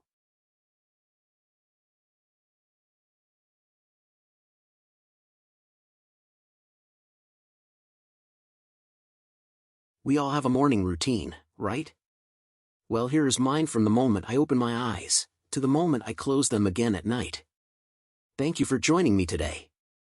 I stand before you to share the secret recipe of a fulfilling life. Buckle up, as we embark on a journey that combines style, productivity, and a touch of uniqueness to create a life worth living. The art of waking up, starting the day with flair. Every great day begins with a stellar morning routine. As a man in my early 20s and full of energy, it's essential to wake up with style. Gone are the days of mundane alarms. We opt for energetic tones that jolt us out of bed, ready to conquer the world. Stretching is a must, a moment of appreciation for the day ahead, as we greet the morning sun with enthusiasm. Refreshing and rejuvenating ourselves is crucial. We splash cold water on our faces, awakening the senses and preparing for the day's challenges. The application of a refreshing face mist or moisturizer adds a touch of luxury to our morning rituals. Even though I live with my mom, I still like to feel fancy. A quick brush of the teeth with a cool minty toothpaste ensures we start the day with a dazzling smile. And oh, let's not forget the effortless hairstyling that gives us our distinctive look. Sorry if you're bald. Of course, fueling up for the day is paramount. We prepare a hearty and nutritious breakfast, no skipping meals for us. Whether it's avocado toast, a protein-packed smoothie bowl, or a gourmet omelet, we savor every bite. And what's breakfast without a cup of specialty coffee or energizing green tea? We sip our morning elixir, appreciating the subtle flavors that fuel our minds and bodies. But here's the twist, my friends. We engage in an unusual activity during our morning routine. We spend a few minutes practicing freestyle rapping.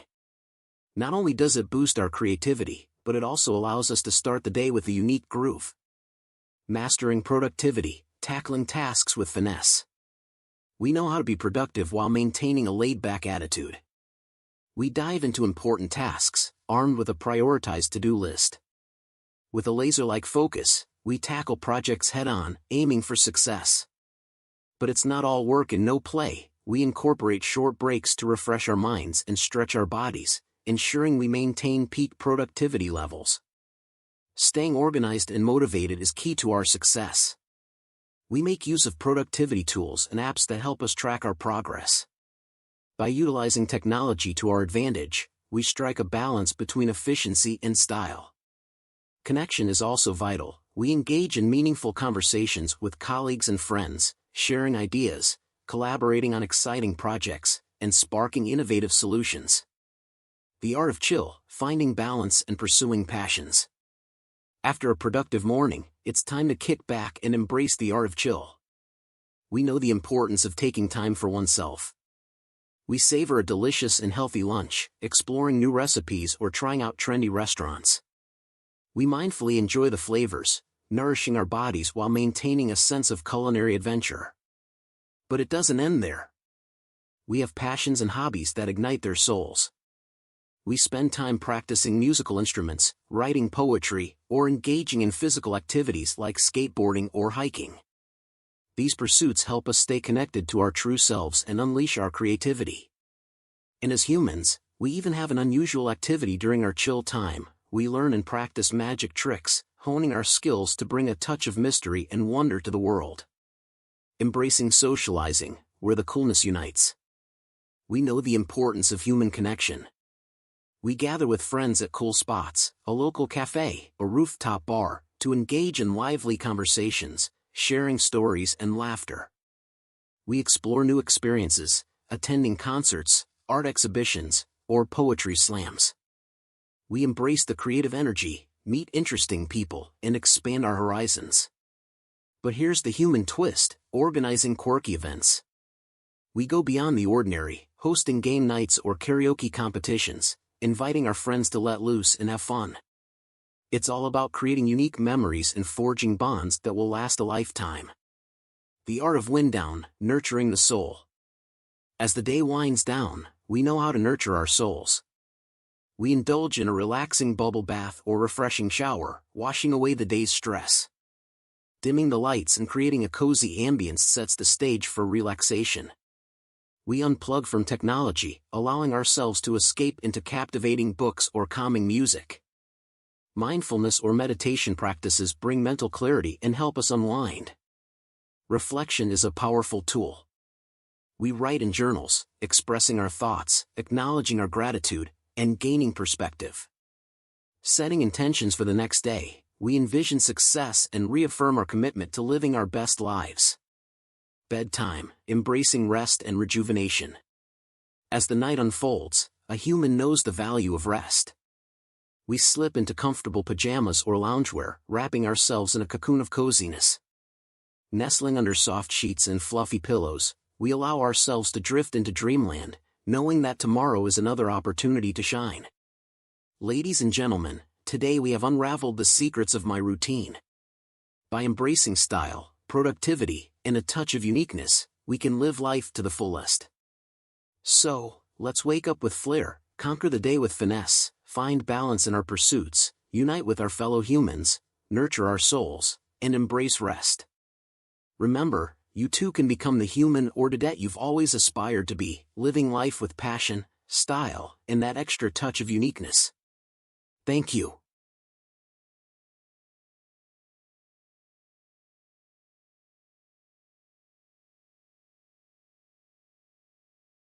It's the stuff of nightmares, a zombie apocalypse. That's right, the dead have risen, and they're hungry for brains and other body parts. But don't worry, dear readers, because we've got you covered with our beginner's guide on how to survive this gruesome scenario. First things first, you need to be prepared. This means having a plan in place before the zombies start knocking at your door. Make sure you have a stockpile of food, water, and medical supplies. You'll also want to have weapons on hand, like guns, knives, or bats. Just make sure you know how to use them. But it's not just about the physical necessities. You also need to be mentally prepared. Don't let fear get the best of you, and stay calm in the face of danger. Remember that zombies are slow-moving creatures, so you can outrun them if needed.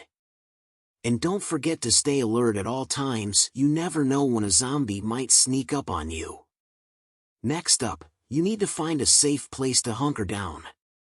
This could be your home, a friend's house, or even a public building like a library or hospital. Just be prepared to defend yourself if needed. Once you've found your safe space, fortify it as much as possible. Board up any windows and doors, and create barriers using furniture or other heavy objects. Next, communication. In a zombie apocalypse, it's important to stay connected with others. This could mean using walkie-talkies or radios to communicate with other survivors, or even leaving messages for each other in designated areas. Just make sure you're not giving away too much information about your location or resources. And speaking of resources, you'll need to scavenge for supplies at some point. This means venturing out into the world of the undead. When doing so, make sure you have a buddy with you, safety in numbers, and always be on the lookout for any potential dangers. Don't let your guard down, even for a moment. Long-term survival is also important. Depending on the severity of the zombie outbreak, it could be weeks, months, or even years before things return to some semblance of normalcy. This means you'll need to think about sustainability. Start growing your own food, if possible, and find ways to generate power or purify water. It's all about being self-sufficient. So there you have it, folks, your beginner's guide to surviving a zombie apocalypse. Remember, preparation is key. Stay calm and alert, find a safe space, communicate with others, scavenge for supplies, and think long-term. With these tips in mind, you'll increase your chances of making it out alive. Good luck!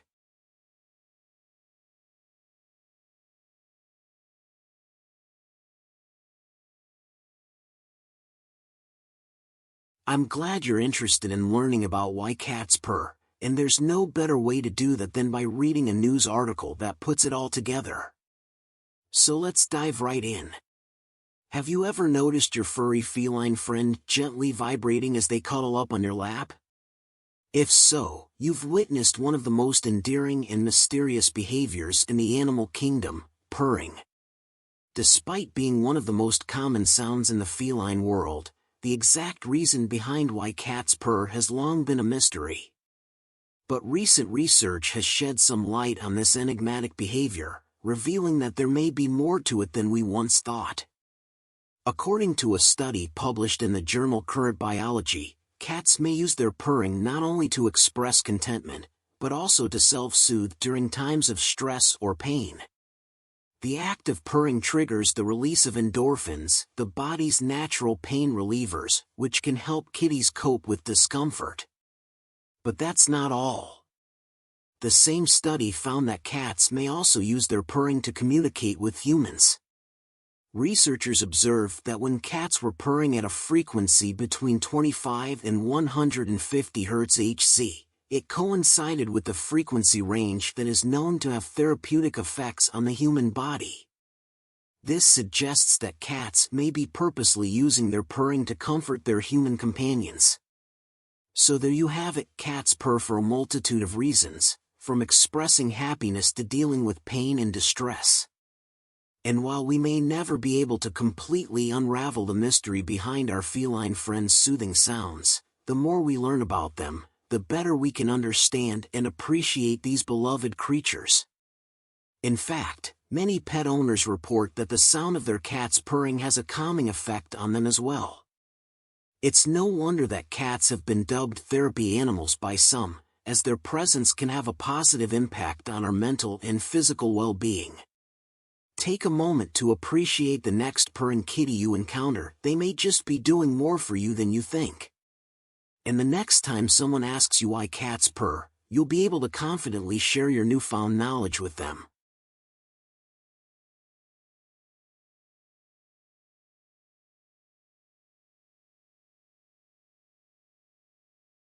Hey there, friend. Are you ready to rock?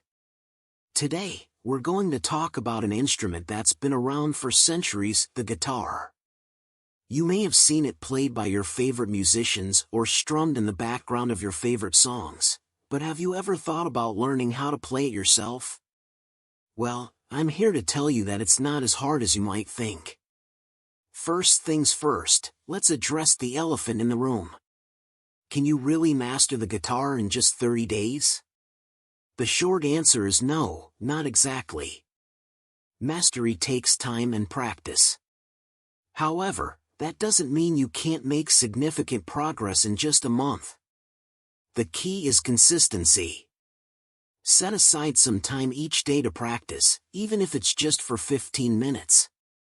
Make sure you're practicing the right techniques and exercises, and don't be afraid to push yourself a little outside of your comfort zone. Remember, practice doesn't make perfect, but it does make progress. Another important aspect of learning the guitar is finding the right resources.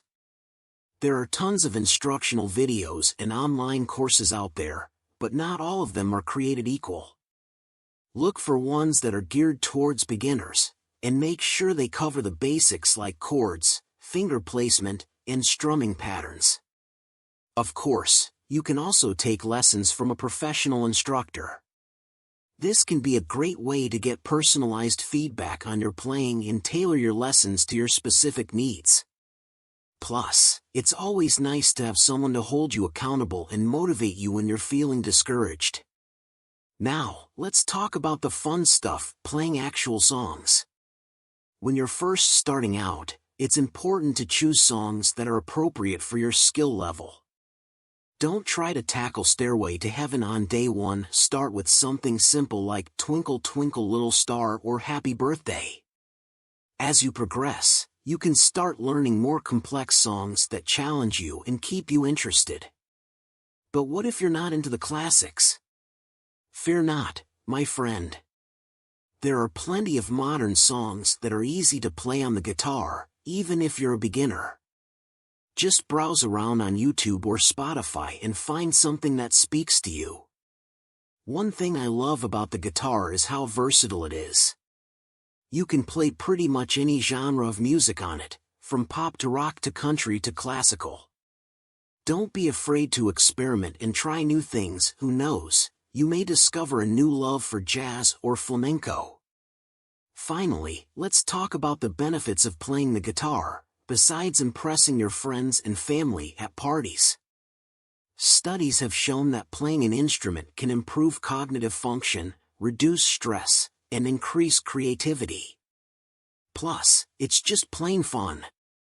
So go ahead, give it a try. I promise you won't regret it. Learning the guitar is a journey, not a destination. It takes time, patience, and practice. But with the right resources and mindset, anyone can become a guitar player. So grab your instrument, tune up, and get strumming. Who knows, maybe one day you'll be the one inspiring others to pick up the guitar.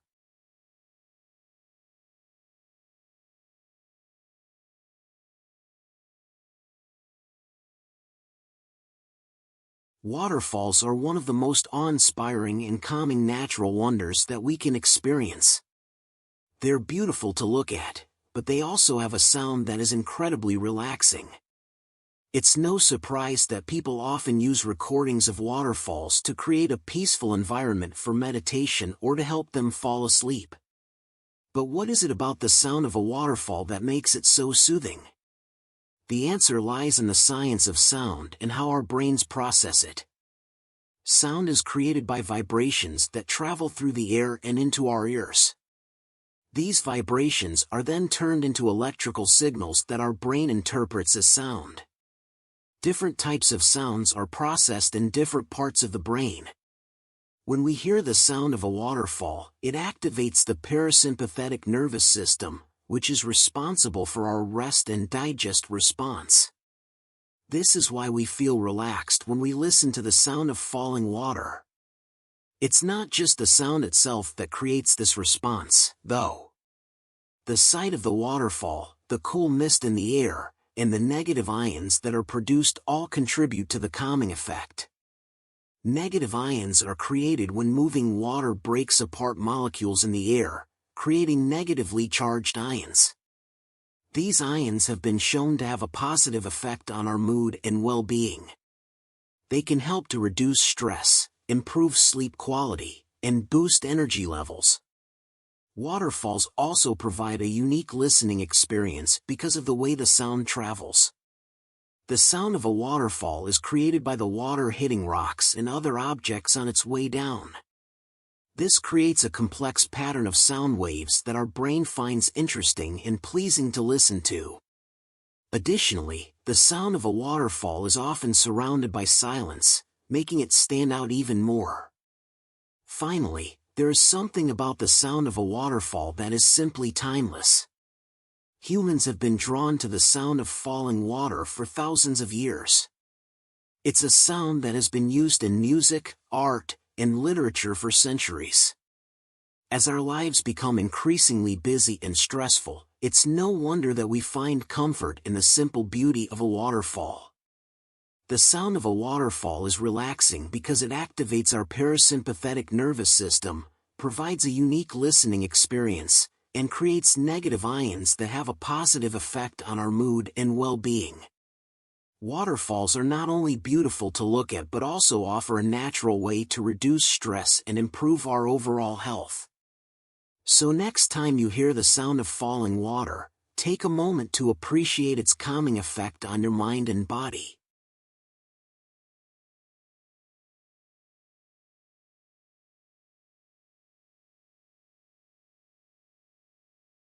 It's mid-afternoon and you're feeling that familiar slump. Your energy levels are lower than usual, you're having trouble concentrating, and all you can think about is a nap. What do you reach for to perk yourself up? For many of us, the answer is coffee. But is it okay to drink coffee in the afternoon? And are there any benefits to doing so? As it turns out, drinking coffee in the afternoon may actually have some surprising benefits. Here are just a few. Increased alertness and productivity. One of the most well-known benefits of coffee is its ability to increase alertness and productivity. This is due to the caffeine found in coffee, which stimulates the central nervous system and helps us stay awake and focused. While this effect is most pronounced in the morning, when our cortisol levels are naturally highest, it can also be helpful in the afternoon when we might be experiencing a natural dip in energy. Improved mood. Another benefit of coffee is its ability to improve mood. This is also due to caffeine, which has been shown to increase the production of certain neurotransmitters that are associated with positive feelings. In addition, the ritual of making and drinking coffee can be comforting and soothing, which can also contribute to an improved mood. Better athletic performance. Believe it or not, drinking coffee in the afternoon may actually help you perform better during exercise. This is because caffeine has been shown to increase endurance and reduce perceived exertion, allowing athletes to work out for longer periods of time without feeling as tired. Reduced risk of certain diseases. There is some evidence to suggest that drinking coffee on a regular basis may be associated with a reduced risk of certain diseases, including Parkinson's disease, Alzheimer's disease, and liver cancer. While the exact reasons for this are still unclear, some researchers believe that it may have to do with the antioxidants and other protective compounds found in coffee. Social benefits. Finally, drinking coffee in the afternoon can have social benefits as well. Meeting up with friends or colleagues for a cup of coffee can be a great way to connect and build relationships, and the act of sharing a warm beverage can create a sense of comfort and camaraderie. Of course, it's important to keep in mind that there are also some potential downsides to drinking coffee in the afternoon. For example, consuming too much caffeine can disrupt sleep patterns and lead to insomnia, which can ultimately have negative effects on both physical and mental health. Additionally, some people may experience negative side effects such as jitters, anxiety, or gastrointestinal discomfort. So, is it okay to drink coffee in the afternoon? The answer is, it depends. For many people, having a cup of coffee in the afternoon is perfectly fine and may even offer some surprising benefits. However, it's important to pay attention to your own body's response to caffeine and to make sure that you're not overdoing it. As with anything, moderation is key. If you're feeling that mid-afternoon slump and are wondering whether a cup of coffee might help, go ahead and give it a try. Just remember to listen to your body and to enjoy your coffee in moderation. And who knows? You may just discover some surprising benefits along the way.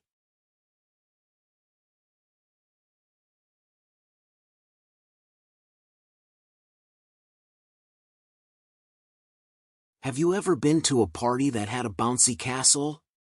If not, you're missing out on one of the most fun party essentials around. Now, I know what you're thinking. A bouncy castle sounds like something only little kids would enjoy. But trust me, they're a blast for people of all ages. First of all, let's talk about the obvious, bouncing. There's just something so satisfying about jumping up and down in a giant inflatable castle. It's like being a kid again, but with the added bonus of not having to worry about your parents telling you to calm down. But it's not just about bouncing. Bouncy castles are also great for just lounging around in. You can relax on the soft, bouncy surface and soak up some sun while chatting with your friends. And let's not forget about the games you can play on a bouncy castle.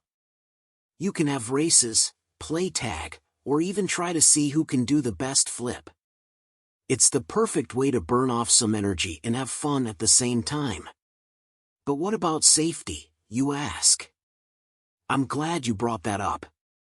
Most bouncy castles these days come equipped with safety features like netting and padded walls.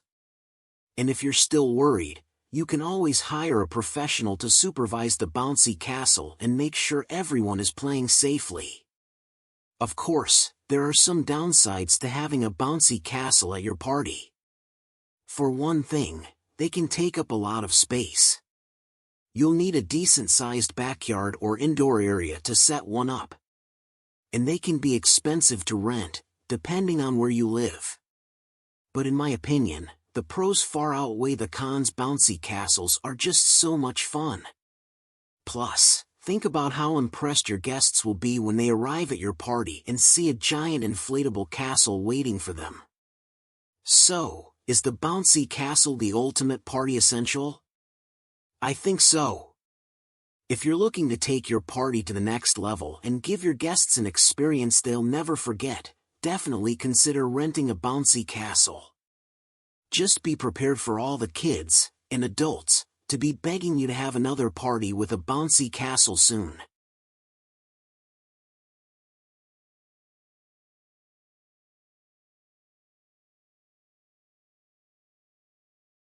Have you ever wanted to impress your guests with a delicious dessert that looks and tastes like it came straight from an Italian bakery?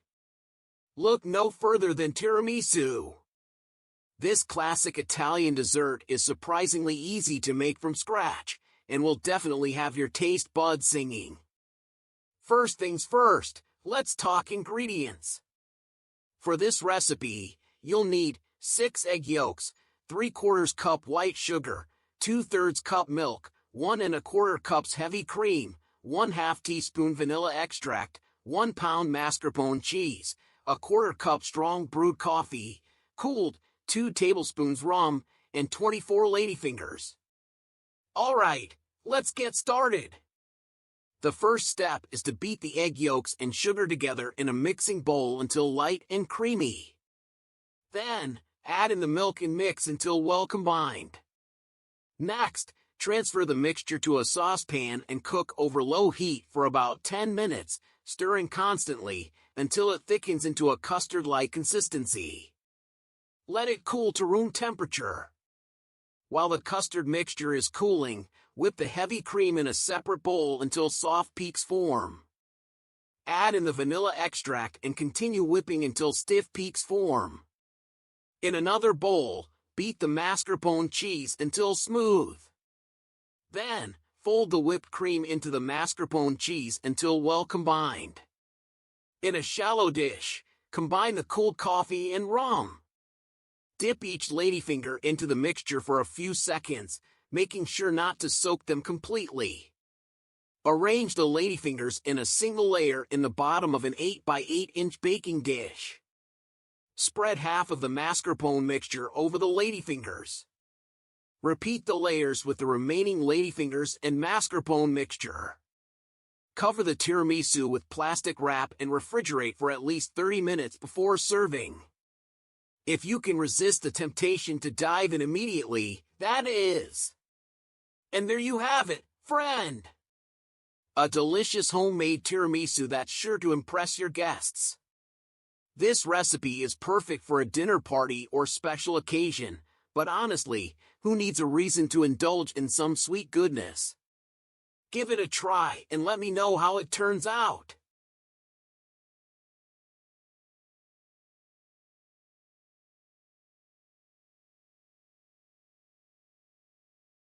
Hey there, friend! Have you ever seen a sparkle storm before? It's an incredible sight to behold. But have you ever asked yourself, why do sparkle storms happen? First, let me explain what a sparkle storm is. It's just like a regular storm, but instead of rain and thunder, it's full of sparkling lights and colors that light up the sky. Sparkle storms usually happen at night and are caused by a combination of factors. One factor is the amount of moisture in the air.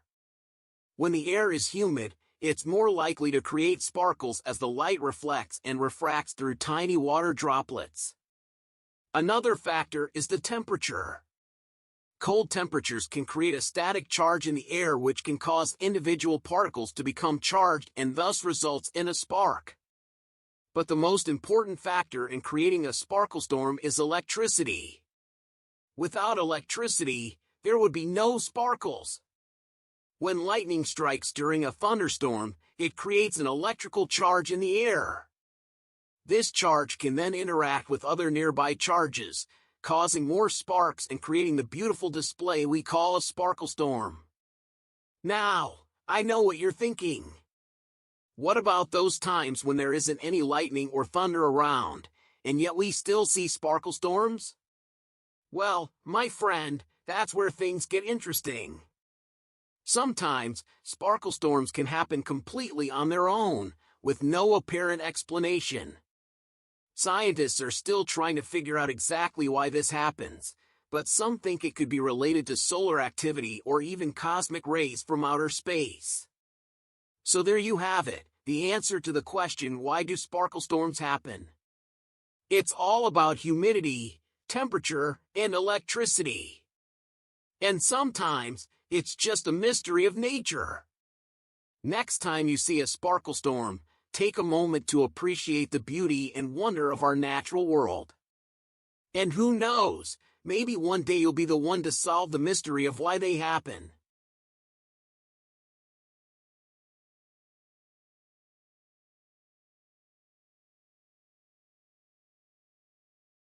The topic of UFOs, or unidentified flying objects, has long captivated the imagination of individuals around the world.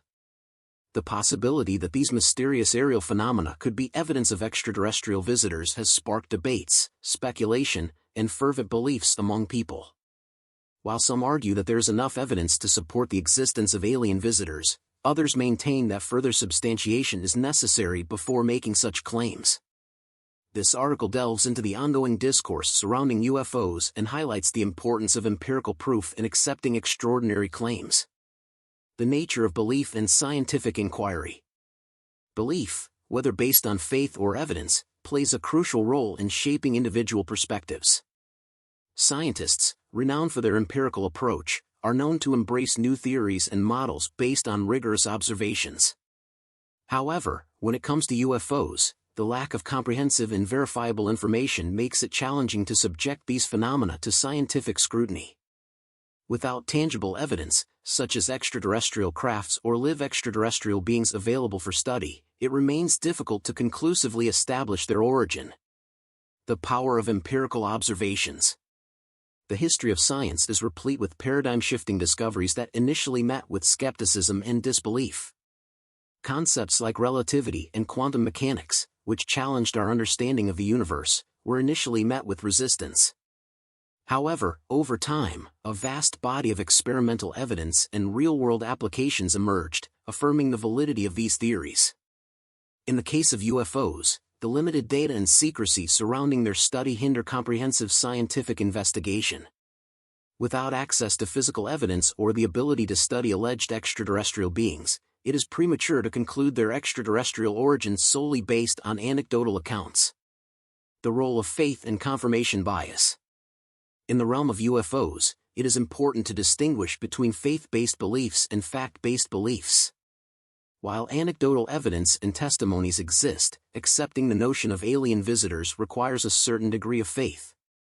Individuals who hold such beliefs should be aware of the faith component involved and acknowledge that it does not constitute definitive proof. This does not diminish the personal significance of these accounts but rather emphasizes the need for critical analysis and further verification before embracing them as proven facts. Societal implications and public interest. The potential existence of extraterrestrial life and its visitation to Earth would undoubtedly have profound implications for our society. While some argue that the majority of people are too preoccupied with their own lives to care about such matters, others contend that a monumental announcement of alien visitation would capture widespread attention. The revelation of concrete evidence or a public encounter with an extraterrestrial being could spark widespread interest, prompting individuals to reassess their beliefs and prioritize the topic. The need for verifiable proof. In order to truly validate claims of alien visitors, it is essential to seek irrefutable evidence. While individual accounts and circumstantial evidence may be compelling, they do not provide the conclusive proof necessary to substantiate extraordinary claims. The scientific community, as well as society as a whole, requires empirical data that can withstand rigorous scrutiny. Only through comprehensive scientific investigation, the acquisition of physical evidence, and verifiable encounters can we approach the level of certainty required to establish the existence of alien visitors. The question of whether UFOs are evidence of alien visitors remains a topic of passionate debate. While anecdotal evidence and testimonies exist, it is important to maintain a scientific and skeptical mindset. The absence of tangible, replicable evidence hinders scientific investigation and leaves room for doubt. Belief in the existence of alien visitors requires a certain degree of faith, as empirical proof is currently lacking. As the search for truth continues, it is essential to approach the topic with critical thinking, demanding evidence that can withstand scrutiny. Only through the accumulation of concrete, verifiable proof can we move closer to answering the question definitively: are UFOs evidence of extraterrestrial life visiting Earth?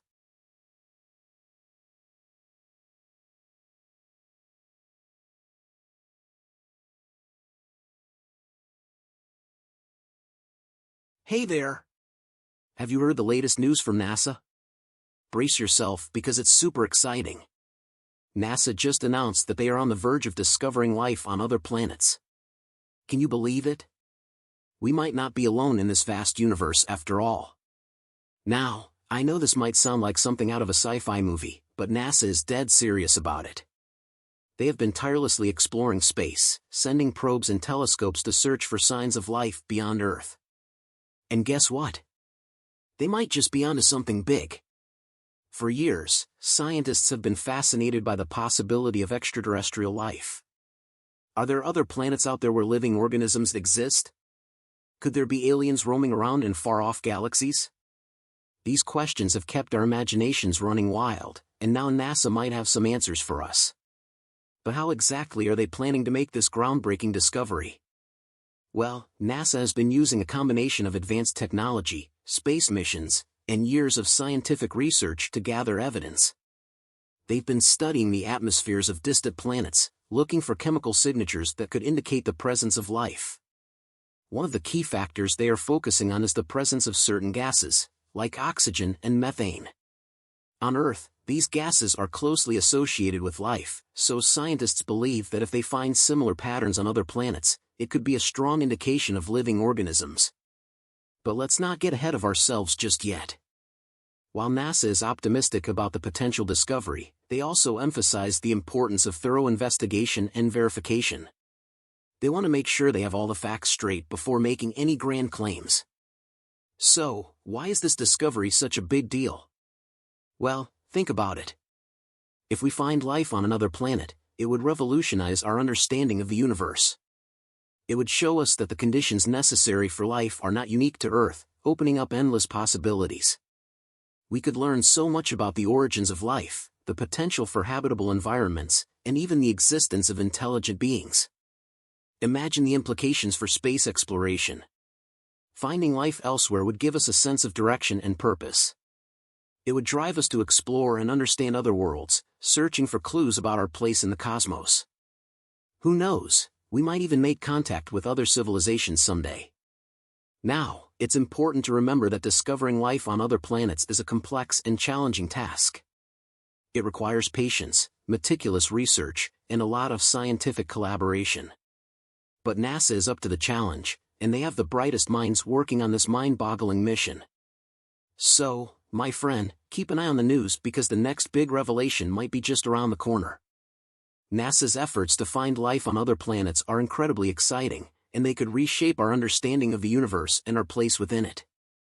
In the meantime, let's allow our imaginations to soar. Let's dream about the possibilities of otherworldly life, of beings we might one day encounter. After all, the universe is a vast and mysterious place, and who knows what wonders await us out there. Stay tuned for more updates from NASA. The search for extraterrestrial life is heating up, and it's a journey we can all be a part of, even if it's from the comfort of our own planet.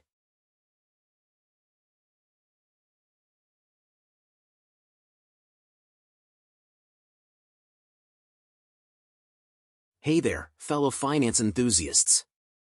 Are you ready to learn about the mysterious world of options trading? Well then, buckle up because we're about to dive into it. First off, let's get one thing straight. Options are not just for the big boys on Wall Street.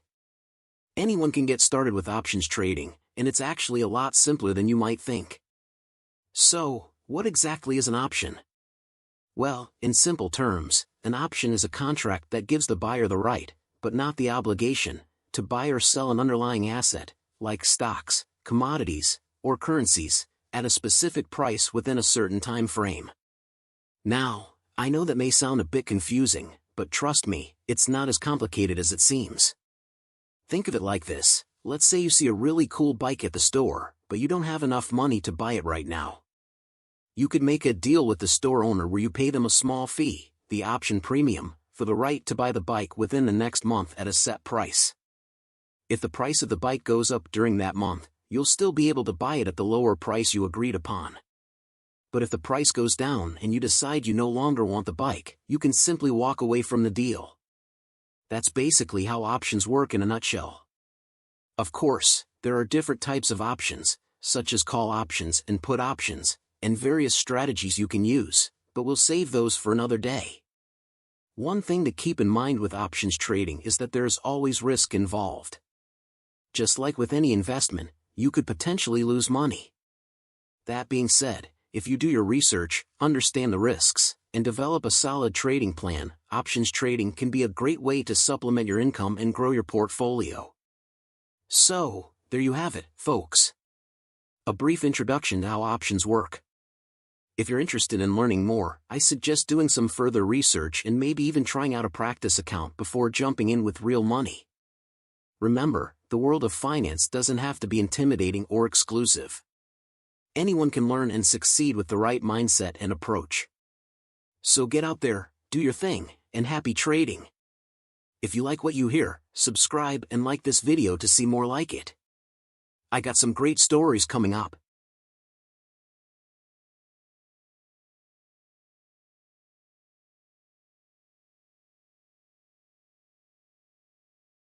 Today, I want to talk to you about something that has always fascinated me, the ocean. Have you ever wondered how deep it really is?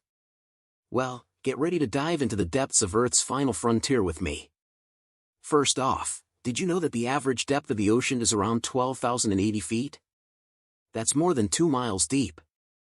And if you think that's impressive, wait until you hear about the Mariana Trench, the deepest part of the ocean. It's a whopping 36,070 feet deep.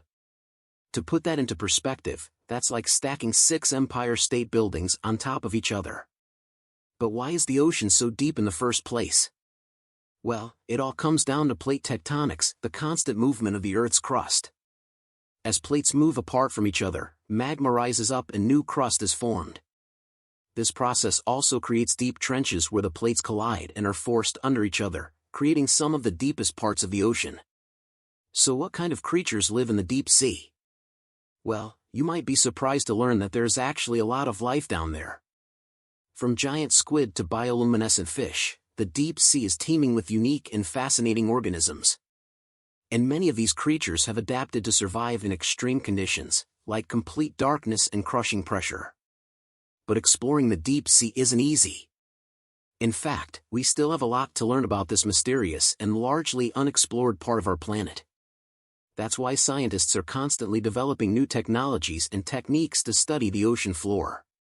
From remotely operated vehicles to deep-sea submarines, we're finding new and exciting ways to uncover the secrets of the deep. If you're anything like me, you might find the ocean to be a bit intimidating. But don't let that stop you from learning more about this amazing part of our planet.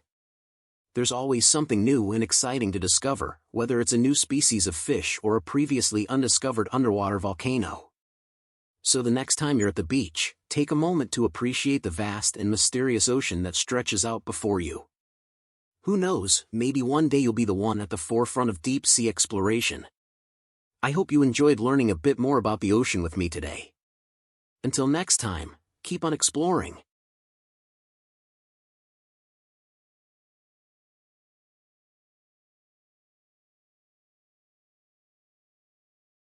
As I sit here sipping on my carrot smoothie, I can't help but wonder what makes it so darn delicious. Is it the sweet and savory taste of the carrots? Or maybe it's the refreshing coldness that cools me down on a hot summer day? I may never know for sure, but one thing is certain, this smoothie is the perfect way to get in those daily veggies. Now, some of you may be thinking, carrots in a smoothie? That sounds gross. But hear me out, my friends. Carrots are actually the perfect addition to any smoothie. They add a natural sweetness without all the added sugar, plus they're loaded with vitamins and minerals like beta-carotene, vitamin K, and potassium. So, what's the secret to a delicious carrot smoothie? Well, let me share a few tips that have worked wonders for me.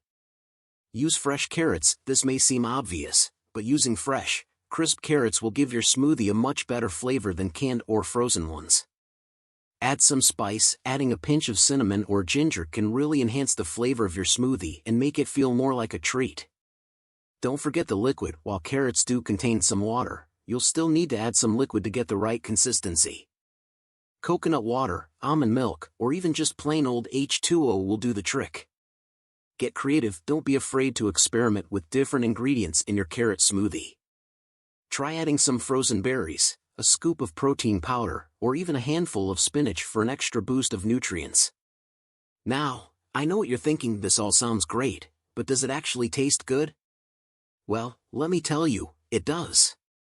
In fact, I asked a few of my friends to try out my carrot smoothie recipe, and they were all pleasantly surprised at how delicious it was.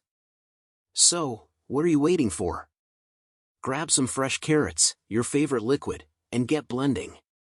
Trust me, once you try a carrot smoothie, you'll never go back to plain old orange juice again. If you made it here, thanks for listening. Your English is getting better. Keep up the good work. Like and subscribe to get more and even better stories.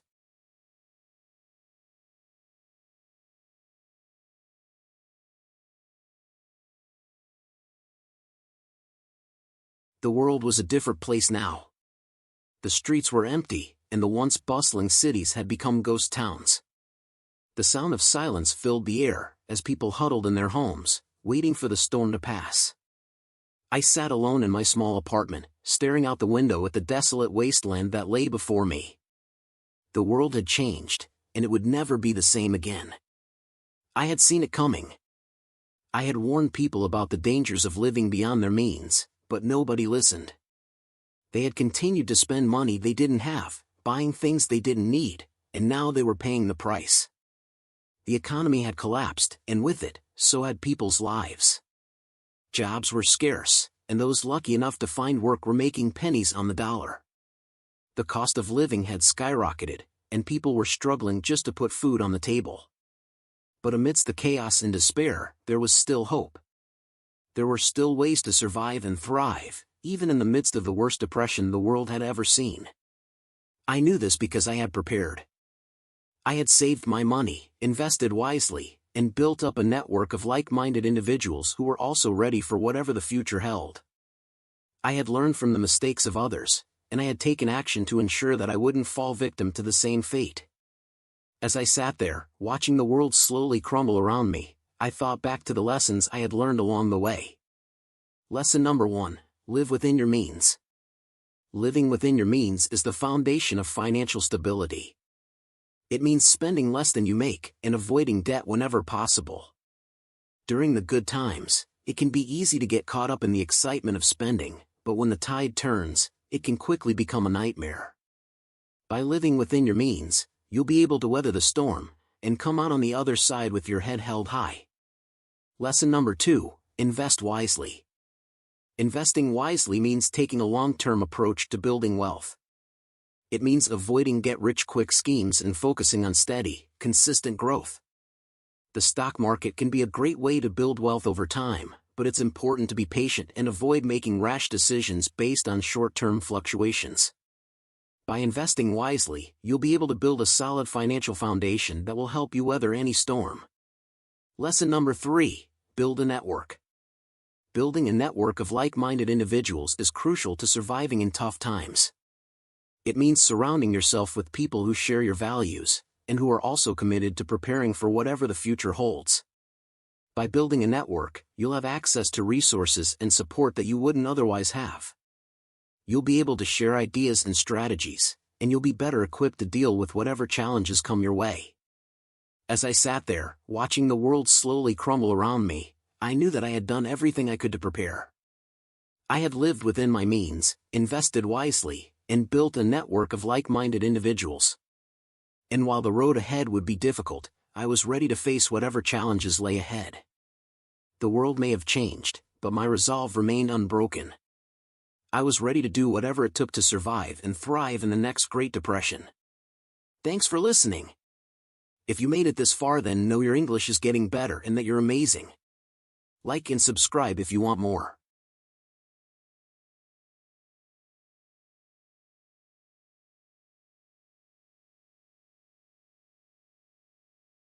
As cat owners, we know that litter boxes can be a hassle to maintain. Not to mention, they take up valuable space in our homes. So what if we told you that there's a way to train your cat to use the toilet just like a human? It may sound too good to be true, but it's possible with some patience and persistence. The first step to training your cat to use the toilet is to make sure they're comfortable with the bathroom environment. Start by placing their litter box near the toilet so they can associate the two spaces together. Once they feel comfortable using the litter box next to the toilet, start gradually elevating the litter box until it's level with the toilet seat.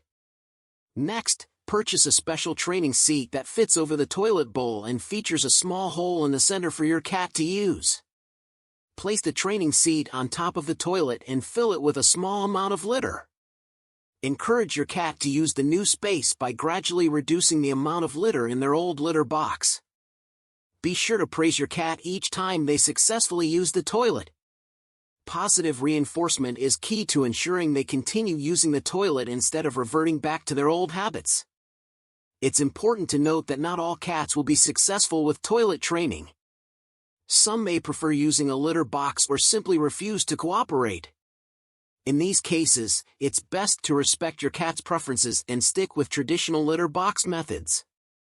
Another thing to consider is the potential messes that come with toilet training. Accidents will happen during the training process, so it's important to keep cleaning supplies handy and be patient with your furry friend.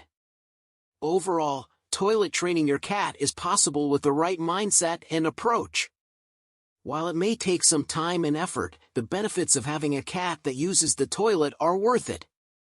Imagine never having to scoop litter again or worrying about your cat tracking litter all over the house. Toilet training your cat is a process that requires patience, persistence, and positive reinforcement. While not all cats will be successful with this method, it's definitely worth trying if you're tired of dealing with litter box maintenance. Who knows, maybe your cat will surprise you with their new potty skills.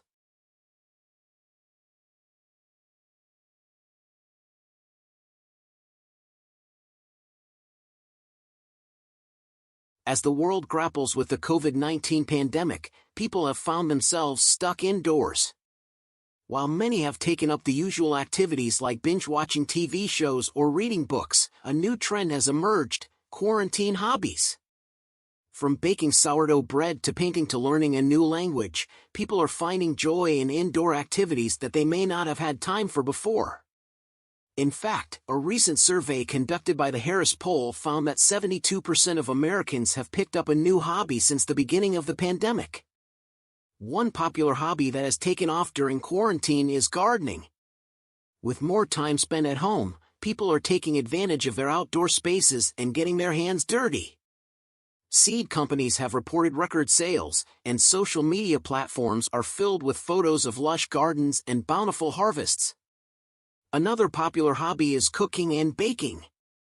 As restaurants closed and people were forced to cook their own meals, many discovered a newfound love for the culinary arts. Quarantine cooking has become so popular that grocery stores have struggled to keep ingredients like flour and yeast in stock. But it's not just traditional hobbies that have seen a surge in interest. People are also turning to unique activities like puzzle making, calligraphy, and even jigsaw puzzling with thousands of pieces. These hobbies offer a sense of accomplishment and satisfaction that can be hard to find during these uncertain times. So why are people turning to hobbies during quarantine? For one, they offer a way to pass the time and distract from the stress and anxiety of the pandemic. They also provide a sense of control and accomplishment at a time when many aspects of life feel out of our control.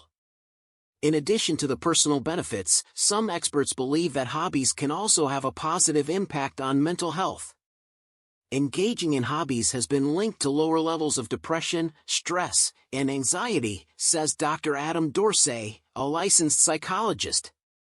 It can also improve cognitive functioning and increase feelings of happiness and well-being. Of course, not everyone has the luxury of taking up a new hobby during quarantine. Essential workers, parents with young children, and those facing financial hardship may not have the time or resources to explore new activities. However, for those who are able to do so, quarantine hobbies offer a welcome distraction from the challenges of these unprecedented times. As the world slowly reopens, it's unclear whether the trend of quarantine hobbies will continue. But for now, people are finding joy and solace in the simple pleasures of baking bread, tending to gardens, and mastering new skills.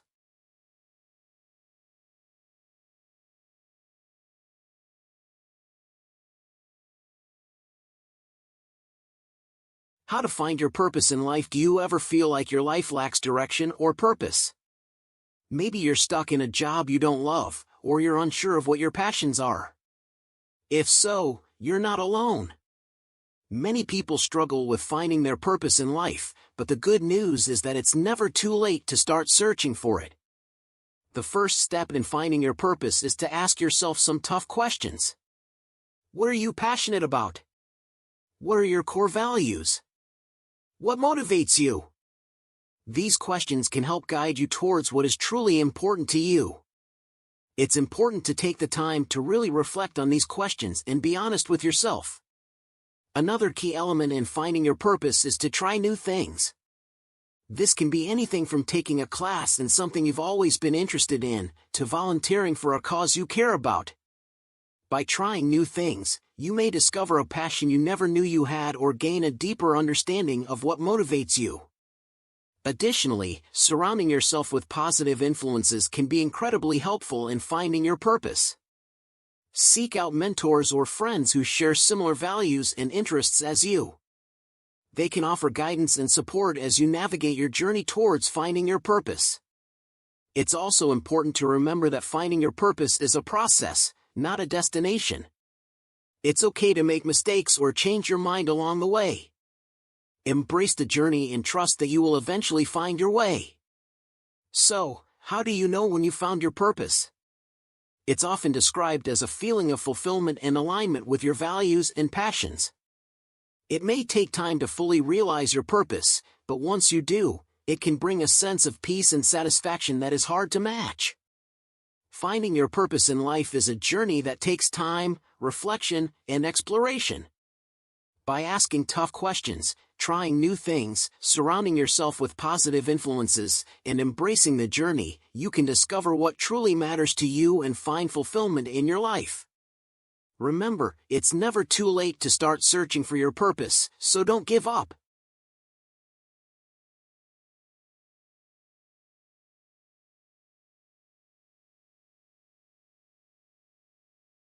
The best hangover remedies. What works and what doesn't.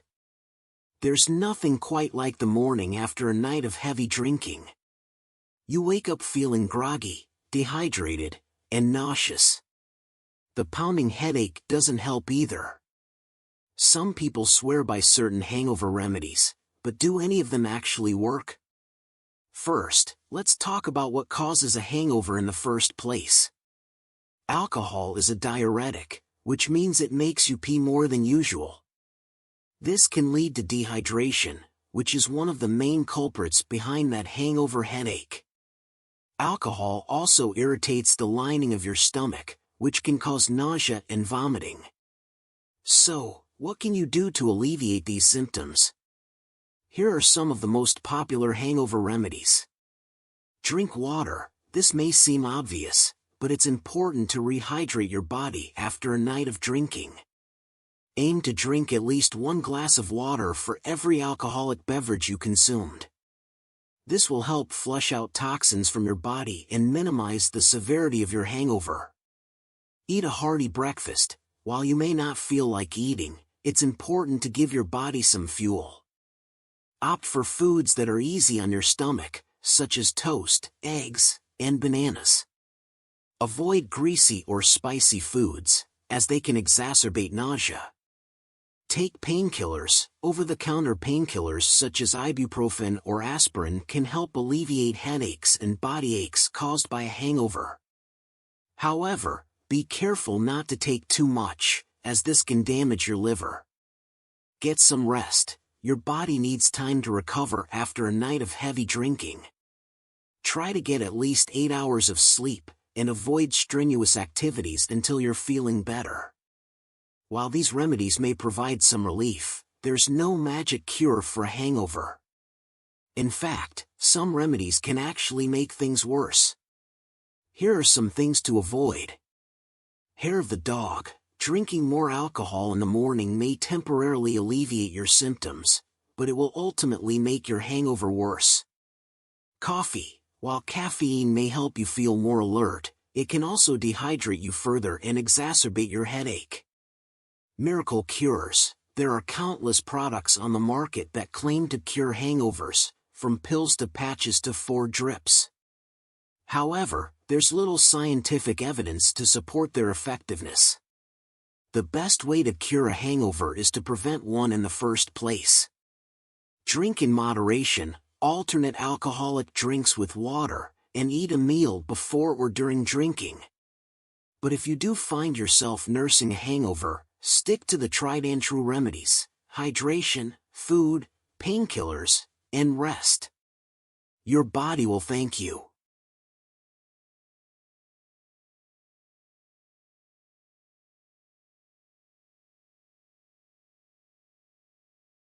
It's no secret that pickles are a popular condiment, often found in sandwiches or as a side to burgers and hot dogs. But did you know that there are actually some surprising health benefits to eating pickles every day? You might be thinking, pickles? Healthy? Yes, indeed. Pickles themselves are low in calories and packed with nutrients like vitamin K and probiotics that contribute to gut health. But it's the fermentation process that really sets pickles apart from other vegetables. During fermentation, healthy bacteria break down the sugars in cucumbers and convert them into lactic acid. This process not only gives pickles their signature tangy flavor but also creates beneficial probiotics that improve digestion and boost immunity. There's more! Research has shown that consuming fermented foods like pickles can help reduce inflammation, a common cause of chronic disease. In fact, one study found that pickle juice can even help alleviate muscle cramps and soreness after exercise. Of course, not all pickles are created equal. It's important to choose pickles that are naturally fermented, without added sugars or preservatives. Look for brands that use simple, natural ingredients and avoid those with added colors or artificial flavors. So how can you incorporate pickles into your daily diet? Try adding them to salads, sandwiches, or snack on them as a low-calorie option. You can even make your own pickles at home using fresh cucumbers and vinegar. Pickles may seem like just another salty snack, but they're actually a nutritious addition to any diet. With their low calorie count, high nutrient content, and gut-boosting probiotics, it's easy to see why pickles are becoming more and more popular among health-conscious individuals. So next time you reach for a pickle, remember all the health benefits it could be providing you.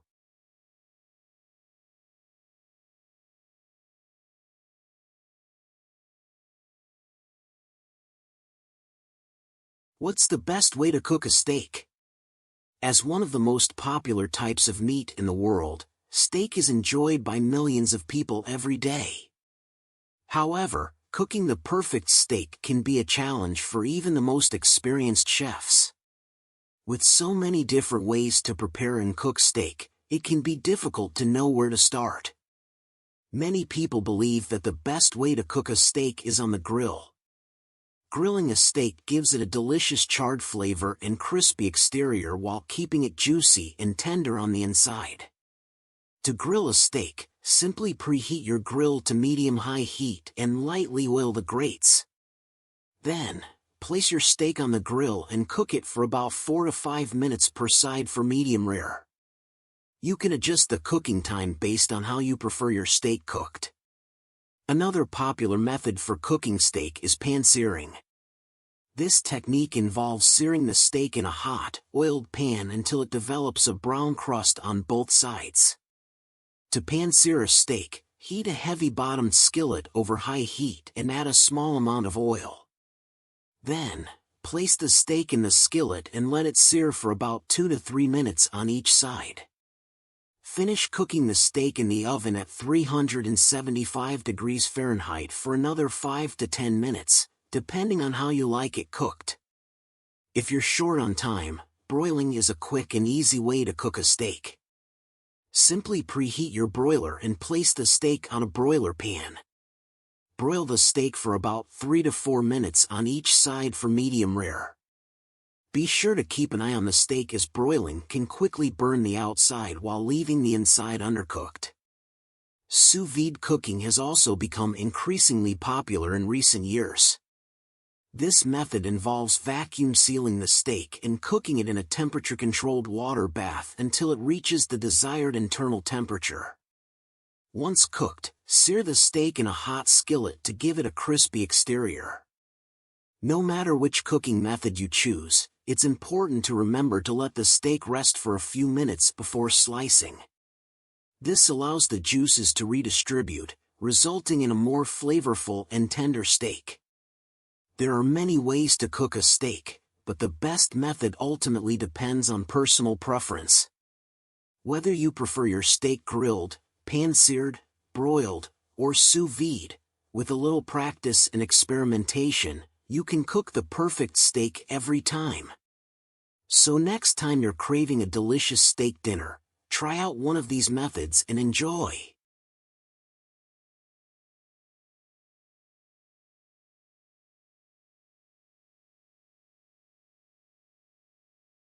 As Americans, we can all agree that pizza is one of our favorite foods. But what exactly makes a great pizza? The answer lies in the toppings. In this article, we'll explore some of the best pizza toppings and try to answer the age-old question, what's the best pizza topping? Let's start with the classic, pepperoni. Pepperoni is the go-to topping for many pizza lovers. It's salty, spicy, and goes perfectly with the tomato sauce and cheese. Plus, it's easy to find at any pizza restaurant or grocery store. But what about those who want to mix things up? For the veggie lovers out there, mushrooms are a delicious addition to any pizza. They're earthy, savory, and pair well with other veggies like onions and bell peppers. Speaking of veggies, have you ever tried broccoli on your pizza? It might sound strange, but hear us out. Broccoli adds a nice crunch to the pizza and is packed with vitamins and nutrients. It's also a great option for those who are looking for a healthier pizza topping. For the meat lovers out there, sausage is a popular choice. It's slightly milder than pepperoni but still packs a ton of flavor. And for those who really want to kick it up a notch, try adding some spicy Italian sausage to your pizza. Now, let's talk about some more unique pizza toppings. Have you ever had a pizza with shrimp on it? It might sound odd, but shrimp is a delicious addition to any seafood lover's pizza. And for those who love a little heat, try adding some jalapenos to your shrimp pizza. Another unexpected pizza topping is barbecue chicken. The sweetness of the barbecue sauce paired with the tanginess of the cheese creates a mouth-watering combination. You can even add some red onions or bacon for an extra burst of flavor. And last but not least, let's talk about dessert pizzas. That's right, dessert pizzas are a thing. If you have a sweet tooth, try a pizza with Nutella and strawberries on top. Or, for a more traditional option, try a pizza with apple slices and cinnamon sugar. So, what's the verdict? What's the best pizza topping? Well, that's up to you. It all depends on your personal taste preferences. But one thing is for sure, pizza toppings are what make each slice unique and delicious. Next time you're at a pizza restaurant or making your own pizza at home, try stepping outside of your comfort zone and trying something new. Who knows, you might just find your new favorite pizza topping. Whether you prefer classic toppings like pepperoni or want to get adventurous with shrimp or broccoli, there's no wrong way to top a pizza. So go ahead and experiment, you might just discover your new go-to pizza topping.